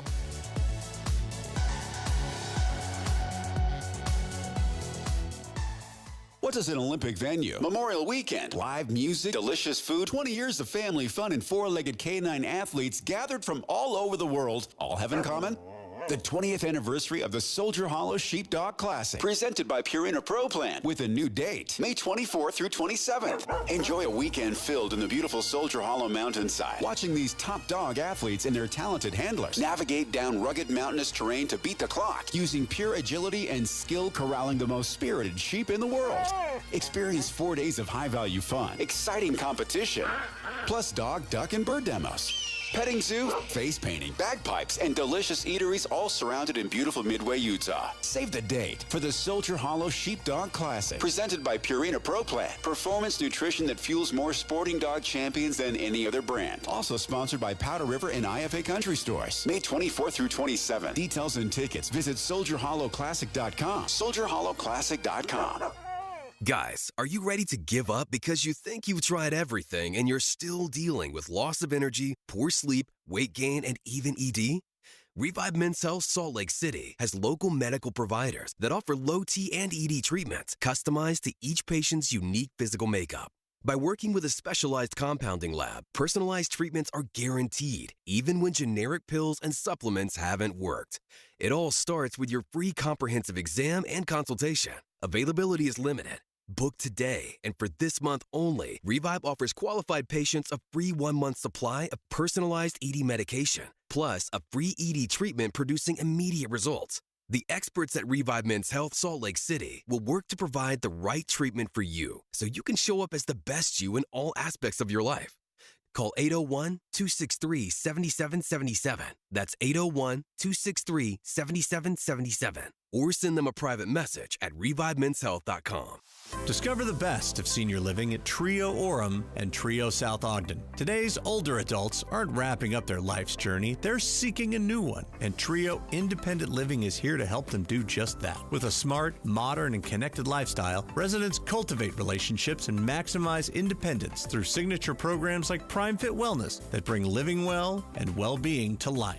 Welcome to the new age of senior living. Schedule your visit at leisurecare.com/Utah today. It's springtime in the Rockies, and it's time to apply Revive Organic Soil Treatment. A Revive treatment with fertilization, aeration, and good watering is the key to building stronger roots for a healthy, lush green lawn. Revive fertilizes and moves water and nutrients deeper into the soil. Take advantage of spring storms with an application of Revive now. Protect yourself from drought later this summer and skyrocketing water costs. With Revive, if you water 2 times a week, it's like watering 4. Apply Revive Organic Soil Treatment today. It works. Any Hour Services can help unclog any drain in your house, whether you have a backup, a clog, or a slow drain you want fixed. Call Any Hour Services or visit anyhourservices.com. KSL News Time, 12:55. I am watching now outside of the Santa Quin Police Headquarters where officers are standing at attention. They are saluting as the fallen officer's body does arrive at that building. We are continuing to watch this. We know that the Santa Quin Police Department is going to hold a news conference in just a few minutes to talk about the very latest on this investigation.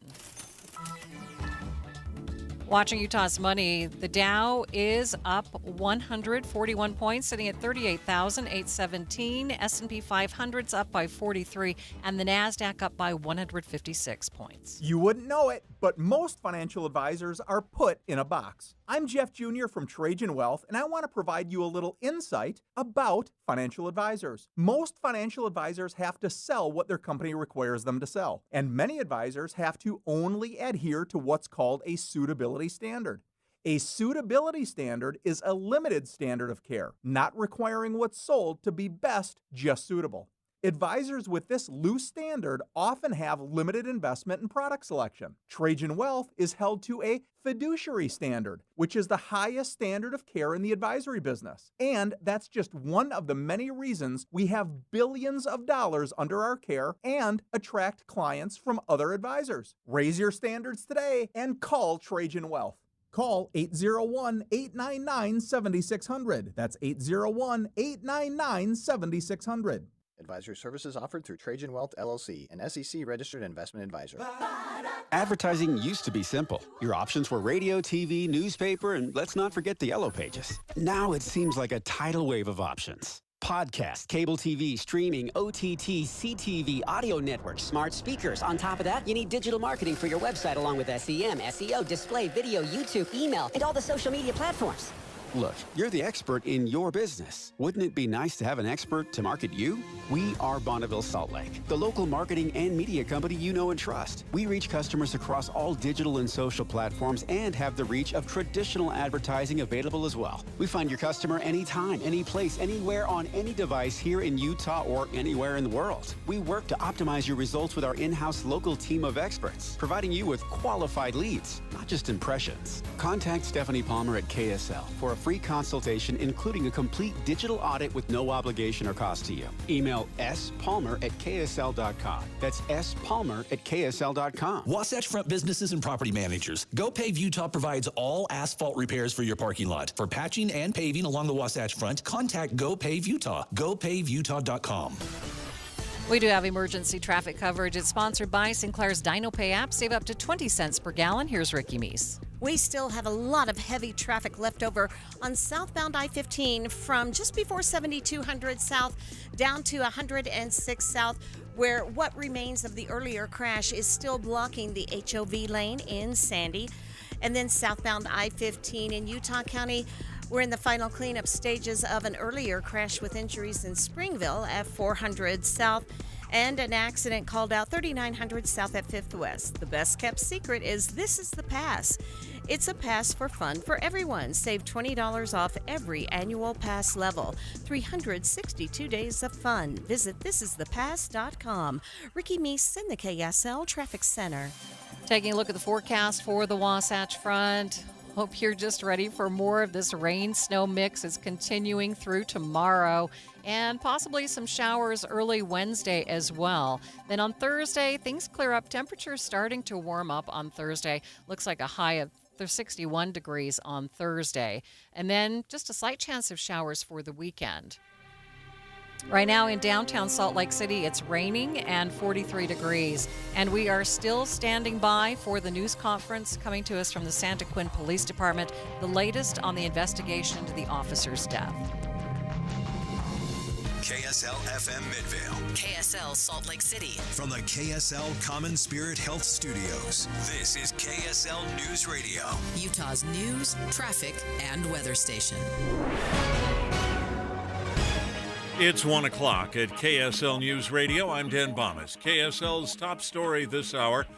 The procession bringing the body of a Santaquin police officer back home has arrived in the city this afternoon. Residents are commemorating their fallen police officer who died in the line of duty yesterday. Riley Carter and her two kids were among many to drop off gifts at a memorial outside City Hall. I just think it's important that people know just how many people are thinking about him, and his family knows, like, we are all behind them and that we're all praying for him and all thinking, hoping that they can come through this okay. Carter says tragedies like this impact everyone in their small city, but they all have each other's backs. We're expecting to learn more about the death of the Santaquin officer in a news conference that's about to begin, and KSL News Radio will carry that live. Our top national story this hour from ABC News.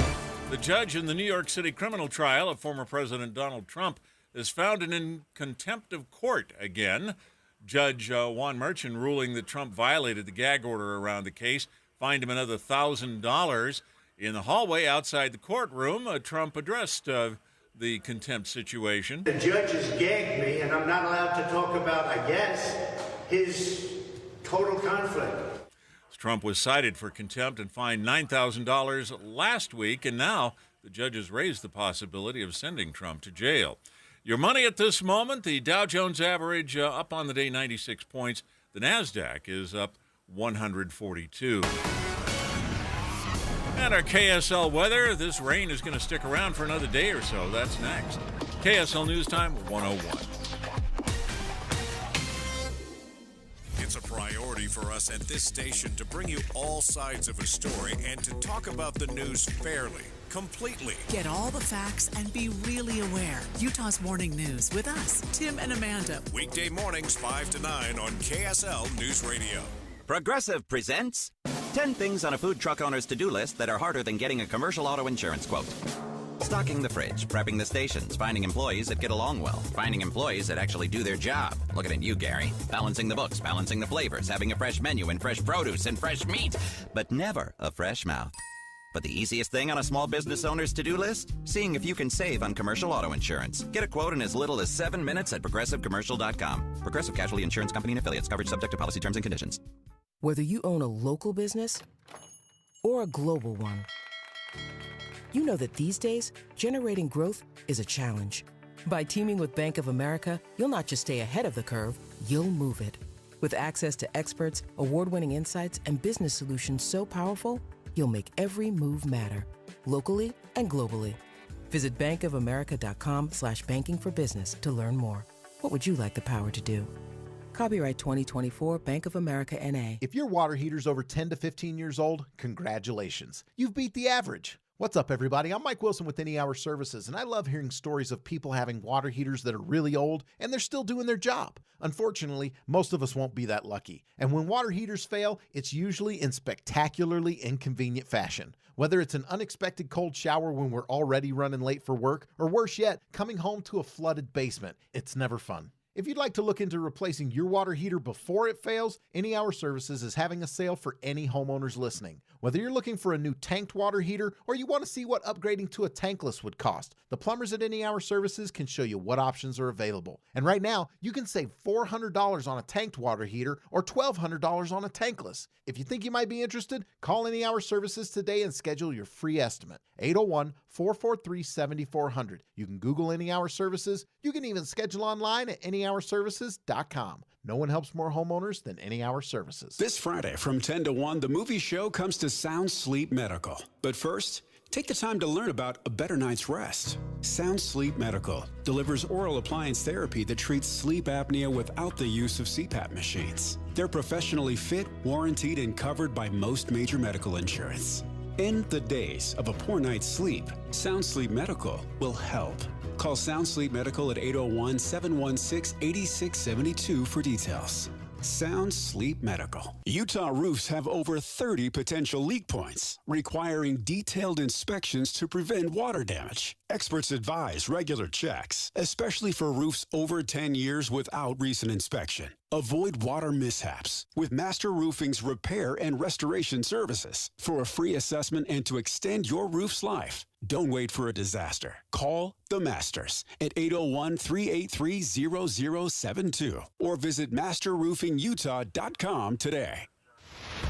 Traffic and weather together, brought to you by Sinclair's Dino Pay app. Save up to 20 cents per gallon. Here's Ricky Meese. The crash is still in the cleanup stages southbound I-15 prior to 106 South on the left with backups almost to 72nd, and a crash has blocked traffic northbound Mountain View corridor near 90th South. Celebrate spring in a clean home. Call Zero Res and get one room cleaned starting at just $25 with a 4-room minimum. Visit ZeroRes.com and book your appointment today. Zero Res. Ricky Meese in the KSL Traffic Center. Cold and wet today and tomorrow. The warming trend will start on Wednesday with highs in the 70s by the weekend. Right now, 43 degrees with rain. I'm Dan Bomas from the KSL Common Spirit Health Studios. Listen online at kslnewsradio.com. We're Utah's news, traffic, and weather station. Inside Sources. Inside Sources. America's voice of reason. Boyd Matheson on Utah's home for elevated conversation. Inside Sources on KSL News Radio. Well, as we begin the program today, of course, we're always trying to get beyond the headlines. We have a lot of headlines flying today. We are standing by for the press conference that will be held in Santaquin. We will take you there live when that begins. We're also keeping our eye on the Middle East. And as talks about a ceasefire get serious, we are looking to that as well. Robert Sherman's going to join us live from Israel coming up here in the first hour of the show. In the meantime, we want to start with many of the things that have played out over the weekend and into our Monday. Campus protests continue across college campuses around the country. Columbia University announced earlier today that their campus had been so rocked by the disruptions that they have decided to cancel their commencement ceremony altogether. And so the question that we want to get to beyond the headlines is, are all of these disruptions and all of these problems, is this solely the responsibility of rogue students and some serious activists? Or is there something beyond that headline that we need to rethink about the role of university leadership? Let's begin.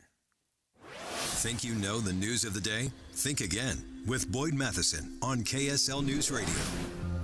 As we continue to watch what has unfolded, what continues to unfold on college campuses across the country, it's time to look at the leadership question. Much of the attention has been focused on those that have been protesting, the encampments, the demands. We're going to break into some of that with maybe a lesson in leadership. A lot of this, I think, could be handled in a very different, a little more positive, a little more proactive way. There are lessons in leadership to be had.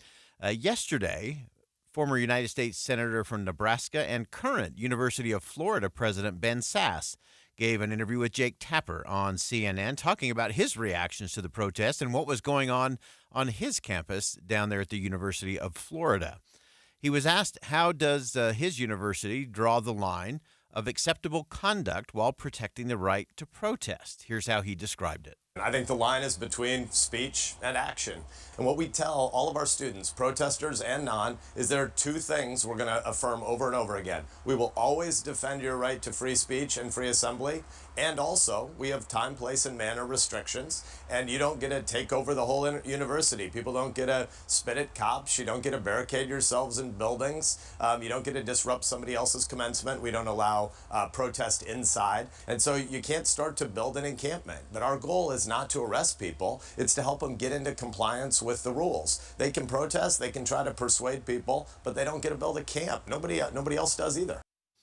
No one gets to build a camp on the campus of Florida in Gainesville. And I love the way Ben Sasse is going about this. He actually described in his conversation yesterday how he went for a run in the morning and ran right past where the protesters had gathered for the day. And he waved to them and he said, we will protect your right to protest, to have your free speech, to gather, to do all of those things that are enshrined in the First Amendment. He said, but we have rules on campus that nobody can camp on campus, regardless. Not the basketball team, not anybody from the business college, nobody from the law school. Nobody gets to camp on campus, and so that's going to be part of the deal.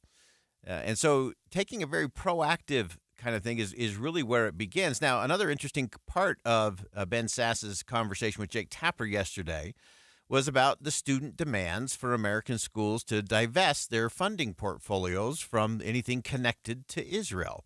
Here's his response. We just don't negotiate with people who scream the loudest. It just doesn't make any sense to me. We believe in the right of free speech. We believe in the right of free assembly, and you can try to persuade people. But what you see happening on so many campuses across the country is instead of drawing the line at speech and action, a lot of universities bizarrely give the most attention and most voice to the smallest, angriest group. And it's just not what we're going to do here. I think that's a great philosophy. Don't reward bad behavior and have a standard and then live up to it. That's what leadership does. And so I will always call him Senator Sasse. That's where we connected when I was in Washington. And as President Sasse of the University of Florida, he's saying, look, we'll protect that. And he is a free speech purist, absolutist. There's just no compromise there. You have to have that. And you can uphold the rule of law. Those things are compatible. And so he says, why so many university leaders are capitulating to the loudest, angriest voices that are usually very small on their campuses is a little bit baffling to him. And he said, we have to do that just a little bit different and a little bit better. And so you can distinguish on campus between speech and action. Universities can say what they mean and mean what they say. If they're just making empty threats, then we're rewarding bad behavior. And any of you who've ever raised a teenager or a toddler, you get it. If you reward bad behavior, you get more bad behavior. And it gets harder and harder the further you go down that trail. And then the final thing that Senator Sass, President Sass, he's going to be a dual thing for me. The last thing he said that universities have to do is actually get back to leading on the educational mission and the obligation they have for students. Take a listen. It's pretty obvious that there's not enough education happening on campuses across the country. I think universities and university boards of trustees need to step up and mind their own shops more. Right now, I think we need a lot more university leadership and a lot more boards of trustees to be asking fundamental questions about whether enough education is happening on our campuses. Is enough education happening on the campuses, including how to be part of a civil society, how to have proper civic elevated discourse? And if we're missing all of those kinds of things in the rhetoric of the angry few and those that are doing things that are clearly in violation of all kinds of rules on campus, whether it's vandalizing a building or taking over a building, whether it's setting up an encampment in a place where encampments aren't allowed, then we got a whole different set of things to do. He also talked about this whole idea of divesting the portfolio. There was a very interesting piece in the Washington Post over the weekend as well that actually tried to dig into a lot of those portfolios of those major universities, only to find that there's some defense contractors in some of those. Not very many universities want to divulge what their strategy is in terms of their investments. But what could be assessed through public records, there wasn't a whole lot to divest. And it seems to be a little bit more of a tempest in a teapot than a real strategy for reform. And so ultimately that gets to the test and the question that we have to think again about is this just about some young, angry protesters, whether they're students or whether they're outside activists? Or is this a leadership question about what's actually going on campus or not going on campus? I think Ben Sass got it right, that we will defend to the end your right to assemble, your right to free speech, your right to ask for redress, all of those things that are enshrined in the First Amendment. And we will uphold the rule of law, the laws that are to govern all students on the campus. And then we can have a different kind of conversation rather than just rewarding the bad behavior of those who are breaking the law, breaking the rules, or making it impossible for anyone else to have a college experience, including a very simple graduation. We'll be right back.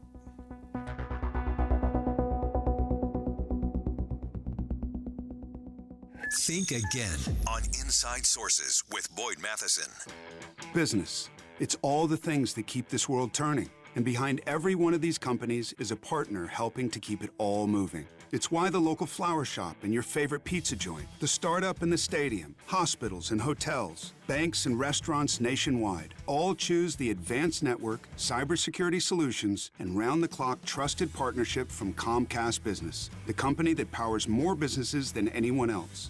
Comcast Business, powering possibilities. See why Comcast Business powers more small businesses than anyone else. Get started with fast speeds and advanced security for $49.99 a month for 12 months with a 2-year contract. Plus, ask how to get up to an $800 prepaid card with a qualifying internet package. Don't wait. Call or go online to switch today. Ends 5/6/24. Restrictions apply. New customers only with 50 megabits per second internet and security edge. Eagle Bill and auto pay required. Equipment, taxes, and fees extra. You've told us what you love. Less bias. Really good, deep thinking. Trust is a big thing for me. Lift people up in a heavy world. And we're listening. Boyd Matheson, The Afternoon. Boyd Matheson is a very moderate talk show host. Now, you can listen. I love the bridge issues where we actually bring people together for the good of the country. Find out why so many Utahns have made the switch to Boyd Matheson and Inside Sources. We can have great disagreements. We just have to learn how to disagree better. Weekdays 1 to 3 on KSL News Radio. Held over due to popular demand. This is your opportunity to save up to 40 to 80% on a hot tub or swim spa. This weekend only, Friday through Sunday, Mountain America Expo Center, Sandy.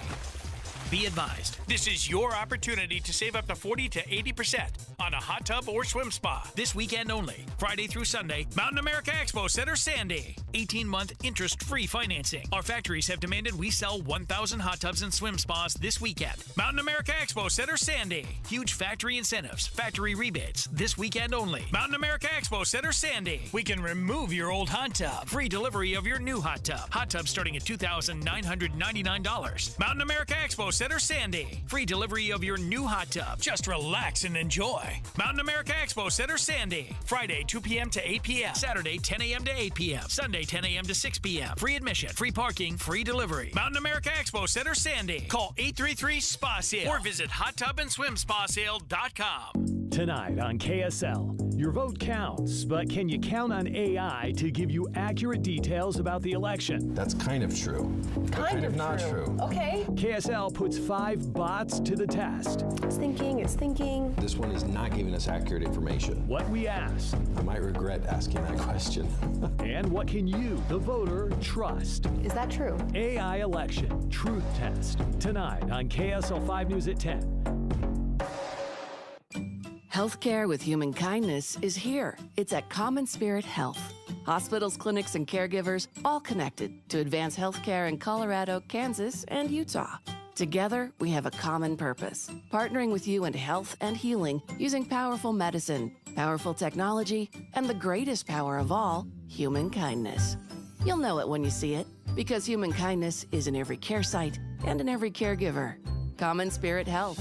Hello, human kindness. When the weather warms up, it's like a stampede, except instead of dust stirred up by hundreds of hooves, it's a cascade of phone calls to Advanced Window Products. This is Jeff Kaplan. Soon as the sun shines and the snow's gone, people want new windows and frames from Utah's #1 custom window maker, and the wait for installation grows longer. But right now, you can get near the front of the line by calling for a quote and get $2,500 off when you purchase 10 windows or more. That's on top of the incredible savings for the highest quality double-pane windows and frames, any style, any color. See, at Advanced Window Products, they actually build the windows here in Utah, they install the windows, and they guarantee them for life. There's no middleman, and they can pass the savings on to you. They even offer buy now, pay later. So get in before the wait grows longer and get the $2,500 off. Get your new windows this spring. Make the call. Advanced Window Products, 801-850-9100. That's 801-850-9100. Or visit AdvancedWindowsUSA.com. Put the equity in your home to work with a home equity line of credit and get 6.49% APR for the first 6 months. Learn more at CypressCU.com.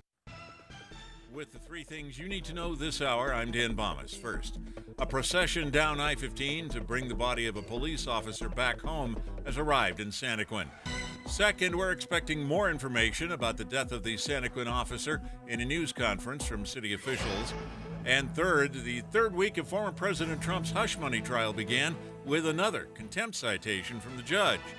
43 degrees with a rain shower in Salt Lake. Back to Inside Sources on KSL News Radio. Boyd Matheson divides rage from reason on Inside Sources.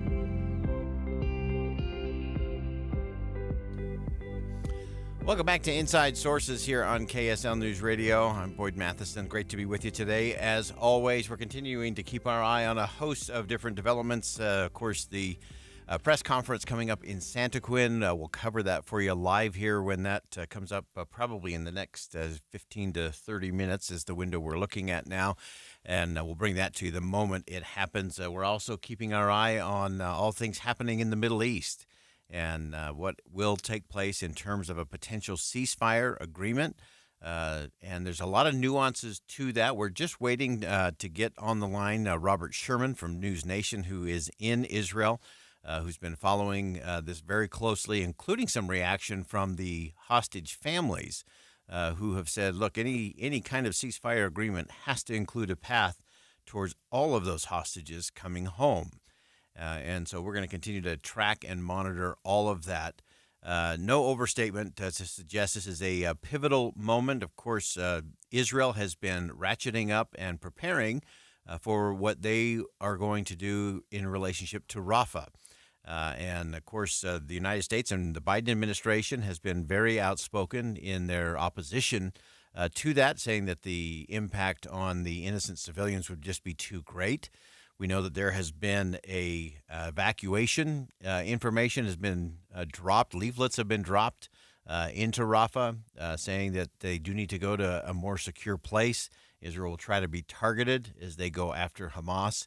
And we're just continuing to watch all of that as it continues to play out. And hopefully we'll be able to get through with Robert Sherman from News Nation here in the next couple of minutes and get his perspective live on the ground in Israel today. And so as we've watched all of that over the weekend, of course, a lot of interesting conversations going on, including a conversation with President Biden and Benjamin Netanyahu. I think those conversations continue to be pretty short, pretty focused, maybe even a little tense and terse at times, just because of the differences. I thought it was very interesting. Yesterday, Benjamin Netanyahu spoke at a Holocaust remembrance ceremony there in Israel, starting a 24-hour period of remembering from sundown yesterday to sundown today. And in the midst of that, he was speaking in Hebrew, and he paused for a moment and shifted to English. And in that portion of his address, again, kicking off Holocaust Remembrance Day, he said that Israel has stood alone before, and if needed, they will do so now. He talked about the need for the nations of the world to recognize evil where it is, and also to make sure that on a Holocaust Remembrance Day that, one, we do remember. I think it's an important piece of the puzzle. And then he also said something interesting as he concluded his portion in English. Benjamin Netanyahu said, "Never again is now." Of course, invoking what has really become part of that Holocaust remembrance, that never again can we allow that to happen. And so we'll continue to watch and see how that plays out. We've also been listening, of course, press conferences have been going on. The White House press conference today included John Kirby. And John Kirby did his best at not answering all of the questions that everyone wants answered today, because, of course, that wouldn't be the wise thing to do in the midst of these kinds of negotiations. It's so important to recognize while Hamas has said that they agree to the ceasefire, nobody is exactly sure what that actually means and which ceasefire agreement they are referring to, what is actually in it. And, of course, Israel has yet to agree that they're talking about the same ceasefire. And so that's all part of a very complicated negotiation process that we're going to continue to track and watch. Also, I think important to keep in mind as we move through, very interesting State Department spokesperson Matthew Miller told reporters today, just about an hour or so ago, that he had received the Hamas response and was still reviewing it. He said, "We're going to go through it now and discuss it with partners in the region, so I don't want to characterize the nature of the response just yet." And so while many are reporting that Hamas has agreed to a ceasefire proposal, nobody is clear in terms of what that actually means. What does that mean for the hostages in particular? What will that mean in terms of humanitarian efforts and supplies going in? What does it mean in terms of what comes next? Will it be the end? Does it mean that Israel postpones or puts off their planned efforts into Rafah, going after the Hamas leadership? And so there's a lot of things that are way up in the air in terms of how this will all play out in the coming hours and days. And so I think looking at that, I think it's very important to just not to chase too many headlines on this, and to just take it very slow. This is a long, very tedious process. Secretary of State Antony Blinken, of course, has another visit scheduled to the region this week. I believe it will be his seventh. I think it's his seventh visit to the region. and he, of course, has been a big part of these latest negotiations. He characterized them when they first began about a week ago, saying that this was a incredibly generous offer on the part of Israel. He said, and in this moment, the only thing standing between the people of Gaza and a ceasefire is Hamas. So as you look at how that has characterized some things over the weekend, I think the question really gets to how many hostages are alive. We know there are at least 30 that are confirmed dead, according to Israeli intelligence and what they've been sharing. But there's been a lot of uncertainty in terms of what the number of remaining hostages that are alive actually is. And so, of course, that is where the hostage families we saw this flash across on News Nation just about 20 minutes ago, that the families of the hostages that are being held by Hamas issued a statement saying that any ceasefire has to have a very clear and very specific path to the release of all the hostages, that they can be returned. And so in the midst of all of this, really pleased to have joining us now live from Israel on an incredibly busy day, Robert Sherman. Robert, I know you are just racing and chasing over there right now. Give us what you're hearing latest on the ground in Israel as it relates to Hamas accepting a ceasefire. We're not sure what is in that. Israel hasn't yet. You mentioned some statements from the hostage families. Give us a little bit of the lay of the land. Yeah, I mean, we just got this a couple of minutes ago here, Boyd, but the War Cabinet has unanimously decided that Israel will continue their operation in Rafah. This just came in a couple of minutes ago in our talks with the Prime Minister's office. So the Rafah operation is still on. They described the deal that Hamas put on the table as being far from their necessary requirements, but there is this. That I do want to read for you here. Israel will send a delegation of working-class mediators to exhaust the possibility of reaching an agreement under conditions acceptable to Israel. So Israel's leaving the door open. They're saying that the Rafah operation is on. This deal that Hamas put on the table and said they accepted is not good enough for the Israelis, but they are leaving the door open for these conversations to continue.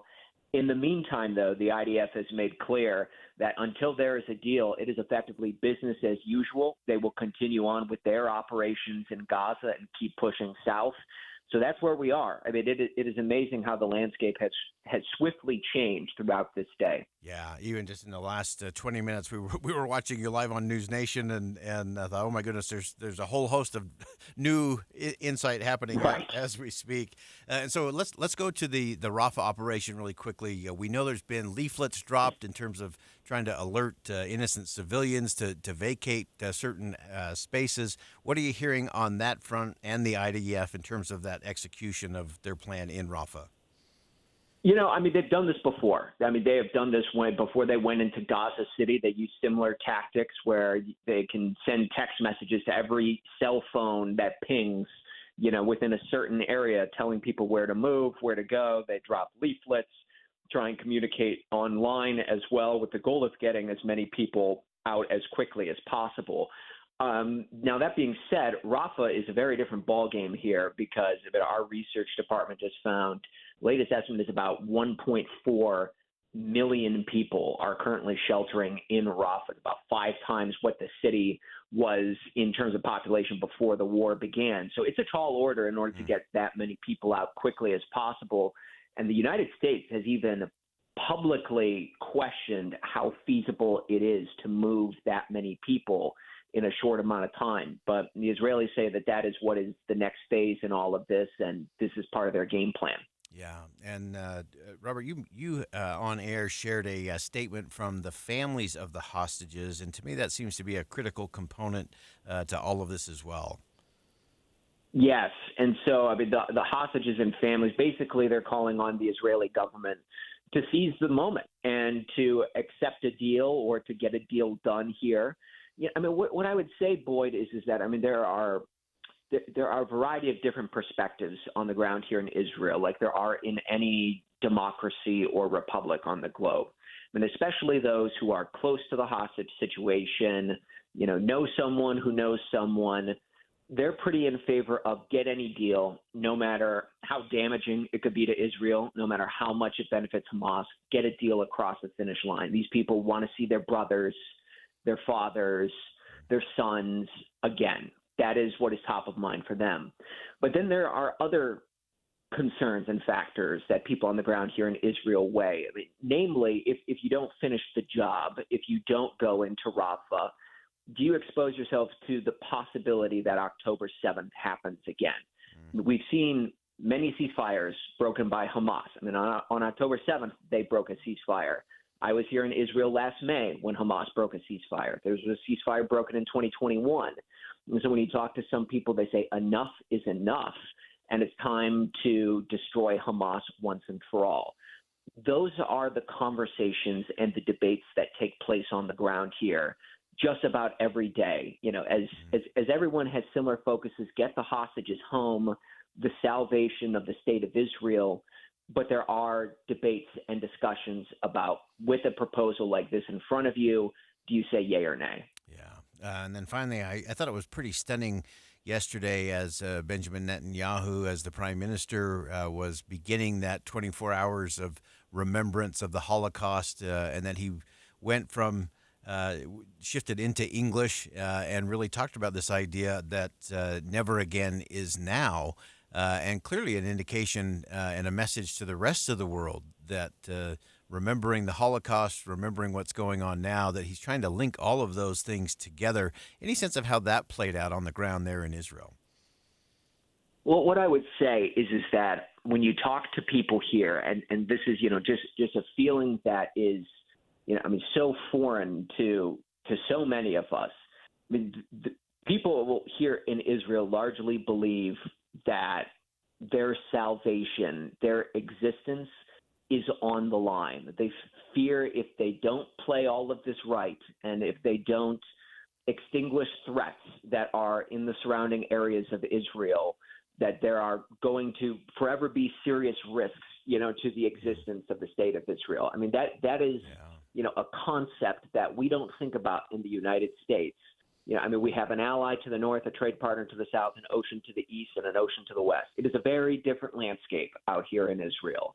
And so, with all of this falling on Holocaust Remembrance Day, it is a sentiment that is palpable to a lot of people here, that this is a highly pivotal moment in the state of Israel's history. Fantastic perspective. Up to the second perspective, Robert Sherman on the ground in Israel, part of News Nation, best of the best. Robert, we really appreciate you carving out time on a crazy busy day, and we look forward to hearing your perspective as this all moves forward. Perfect. Thank you so much, Boyd. Appreciate it. All right. Again, that's Robert Sherman in Tel Aviv reporting on Israel for News Nation. And we will go ahead and step aside for some bottom of the hour news, and we'll come back with more Inside Sources coming up next.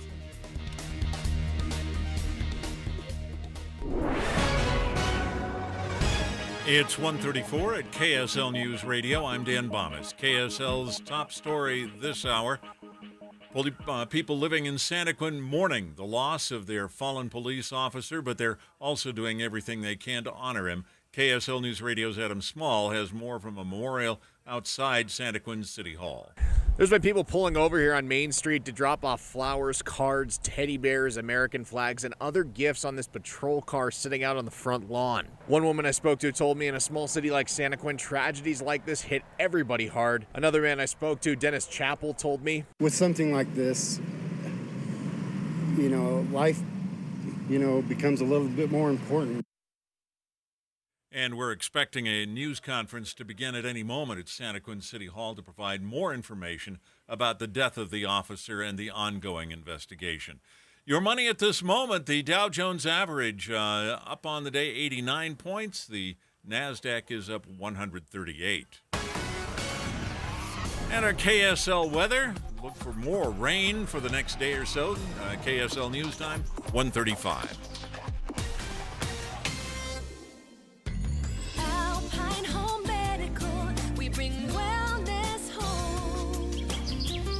The sun is out and the temps are up. It's time to seize the day and hit the road. You were born to ride, and now's the time to make your dreams a reality. Imagine the wind in your hair as you cruise on your very own power scooter. Hi, I'm Jay Broadbent with Alpine Home Medical, and these scooters aren't just for getting around. They're your ticket to freedom. With speeds up to 6 miles per hour, you'll own the road like never before. From graduation to concerts and vacations, our power scooters will get you there in style and ease. Don't wait another minute. The time to ride is now. Let's start your adventure today. Visit us online at alpinehomemedical.com. That's alpinehomemedical.com. Alpine Home Medical, we bring wellness home. Hi, this is Doug Wright with yet another great experiment you can try right there at home. I want you to take 4 bags of water softener salt. Lift 3 of the bags with one hand, good luck on that, and 1 bag with your other hand. Now, if you're like most people, you'll probably find that 3 bags of salt weigh about 3 times as much as 1 bag of salt. And that's an important thing to keep in mind when you're shopping for a water softener. You see, Connecticut of Utah, an authorized Connecticut dealer, their water softeners are so well designed, they use only 1 bag of salt for every 3 that other water softeners use. Now, I can't speak for you, but I'm not a fan of lower back pain, and as our little experiment has hopefully demonstrated, carrying that 1 bag of salt, it's a lot easier on your back than carrying 3. That's just one of the many reasons you should look into water softeners from Connecticut of Utah, an authorized Connecticut dealer. To learn more, call Connecticut of Utah, 801-576-8600, or go to softwaterutah.com. Here's a way to get breaking news updates anywhere you go. At the store or in a work meeting, you can get breaking news on your phone. You can quickly read it, swipe, or click for more. It's super discreet, super fast. That's the app for KSL News Radio. Traffic and weather together brought to you by Sinclair's DinoPay app. Save up to 20 cents per gallon. Here's Ricky Meese. Well, crews are still on the scene of this partial closure of northbound Mountain View corridor at 90th South due to an accident. Eastbound turn lanes are also blocked to traffic. And for Twilla County drivers, a crash called out Main Street at Hale Street in Grantsville. Spring has sprung, so it's time to shop. IFA's Spring Flower Sale now through May 19th. Visit your local IFA or shop IFACountryStores.com. Ricky Meese in the KSL Traffic Center. Cold and wet today and tomorrow. The warming trend starts on Wednesday with a high in the 70s by the weekend.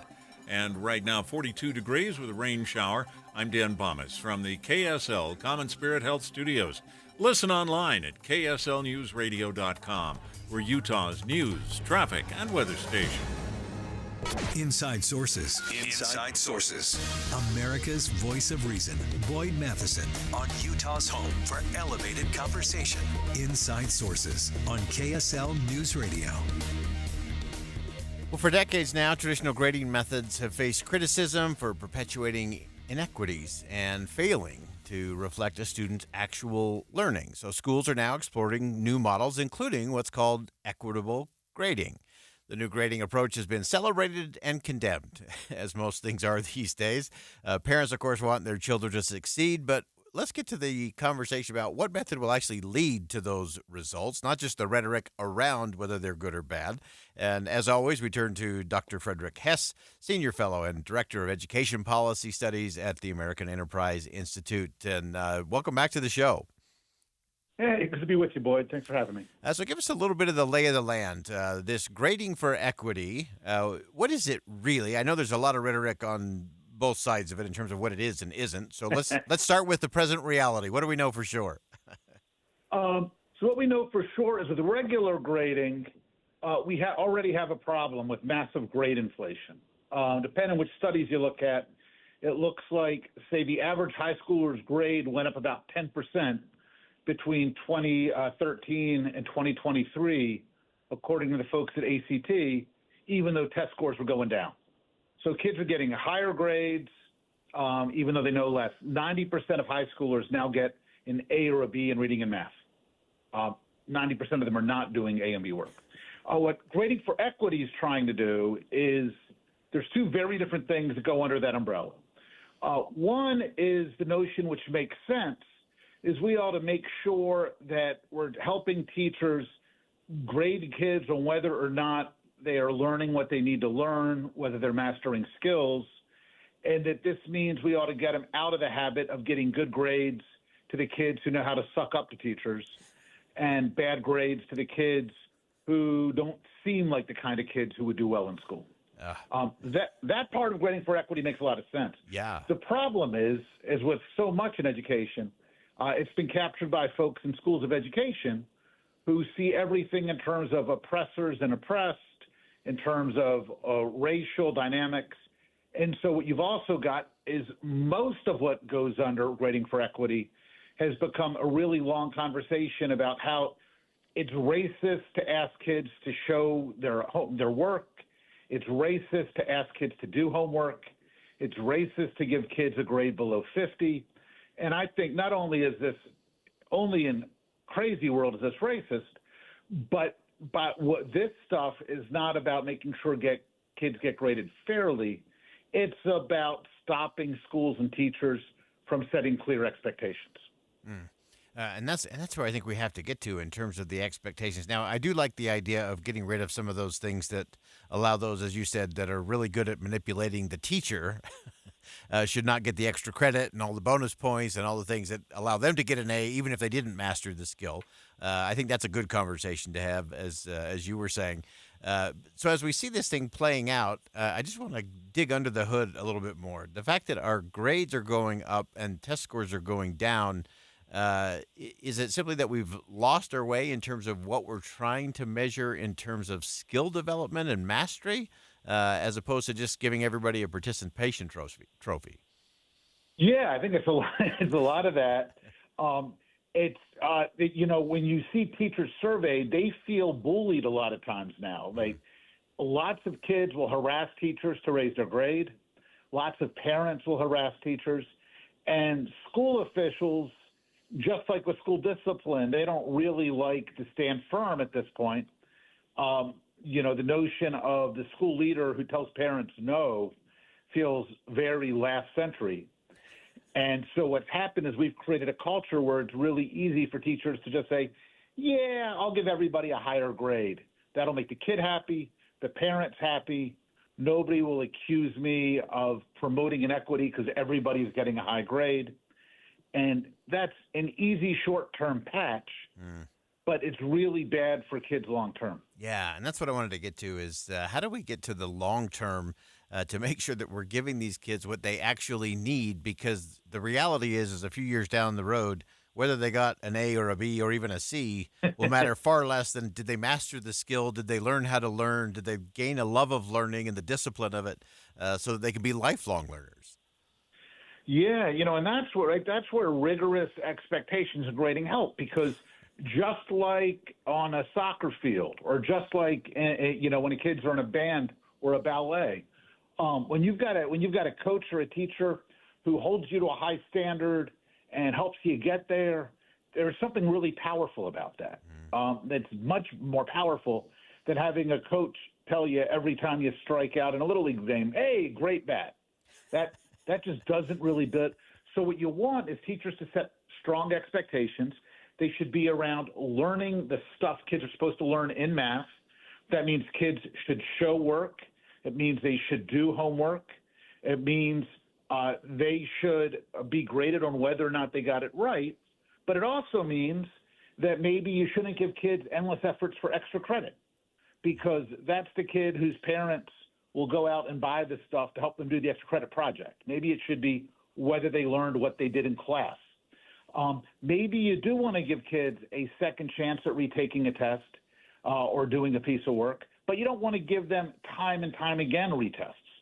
So partly this is about making sure we're setting expectations where kids are being held to a high standard, given some support and extra opportunities, but where we're not starting to back away from the notion of excellence. Yeah, and that is the bottom line right there. How do we get to that standard of excellence and create space for everyone to thrive and achieve? Rick Hess, of course, Senior Fellow and Director of the Education Policy Studies at the American Enterprise Institute, always gives us the real conversation we need to be having when it comes to education. Rick, as always, thanks so much for joining us today. Hey, thanks, Boyd. All right, that's Rick Cass again joining us from AEI. And those are important things. Like, we can all feel good and everybody get an A, or we can actually learn the skills that we need our kids to learn so that they can thrive and succeed in the years ahead. We'll be right back.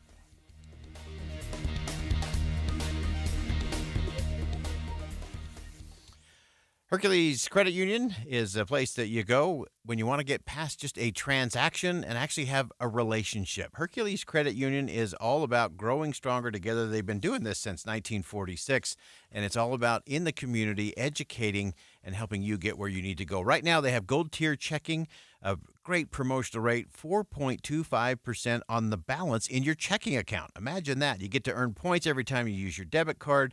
You get free credit monitoring, no monthly fees, all of the things that actually matter to you to make sure that you're getting where you want to go in your financial future. Our friends at Hercules First Federal Credit Union, you can find their locations in Taylorsville, Harriman, Riverton, or Salt Lake City. Or as always, with our friends at Hercules, you can find them online at HerculesCU.com. That's HerculesCU.com. At KSL News Radio, we have a 30-year legacy of honoring Utah teachers, but we can't do it without your help. Please tell us about an important teacher in your life on the KSL Teacher Tribute Wall, presented by Cypress Credit Union. Each month, one lucky teacher wins a $500 gift card from Cypress Credit Union, a $250 gift card to Harmon's, plus season tickets to Hale Center Theater. Say thanks to your teacher today at kslnewsradio.com/teacher from Cypress Credit Union and KSL News Radio. Hey everyone, it's Ted from Consumer Cellular, the guy in the orange sweater, and this is your wake-up call. If you're paying too much for wireless service, you don't have to keep having that nightmare. Consumer Cellular has the same fast, reliable coverage as the leading carriers for up to half the cost. So why keep spending more than you have to? Seriously, wake up and call 1-888-FREEDOM or visit consumercellular.com. Savings based on cost of Consumer Cellular single line 1, 5, and 10 gig data plans with unlimited talk and text compared to lowest cost single line postpaid unlimited talk, text, and data plans offered by T-Mobile and Verizon January 2024. For the ones who work hard to ensure their crew can always go the extra mile, and the ones who get in early so everyone can go home on time, there's Grainger, offering professional-grade supplies backed by product experts so you can quickly and easily find what you need. Plus, you can count on access to a committed team ready to go the extra mile for you. Call, click Grainger.com, or just stop by. Grainger, for the ones who get it done. That's right, it's me again, and I'm at J&J Garden Center in Layton, the best place to shop for Mother's Day, where they have something special for every mom, and of course at a special price. Right now, all hanging baskets are 20% off, all flats of flowering bedding plants are just $22.98, and all 4.5-inch geraniums are 20% off too. That's incredible. J&J Garden Center definitely has the best products at the best price, so give Mom something special this Mother's Day with a special purchase from J&J Garden Center in Layton. Take the Layton Parkway exit, Main Street to Gentile, then west 2 miles. You've got to see it to believe it. You really do. Country grown to your home, J&J Garden Center. We see a lot of news about teens vaping, but teens see something else. Videos on social media that glamorize it and downplay the dangers of nicotine. How can parents talk so kids will listen? Use facts. 1. Nicotine can rewire teens' brains. 2. It can make teens more anxious. 3. Changes to the brain can be permanent. So even when it hides behind a new look, nicotine is brain poison. Go to undo.org for more. What was that? That is business phone bliss with the Ooma Cloud phone system. It handles all our voice, video, and messaging needs. You sound very calm. I am. Ooma has everything I need to run my business more efficiently, like virtual receptionist, call routing, and video conferencing. And it starts at just $19.95 per month per user, plus taxes and fees. Ooma. Nice. Find your business comm at ooma.com/radio. Getting help with plumbing repairs is easier than you think. All you have to do is call Any Hour Services or schedule an appointment at anyhourservices.com. No one helps more homeowners than Any Hour Services. With the 3 things you need to know this hour, I'm Dan Bomas. First, the community in Santaquin is reacting with shock and sadness to the death of one of their police officers. Second, Hamas says it's agreed to a ceasefire proposal. Israel hasn't said yet whether it will accept it. And third, Utah's new NHL team will be practicing at the shops at Southtown. Right now, 41 degrees with showers in the vicinity. Back to Inside Sources at KSL News Radio. Boyd Matheson divides rage from reason on Inside Sources. Welcome back to Inside Sources here on KSL News Radio. It is great to be with you today. As always, I am Boyd Matheson. As we've been moving through this first hour of the program, we are continuing to keep our eye on what will be a press conference held in Santaquin coming up shortly. We'll take you to that live when that begins.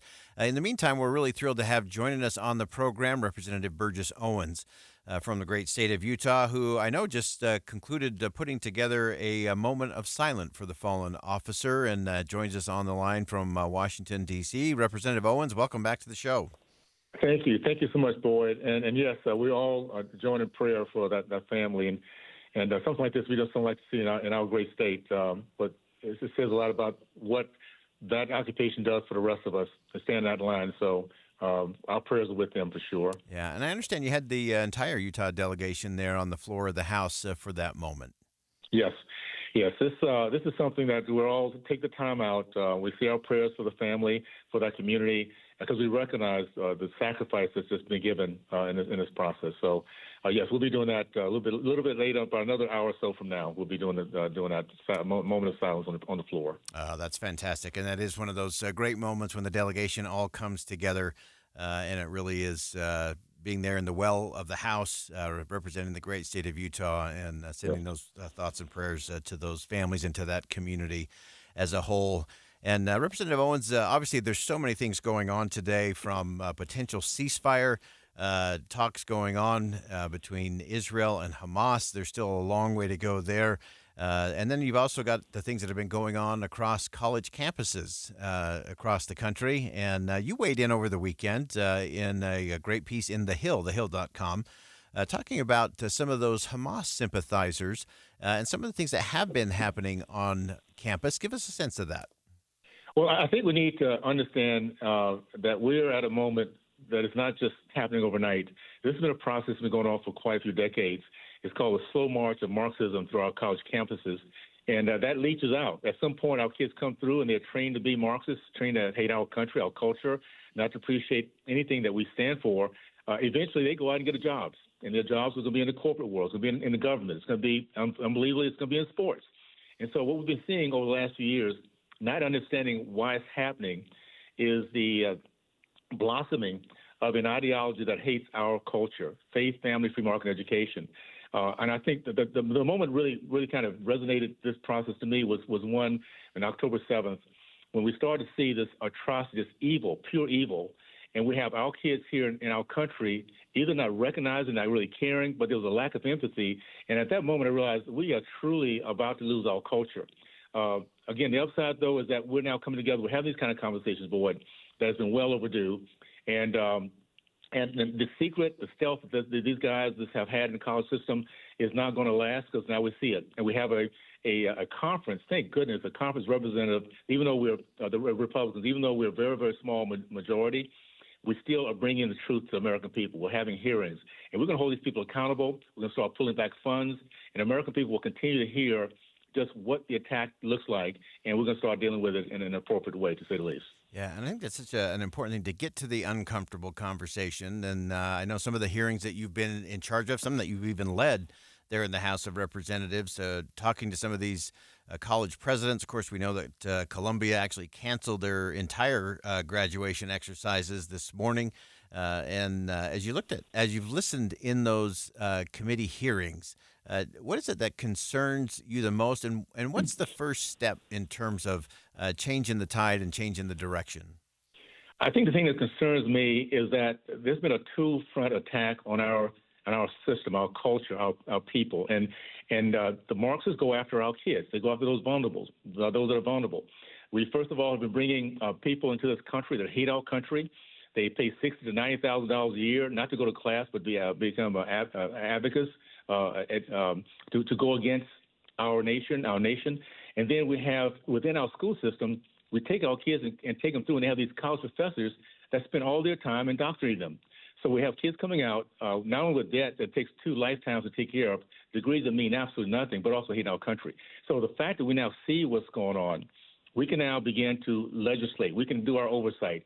We're going to start looking at outcome. The fact that for the first time in our history, we've had presidents that came before us thinking that it was just going to be a just easy day to go through and just say what they're going to say and go back to their jobs, end up getting fired. Because American people realize, as we had these hearings, that they are not the type of leadership we need. We're going to do more and more of that, and because we have the American people with us, that's the difference. Many of us have understood this process for a while. That's why we've been asked for things like choice. That's why we've been highlighting states like Texas and Florida and Utah that give our kids more opportunities. But for the first time, we have more Americans now having these conversations every single day. They're tired of it, and they're going to support us as we begin to address the issues we're having at the Department of Education and, of course, these college campuses across our country. Representative Burgess Owens on a very busy day in our nation's capital. And again, we know you'll be stepping in for that moment of silence there on the floor of the House coming up about an hour or so from now with the entire Utah delegation. We appreciate you making some time for us today. Again, great piece in The Hill, thehill.com. Representative Owens, thanks for joining us today. Thank you, Boyd. Just know that we're on our way back. American people are awake, and that's all it takes for we the people to begin to make changes. So I'm excited about that process. So thanks so much, Boyd. I appreciate it. All right. Again, that's Representative Burgess Owens joining us on the line. And again, a very busy day in our nation's capital on a wide range of issues. And we're going to continue to break all of those down and to make sure we get past the headlines of all of these things. There are important, crucial conversations we need to get to underneath. In terms of not just what's going on college campuses, what's happening in schools everywhere in our nation, and to make sure we're having the wide open, transparent, accountable conversations so we can get to the right results. So when we talked to Rick Hess just a moment ago, talking about how we're grading and the fact that students' grades continue to go up, but our overall assessment in terms of have you mastered the material, those scores continue to go down. To me, that says something's broken, or we're measuring the wrong thing, or we're rewarding the wrong thing. And maybe we're rewarding those who know how to work the system or to do all the extra credit assignments or to get in good with the teacher.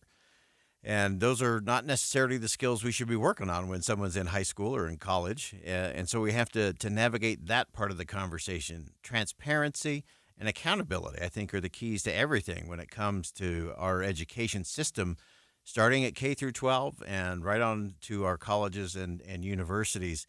We have to get to the better conversation. And we have to recognize, as we started the show, listening to Ben Sass, president of the University of Florida, which happens to be the largest Jewish school in terms of student population in the country, and what they're doing to make sure those students feel safe and secure, and making sure that they can have protests and free speech and rights to assemble in all the right ways. And so much of this gets served up to us in the traditional fake fight, false choice that never leads us to better results. And so on all of these issues, don't just accept what you're getting served up on your social media feed or as you're perusing the headlines across all the major news networks. We have to get underneath it and have the deeper discussion, sometimes the uncomfortable conversation. We'll continue to do that in hour number 2. Stick around. We'll be right back.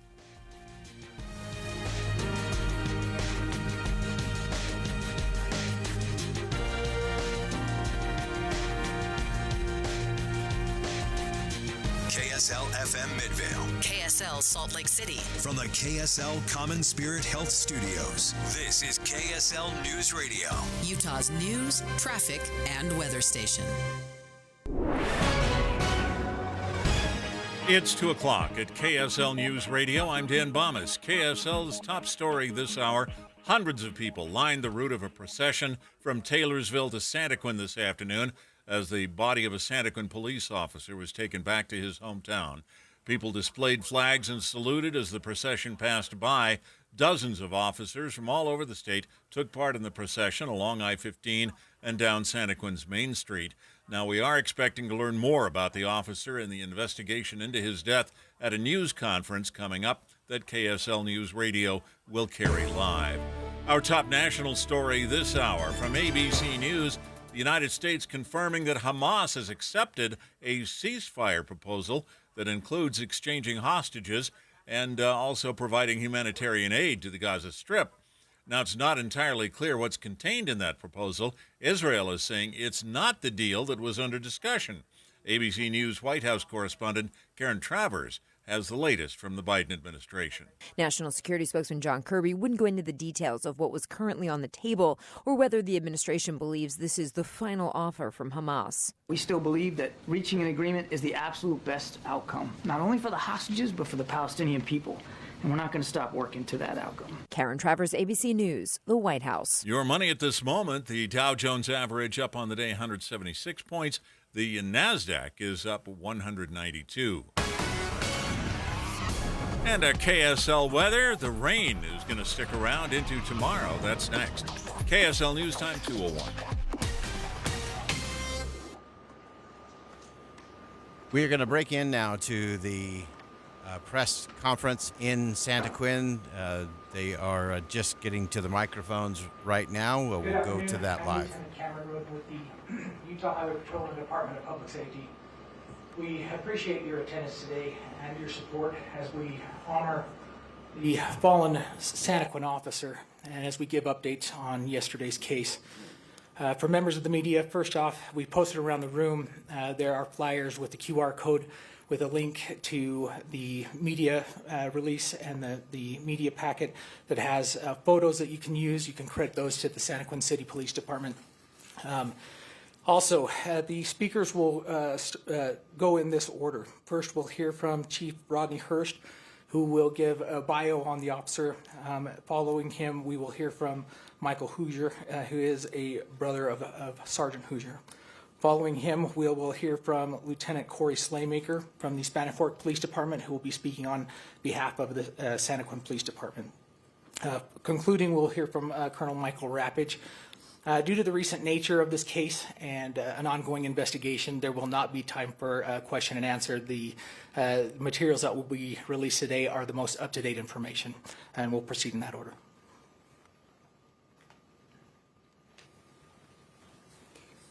I want to thank everyone for coming.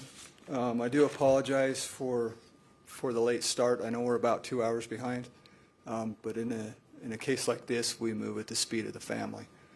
So at first, I want to thank everyone. There is not words to express the gratitude that I have from the governor all the way down to the local city officials, to the firefighters, to the police officers, to my right-hand man, Lieutenant Wall, and the chiefs, specifically the chiefs of Utah County and the sheriff. They have been instrumental in helping us through this, and will continue to assist us. And I just want to let them know that I have more thanks or more gratitude than words can express.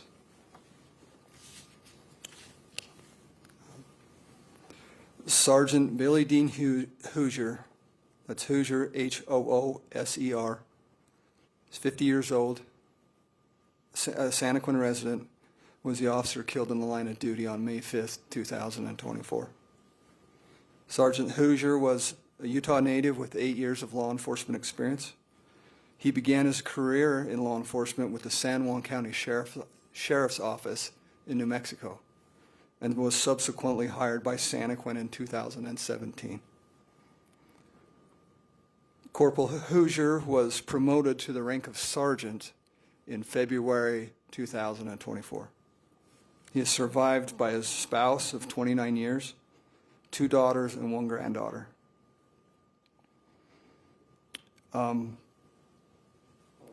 Just on a personal note, I know everybody says this when an officer gets killed, but Sergeant Hoosier was one of those guys that was really squared away. He was a by the book, right and wrong, even had the flat top haircut to go along with it. He was a top-notch officer, and it's going to be hard to replace him. Every time I see law enforcement officer killed in the line of duty, I'm always reminded of a scripture from the Old Testament, and it's Isaiah 6:8. Then I heard the voice of the Lord saying, "Whom shall I send, and who will go for us?" Then said I, "Here I am. Send me." In a nutshell, that describes Sergeant Bill Hoosier, and I'm sure I'll get a chance to speak in front of you again, but that's all for today. Thanks for coming.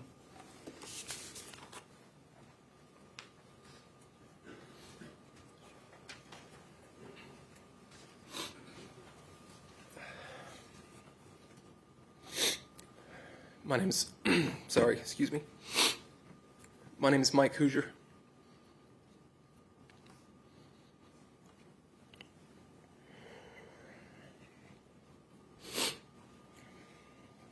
And Bill was my big brother. I have a statement from the family. But before I read that, I'd like to tell you something about Bill. Bill started his law enforcement journey as a volunteer, unpaid, doing the same job. And he started that late in life. So it was a decision that he made, something that he wanted to do, and it's something that he loved to do.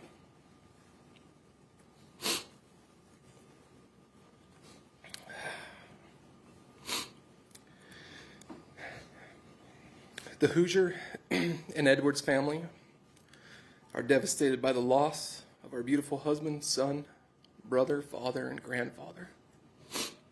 Such a senseless loss that hit so hard for not just our family, but our extended law enforcement family and the community. We take comfort in the outpouring of support we have received from agencies and offices all over the state. Although nothing could never make up for the loss we feel, we take solace knowing that Bill died a hero.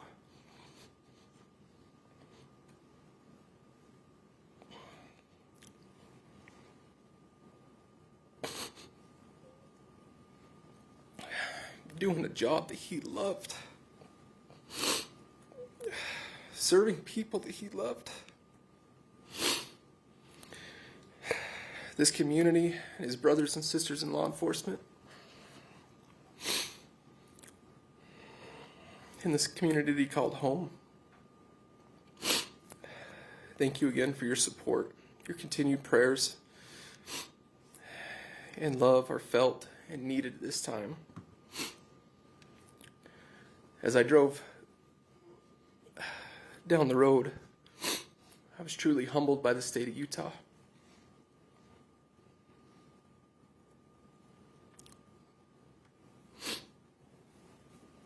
I drove in from Wyoming this morning, and the entire way, I could see the love and support of Utah. I thank you.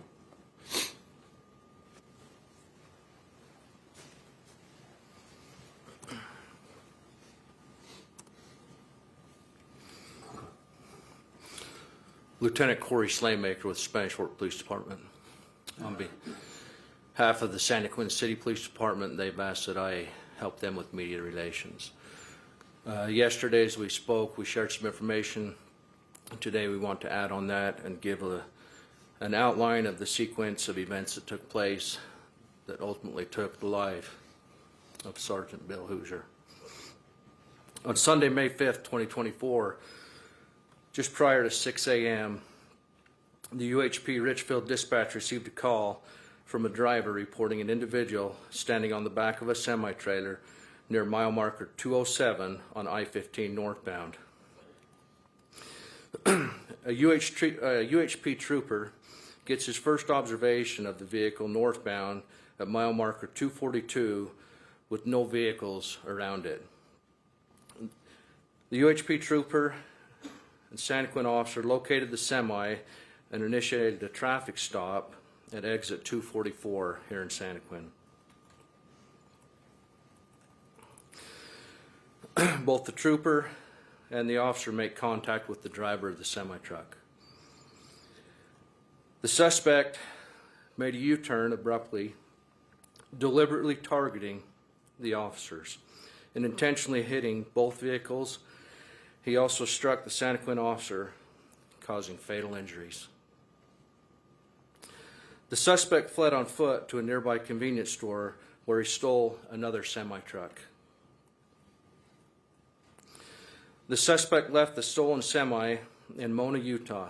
Multiple units responded, including SWAT units, in an attempt to locate the suspect. It was reported that the suspect stole a Ford pickup out of Mona with an unknown time lapse. An attempt to locate was broadcast statewide in an attempt to locate that vehicle. That Ford pickup was located in Mount Pleasant, Utah, and the suspect stole another vehicle at this location. An additional attempt to locate was updated around the state, attempting to locate this second vehicle. The stolen vehicle was located in Vernal and fled from troopers at an extremely high speeds, and the vehicle crashed. The suspect was taken into custody and transported to a local area hospital. As you know, there are multiple locations where investigations are still taking place. This is still currently a very active investigation with further information that will still be coming forward. We thank you for your support in this event.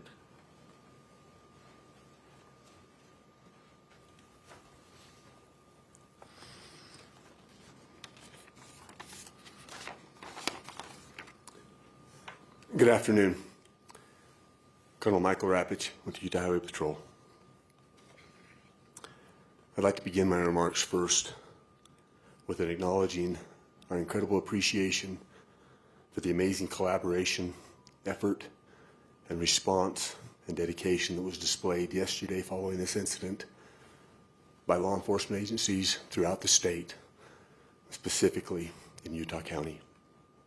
Specifically, I'd like to thank and recognize the incredible leadership and resources of Sheriff Smith, the chiefs of Utah County, and the agencies that they oversee, and the quick and immediate response that was part of this tragic incident.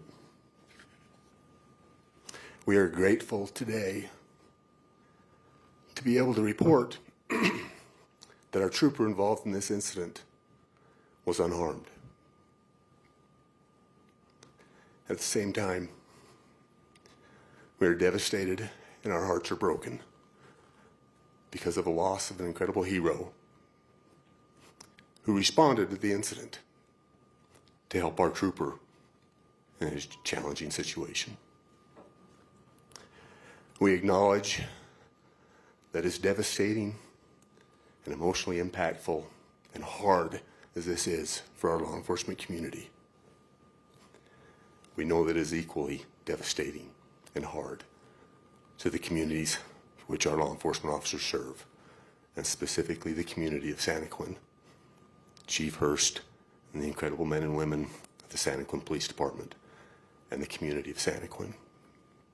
We appreciate the support and stand resolute in our support for this community, for the Santaquin Police Department, and the guarantee that the incredible actions and service of Sergeant Hoosier will never be forgotten, and we will always remember and support his incredible family.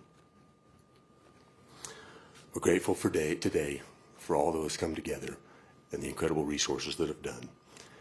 We're grateful for those who serve their community so incredibly well and take on the responsibility of public safety. And we appreciate the support of our media partners, our communities, and law enforcement agencies. Thank you.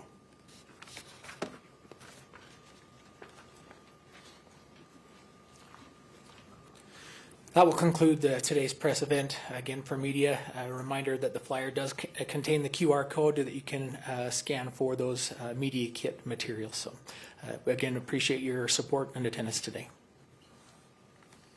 You've been listening to the press conference down in Santaquin, describing what has been going on. Becky Bruce joins us live in studio for just a quick recap. Becky, what did you hear? What stood out for you as you were listening to the press conference today? You know, the power of just hearing Sergeant Hoosier's brother speak really stood out to me.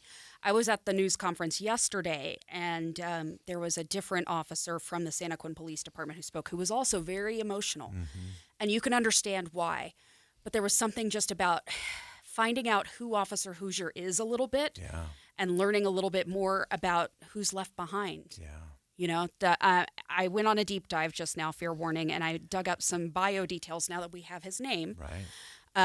Sergeant Bill Hoosier was one of 3 sergeants on the Santaquin Police Force. We know he was 50 years old. There's a GoFundMe account that has already raised over $60,000 for this guy. And once I started digging into his background, it was pretty easy to see why. In addition to being a sergeant on the force, he was named Employee of the Month for the city of Santaquin back in October 2022.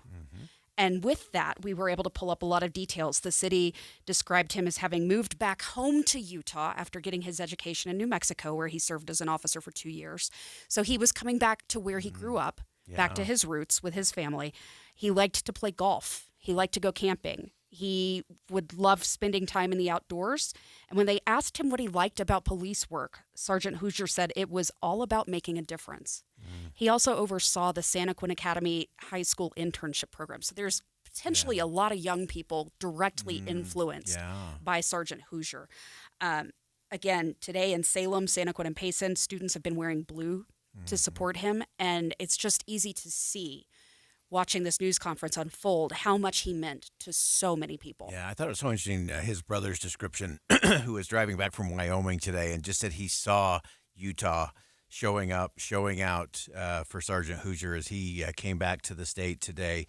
So many important lessons, so many important connections. We did just have Representative Burgess Owens on the line a few moments ago, and the entire Utah delegation will be on the floor of the House of Representatives in about an hour, leading a moment of silence in honor of Sergeant Hoosier as well. So it is Utah coming together, and as you said, it is so important to recognize the people, the individual traits that are part of this. Thanks so much for stepping in, and we'll go ahead and step aside for a quick break. We'll come back with more Inside Sources here on KSL News Radio.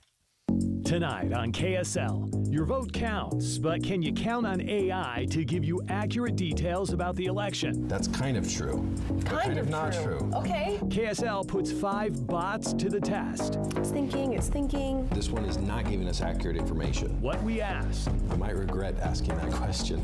And what can you, the voter, trust? Is that true? AI Election Truth Test. Tonight on KSL 5 News at 10. An emergency can happen any second. Here's a few seconds to think about where you'd go. When you need medical care fast, the closest emergency room is a smart thing to know. Common Spirit Health ERs are your direct path between feeling scared or uncomfortable and feeling better. Find emergency care in your neighborhood at mountain.commonspirit.org. Introducing Peach Doors and Windows. Are you ready to upgrade your home with stunning new windows but are overwhelmed with how to begin? Look no further than Peach Windows. You know at Peach, they are all about giving you options. Peach offers a wide selection of wood windows, sleek modern black metal frames, European tilt and turn windows, plus much, much more. It's not just about looks, it's about durability and security to protect what matters most. Let them help you find the perfect match for your home, budget, and personal style. Visit their showroom and see for yourself. No pushy sales tactics, only guidance from their experienced staff. No inflated markups just to offer so-called discounts. See their 5-star reviews where customers rate them on their attention to detail through every step of the sale and installation process. Amazing home transformations begin with windows and doors. Serving Logan to St. George, just Google Peach Building to see for yourself. Held over due to popular demand. This is your opportunity to save up to 40 to 80% on a hot tub or swim spa. This weekend only, Friday through Sunday, Mountain America Expo Center, Sandy. Be advised, this is your opportunity to save up to 40 to 80% on a hot tub or swim spa this weekend only. Friday through Sunday, Mountain America Expo Center, Sandy. 18-month interest-free financing. Our factories have demanded we sell 1,000 hot tubs and swim spas this weekend. Mountain America Expo Center, Sandy. Huge factory incentives, factory rebates this weekend only. Mountain America Expo Center, Sandy. We can remove your old hot tub. Free delivery of your new hot tub. Hot tub starting at $2,999. Mountain America Expo Center, Sandy. Free delivery of your new hot tub. Just relax and enjoy. Mountain America Expo Center, Sandy. Friday, 2 p.m. to 8 p.m. Saturday, 10 a.m. to 8 p.m. Sunday, 10 a.m. to 6 p.m. Free admission, free parking, free delivery. Mountain America Expo Center, Sandy. Call 833-SPA-SALE or visit hottubandSwimSpaSale.com. I just elevated my checking account with Utah Community Credit Union. Tim, I am so blown away at what I get with my elevated checking account at UCCU. I get so many benefits. I get cell phone protection and roadside assistance. The one that blows me away the most is telehealth. I actually get zero copay telehealth with my checking account from UCCU. Did you know you also get a 0.25% loan discount? It's one of the many things. And if you like to travel or you're on the road quite a bit, a free ATM nationwide. 30,000 ATM locations that you can use while you're out. Utah basketball star Walker Kessler and Utah Community Credit Union have come together to announce this brand new elevated checking account with more benefits, more savings, more online protections than ever before. Yeah, there's even something for dark web monitoring, which I have never heard of before, but you can find out more by just going to uccu.com. And open an elevated checking account online or stop by any branch. UCCU, you're going to love where you bank. Here's an easy tip from Jordan Valley Water to know when it's time to water your lawn. If you step on your grass and it pops right back up again, you don't need to water yet. For more tips, visit waittowater.com.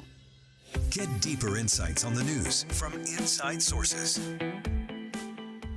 Welcome back to Inside Sources here on KSL News Radio. It's great to be with you today, as always. I am Boyd Matheson, and beginning at sundown last night through sundown tonight, it is Holocaust Remembrance Day. And so many things as we look at how we grapple with so many things that are literally unfolding as we speak in the Middle East.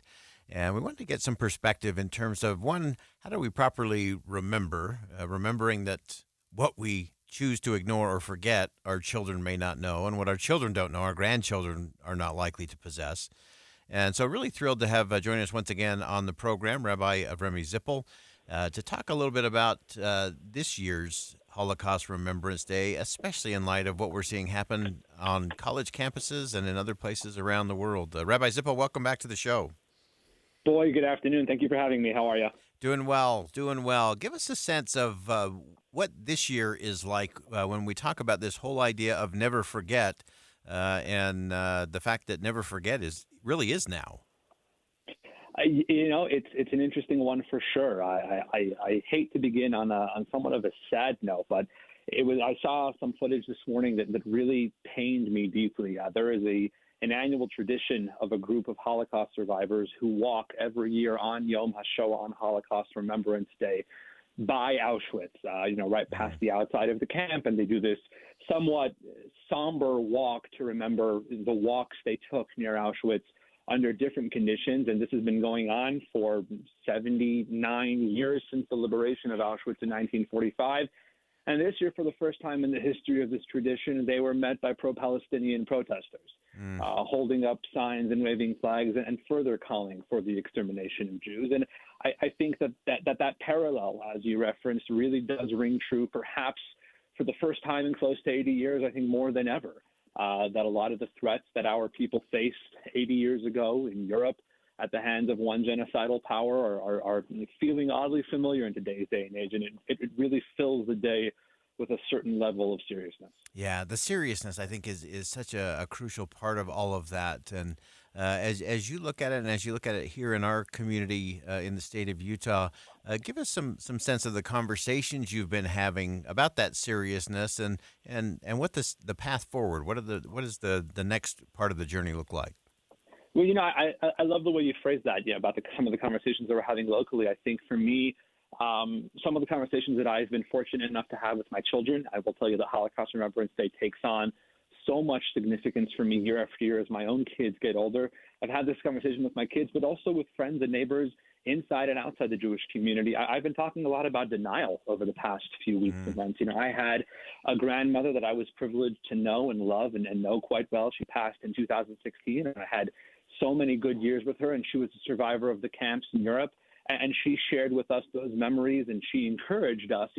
She always saw it as she was sharing the memories of those that could no longer speak, her siblings that perished in the camps, and she felt she had that responsibility to convey forward to us that we should pass that along when she could no longer speak. And I think we as her grandkids always thought to ourselves, well, of course we'll pass that along, but why is there going to be such a need? It's not like the world is ever going to deny that these things happened. And why is there such a sense of responsibility? And I think for loved ones of Holocaust survivors who have seen over the past 7 months atrocities committed against Jewish people that were recorded live on video by the people doing those atrocities.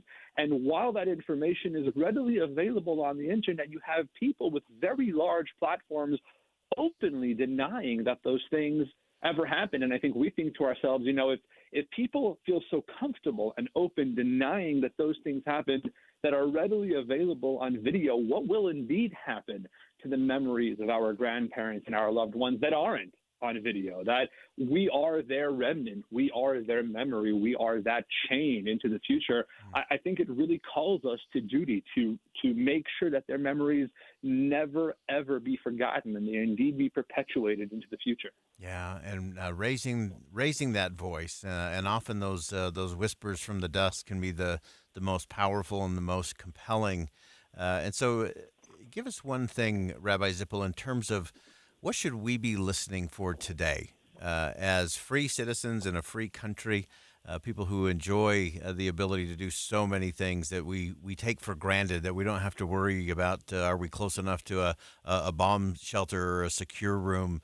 What should we be thinking about and talking about on Holocaust Remembrance Day?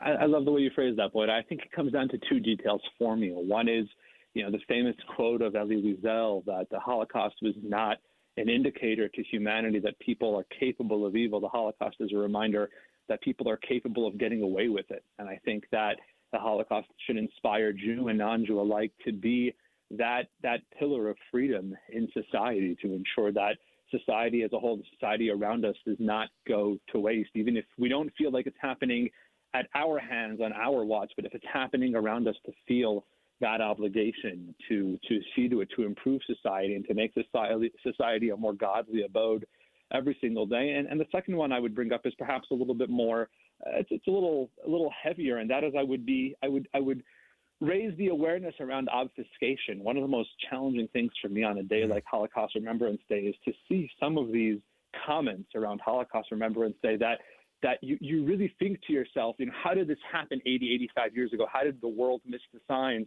And I'm reading in front of me, there's an image here from the Instagram of Columbia University, and I'll just read very briefly. On Holocaust Remembrance Day, we shine a light on the importance of learning to think critically about the role and responsibility all of us share in standing up against hate.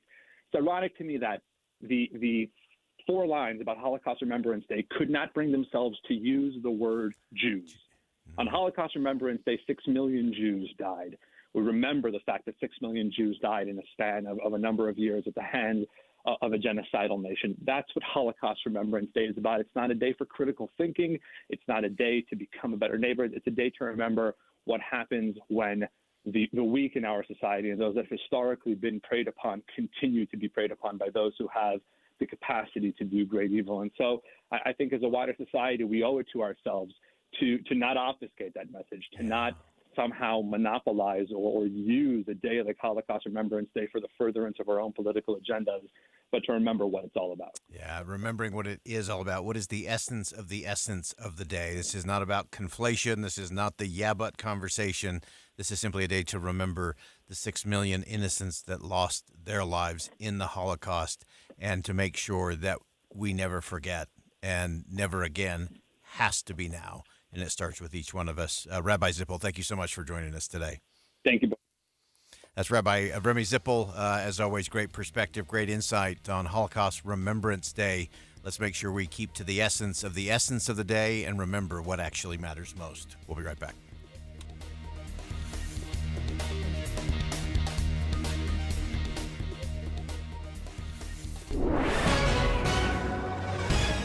It's 2:30 at KSL News Radio. I'm Dan Bomas. KSL's top local story this hour. Santaquin Police Sergeant Bill Hoosier is being remembered as a straight-down-the-line officer who joined law enforcement later in life. He was killed yesterday by a semi that deliberately crashed into him after the truck had been pulled over. His younger brother, Mike Hoosier, was among those who spoke at a news conference that has just concluded. We take comfort in the outpouring of support we have received from agencies and offices all over the state. Although nothing could never make up for the loss we feel, we take solace knowing that Bill died a hero. Sergeant Hoosier was 50 years old, a father, husband, and grandfather. No information available yet as to a memorial service. Police say the suspected driver of the truck, 42-year-old Mike Jane, was captured after allegedly stealing several other vehicles during a chase. Our top national story this hour from ABC News. Israel says it still intends to invade the Gaza city of Rafah, where more than 1 million Palestinians are seeking refuge. The Israeli Defense Forces say they launched 50 missiles into the city today. Hamas is saying it's agreed to a ceasefire deal worked out by Egypt and Qatar, but Israel is saying it's not the same agreement that had been on the table. Your money at this moment, the Dow Jones average closing trading today up 176 points, the NASDAQ up 192.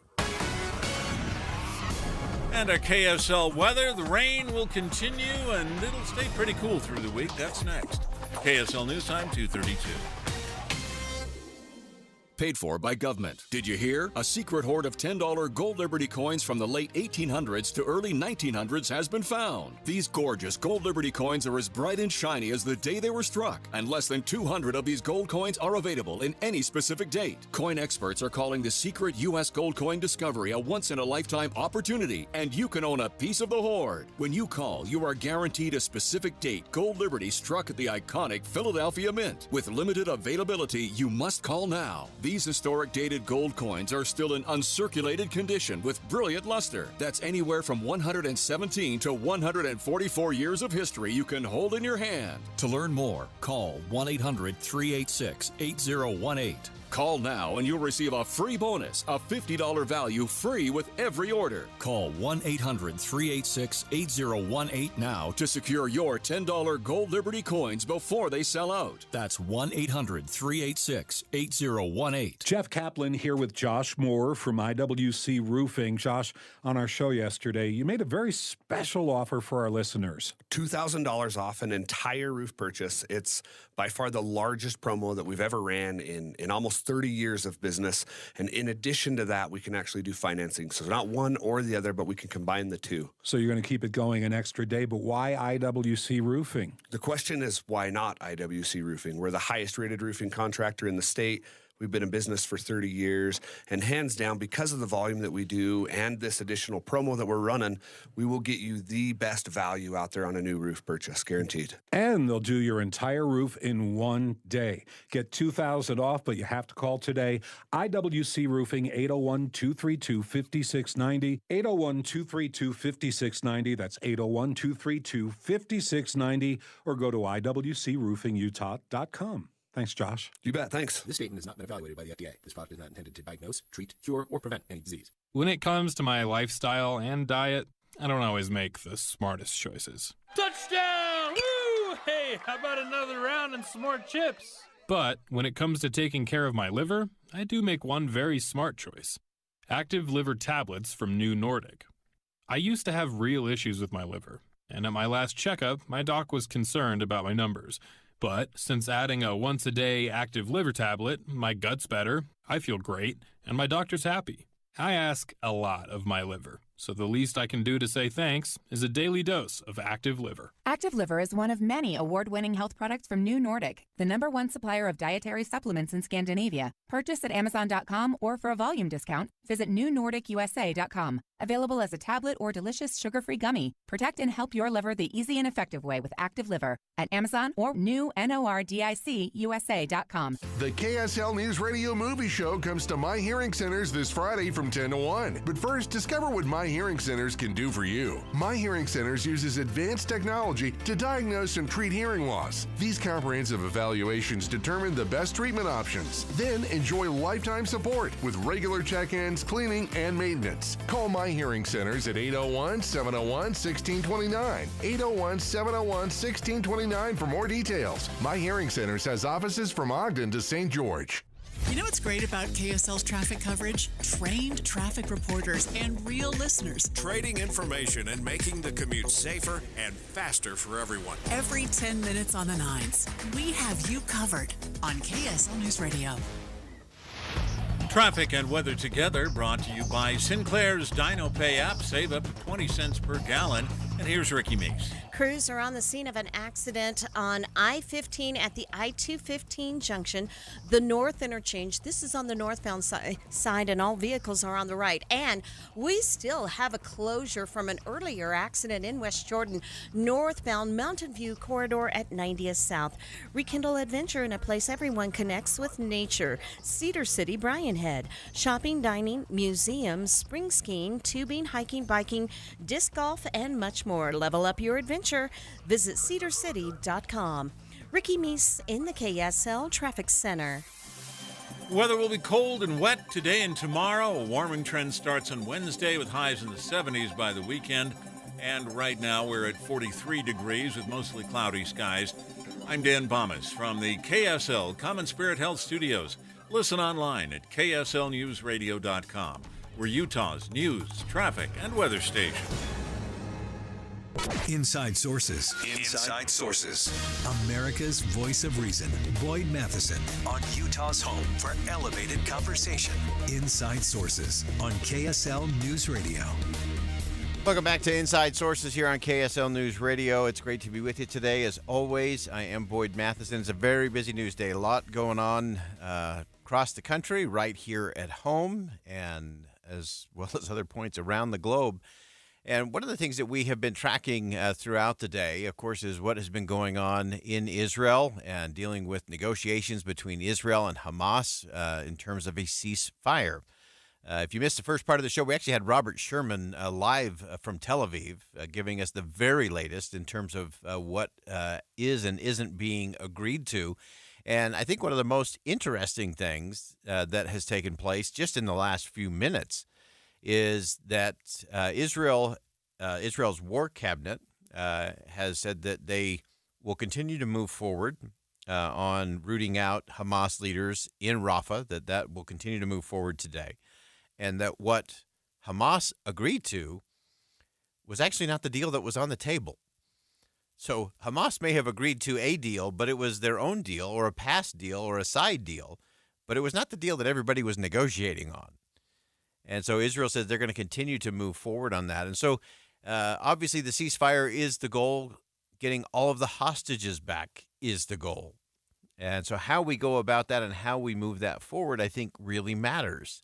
And so we want to get into a little bit of a conversation in terms of what has been unfolding as we've been going through the day today, just to get you up to speed and give you a little perspective beyond just the headlines. And I actually want to go back to last evening. During his speech on Holocaust Remembrance Day, and again, that began at sundown yesterday, runs through sundown today. But yesterday in Israel, Prime Minister Benjamin Netanyahu gave an address at the Holocaust Remembrance Day activities. And part of that, he stopped and actually delivered in English. And I want to play this for you because both in light of Holocaust Remembrance Day and in light of where we are in relationship to what's going on both in the Middle East as well as across college campuses here in the United States, I want you to get a listen in terms of how the Prime Minister of Israel is framing it for his people. 80 years ago, in the Holocaust, the Jewish people were totally defenseless against those who sought our destruction. No nation came to our aid. Today, we again confront enemies bent on our destruction. I say to the leaders of the world, no amount of pressure, no decision by any international forum will stop Israel from defending itself.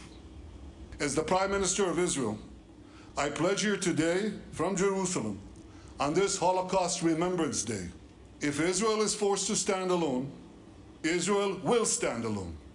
But we know we're not alone because countless decent people around the world support our just cause. And I say to you, we will defeat our genocidal enemies. Never again is now. Never again, of course, the call after the Holocaust, never again is now. And I thought that was an important message. Again, whether you agree with all the politics of Benjamin Netanyahu or not, that's an important call. That's a leadership call that never again has to be now, and that everyone has to do their part with a group that has stated that their goal is to wipe Israel off the map, is to take out the Jewish nation. And so as we looked at that, and as we spoke with Rabbi Avrami Zippel just a few moments ago, some very disturbing things. Obviously, some of the things that we have seen from the angry protesters and agitators that have been on many college campuses, and the complete disregard for the Jewish students on campus and Jews in general, that even today on Holocaust Remembrance Day, Rabbi Zippel described this group that every year for the last almost 80 years now has done a walk on Holocaust Remembrance Day in front of Auschwitz. And today that group, aging and diminishing in numbers, were met by protesters that were calling for their destruction. And so it's a interesting world that we're living in, and it requires a sense of moral courage and character that we get back to the commanding heights of moral imagination, that we get back to the commanding heights where we can see things clearly, where we don't conflate every issue into oppressor and oppressed, where we get back to real conversations about human dignity and even human divinity, and valuing those differences, because that's where the conversation has to begin. If we can't get to that point, we can have truce, we can have a ceasefire, we can even be able to get the good thing of getting hostages home, but it will be short because we're not having the conversations about who we want to be as a society and what we value as a society. Now, earlier today, Strategic Communications Director for the White House, John Kirby, gave an update about this ceasefire deal. And as I mentioned, everyone's still evaluating what's going on because it has become clear just within the last hour that the deal that Israel was looking at and the deal that Hamas claims to have accepted are actually not the same deal. There has been a response from Hamas to the hostage deal. We're currently reviewing that response, and we're discussing it with our partners in the region. Director Burns, as you know, is there, and he's working this in real time on the ground. As we've said before, we still believe that reaching an agreement is the absolute best outcome, not only for the hostages, but for the Palestinian people. And we're not going to stop working to that outcome. John Kirby went on to say that the deal that had been put on the table, that Israel was on board with, was a generous one to Hamas, and that Hamas should accept that so that everything can move forward. Also interesting, John Kirby reaffirmed the position of the Biden administration that they don't want to support and won't support ground operations in Rafah until civilian safety can be secured. We've been consistent, and the president was consistent again this morning, that we don't support ground operations in Rafah that would put the majority or even any of the civilians there at any greater risk. We want to see their safety and security allowed for and factored in. Now, over the weekend, really interesting conversation happened on Friday night. Utah Senator Mitt Romney sat down with Secretary of State Antony Blinken at the John McCain Institute in Arizona. They had a discussion about American leadership in the world. Secretary Blinken talked about what he's hearing from our partners around the world. Everyone in this room is for an engaged America. Everyone in this room believes that our engagement, our leadership matters, makes a difference. That commitment is more important than it's ever been. That's what I'm seeing and feeling around the world. And so it is this call for an engaged America. And finally, Secretary Blinken also talked about one of the biggest challenges that his department faces when working with our partners. It might surprise you. We're seeing this not only in the region, we're seeing it around the world. To some extent, we're seeing it in our own country.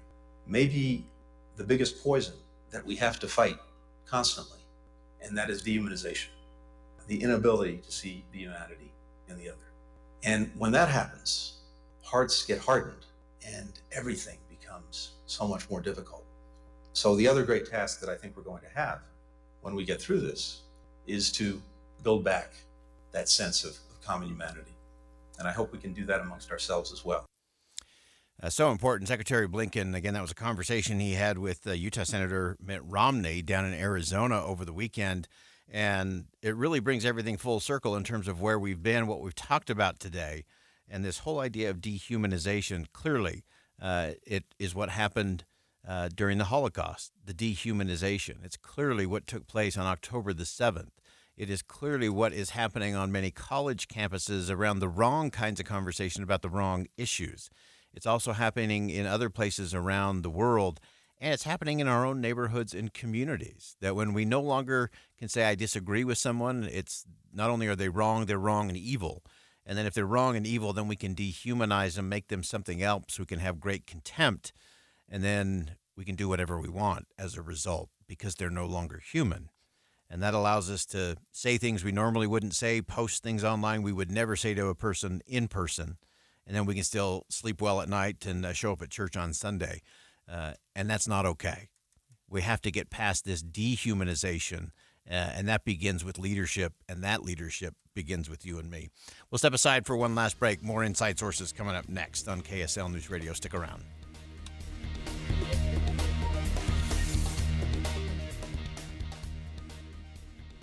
There's a lot to celebrate this month. Graduations, the end of the school year approaching, barbecues, and warm weather months ahead. Celebrate in a clean home by calling the cleaning pros at Zero Res. Take advantage of Zero Res's flash sale today and tomorrow. $25 per room with a 4-room minimum. You know Zero Res as the zero residue carpet cleaners that don't leave behind any dirt-attracting soaps and chemicals that other carpet cleaners use. Don't risk it with the other guys or go DIY with your carpet cleaning. They will end up soaked for days and actually do more damage than good. Keep the mud outside and not under your carpets. Just check out the 3,300 raving customer reviews online with a 4.8 Google rating. Schedule today and get one room Zero Resified, starting at just $25 with a 4-room minimum. Make sure to mention KSL. Book with ease at ZeroRes.com or call 801-288-9376. Zero Res. Spell it backward or forward. It's the right way to clean. Zero Res. If your roof is over 15 years old or hasn't been inspected in the last 5 years, you might be at risk of leaks. Many wait until water damage occurs to seek help.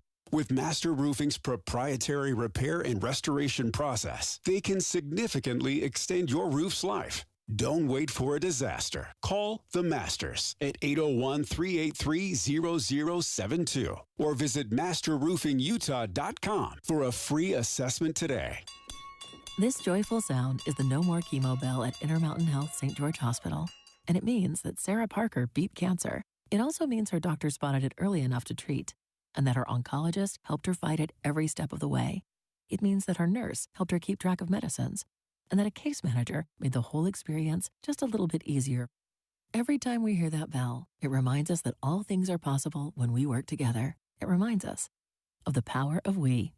Intermountain Health. When you think of Utah's homeless, who do you see? They are people with names and faces, and many are in dire circumstances. They are men and women, and sometimes children. Many are living on the street, in a car, or in a shelter. Some choose to be homeless. Most do not. Many experience the challenges of addiction or mental illness. All are vulnerable. Homelessness is a crisis, one that affects us all. Utah is building a coalition of community leaders and concerned citizens united to end the plight of homelessness. Homelessness should not mean hopelessness. Learn more at projecthumandignity.org. A message from Utah Impact Partnership. You know, I get it. There's a lot to consider when you're dealing with joint pain, and yet you reach a point where something has to be done because it's preventing you from doing the things you love. You want to avoid surgery because you know there's recovery and downtime. You want to stay away from drugs, but you think, what are the options? Well, listen, the future of medicine is here in the Valley at QC Kinetics. QC is the nation's leader in the most exciting revolution in pain management you've seen in decades. It's regenerative medicine. So if you have achy joints, they want you to know that our bodies were created to heal themselves, but those natural biologics need to be concentrated and sent directly to the area where you are feeling the pain. That's what QC Kinetics is all about. Relief without surgery or downtime. Do this. Call QC Kinetics today and ask about a free consultation. And to learn more, call 385-766-1987.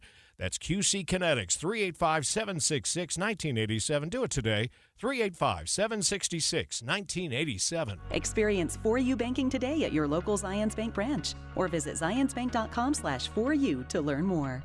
A division of Zions Bank Corporation, N.A. member FDIC. Hear elevated conversation on crucial issues. Boyd Matheson on Inside Sources. Welcome back to Inside Sources here on KSL News Radio. Great to be with you today, as it always is. I am Boyd Matheson. As we round out the program today, obviously a lot of breaking news, a lot of things happening in the state, across the country, around the world. A lot of breaking news going on. So you're going to want to stick with Jeff Kaplan through the afternoon today because he's going to keep you up to the minute in terms of everything going on. And I want to round out, we've had this discussion about how do we do this different and how do we do this better. Today is Holocaust Remembrance Day. That's an important part of the dialogue. How we have conversations on college campuses, that's a big piece of the puzzle. And then what are you and I doing in our own neighborhoods, around our own kitchen tables, is also crucial. Over the weekend, I had a conversation with Interfaith America president and co-founder Ibu Patel, who was actually a commencement speaker at the University of Utah last week.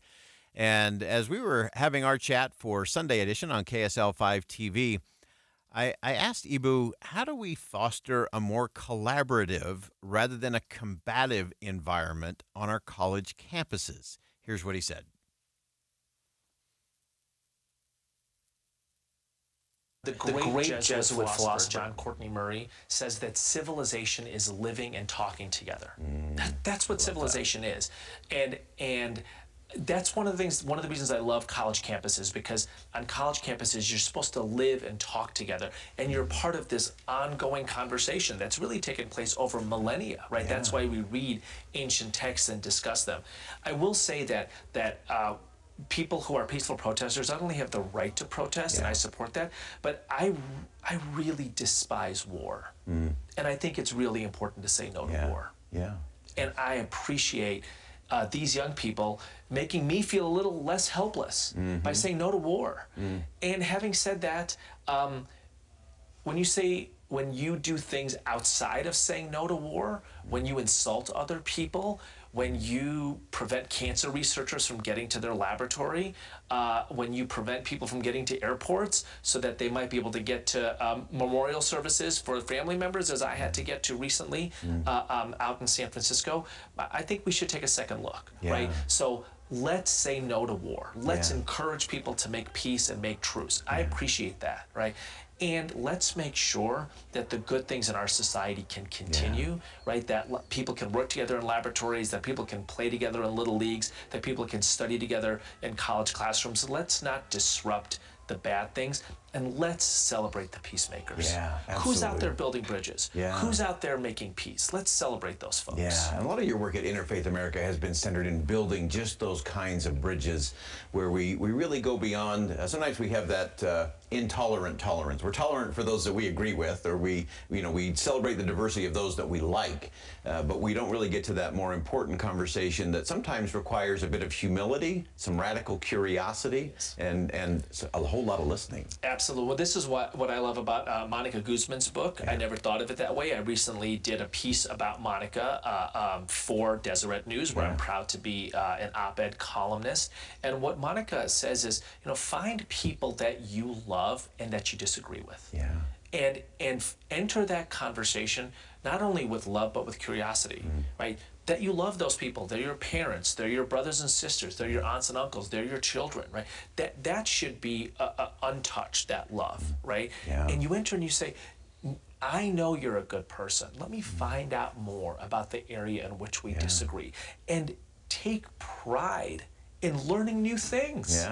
Yeah. To say to yourself, I never thought of it that way. But that's the best line of all lines. That's the best line. That's why you're in college. Yeah. Right? That's why you're engaged in a conversation, right? Like if you're entering college in the fall already knowing everything, my strong suggestion is you don't pay the University of Utah $25,000 a year or Columbia $95,000 a year to go shout things that you already know to people that you disagree with. Yeah. Right? You go to college to learn new things, to talk to people you might never have met before, to encounter diverse identities and divergent ideologies. Lean into that. Yeah. Now, you should have some parameters, like I'm not buying a brownie from the Nazi bake sale. Yeah. You should have some parameters, but 99% of my fellow citizens and other people who are present in this country, they're not Nazis. That's right. They're people I can learn from. Yeah, absolutely. And I think when you take that radical curiosity, that ability to say, well, I wonder why she thinks that's a good idea, or I wonder why he believes that's a good solution to that. I think that often leads us to another kind of radical moment, and that's that radical empathy and radical compassion for one another. And just describe for us quickly as we come down the home stretch in terms of your work at Interfaith America, in terms of what kinds of things are you doing? How are you fostering those kinds of conversations? Yeah, well, I'm really proud of the organization I lead, Interfaith America, particularly in this moment when there's so much conflict on college campuses. And again, I want to say that I support the right of peaceful protesters to have their say, even things I disagree with. Right? I learn from that. And I especially support people saying no to war. Yeah. I think war is detestable and we should say no to it. And that is not taking a side. That is saying bring people to the table and make peace. Make every effort to do that, right? And my organization, Interfaith America, is part of building bridges on college campuses. We are working with students to help them become bridge builders, to look at their identities as sources of pride and their faith as sources of bridge building. We work with campus administrators to reset the default mode on campuses to cooperation.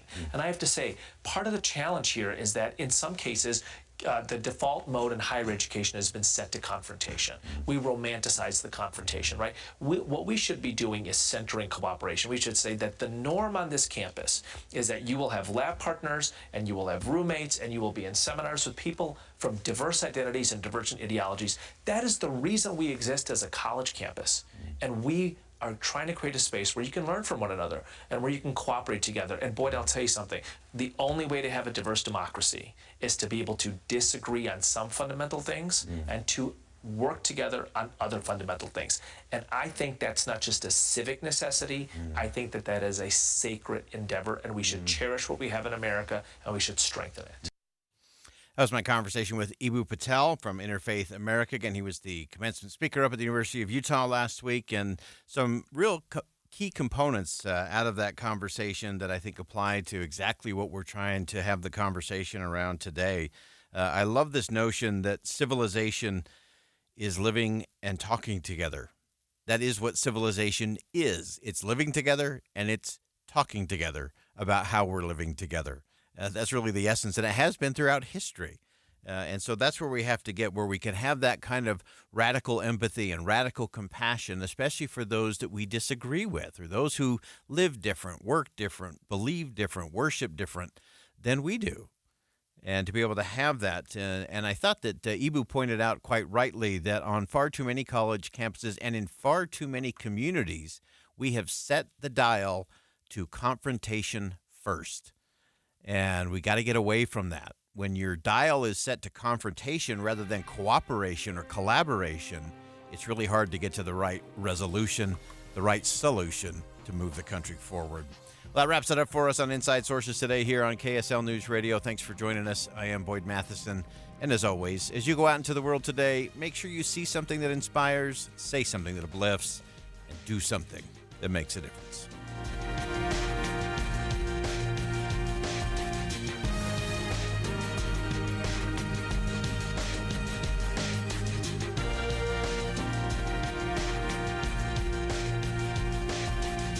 KSL FM Midvale. KSL Salt Lake City. From the KSL Common Spirit Health Studios, this is KSL News Radio. Utah's news, traffic, and weather station. Good afternoon, 3 o'clock at KSL News Radio. I'm Jeff Kaplan. 45 degrees. We have a breeze in Salt Lake City. KSL's top story, we have full coverage of the death of Santaquin Police Sergeant Bill Hoosier. His name officially revealed by his department at a news conference about an hour ago. He is mourned by a wife, 2 daughters, a new granddaughter, and most of all, Utah. Our reporters have been working on this tragedy all day. We begin our team coverage live with KSL News Radio's Becky Bruce. Becky? Jeff, it is hard not to see the impact Sergeant Hoosier has had on the community.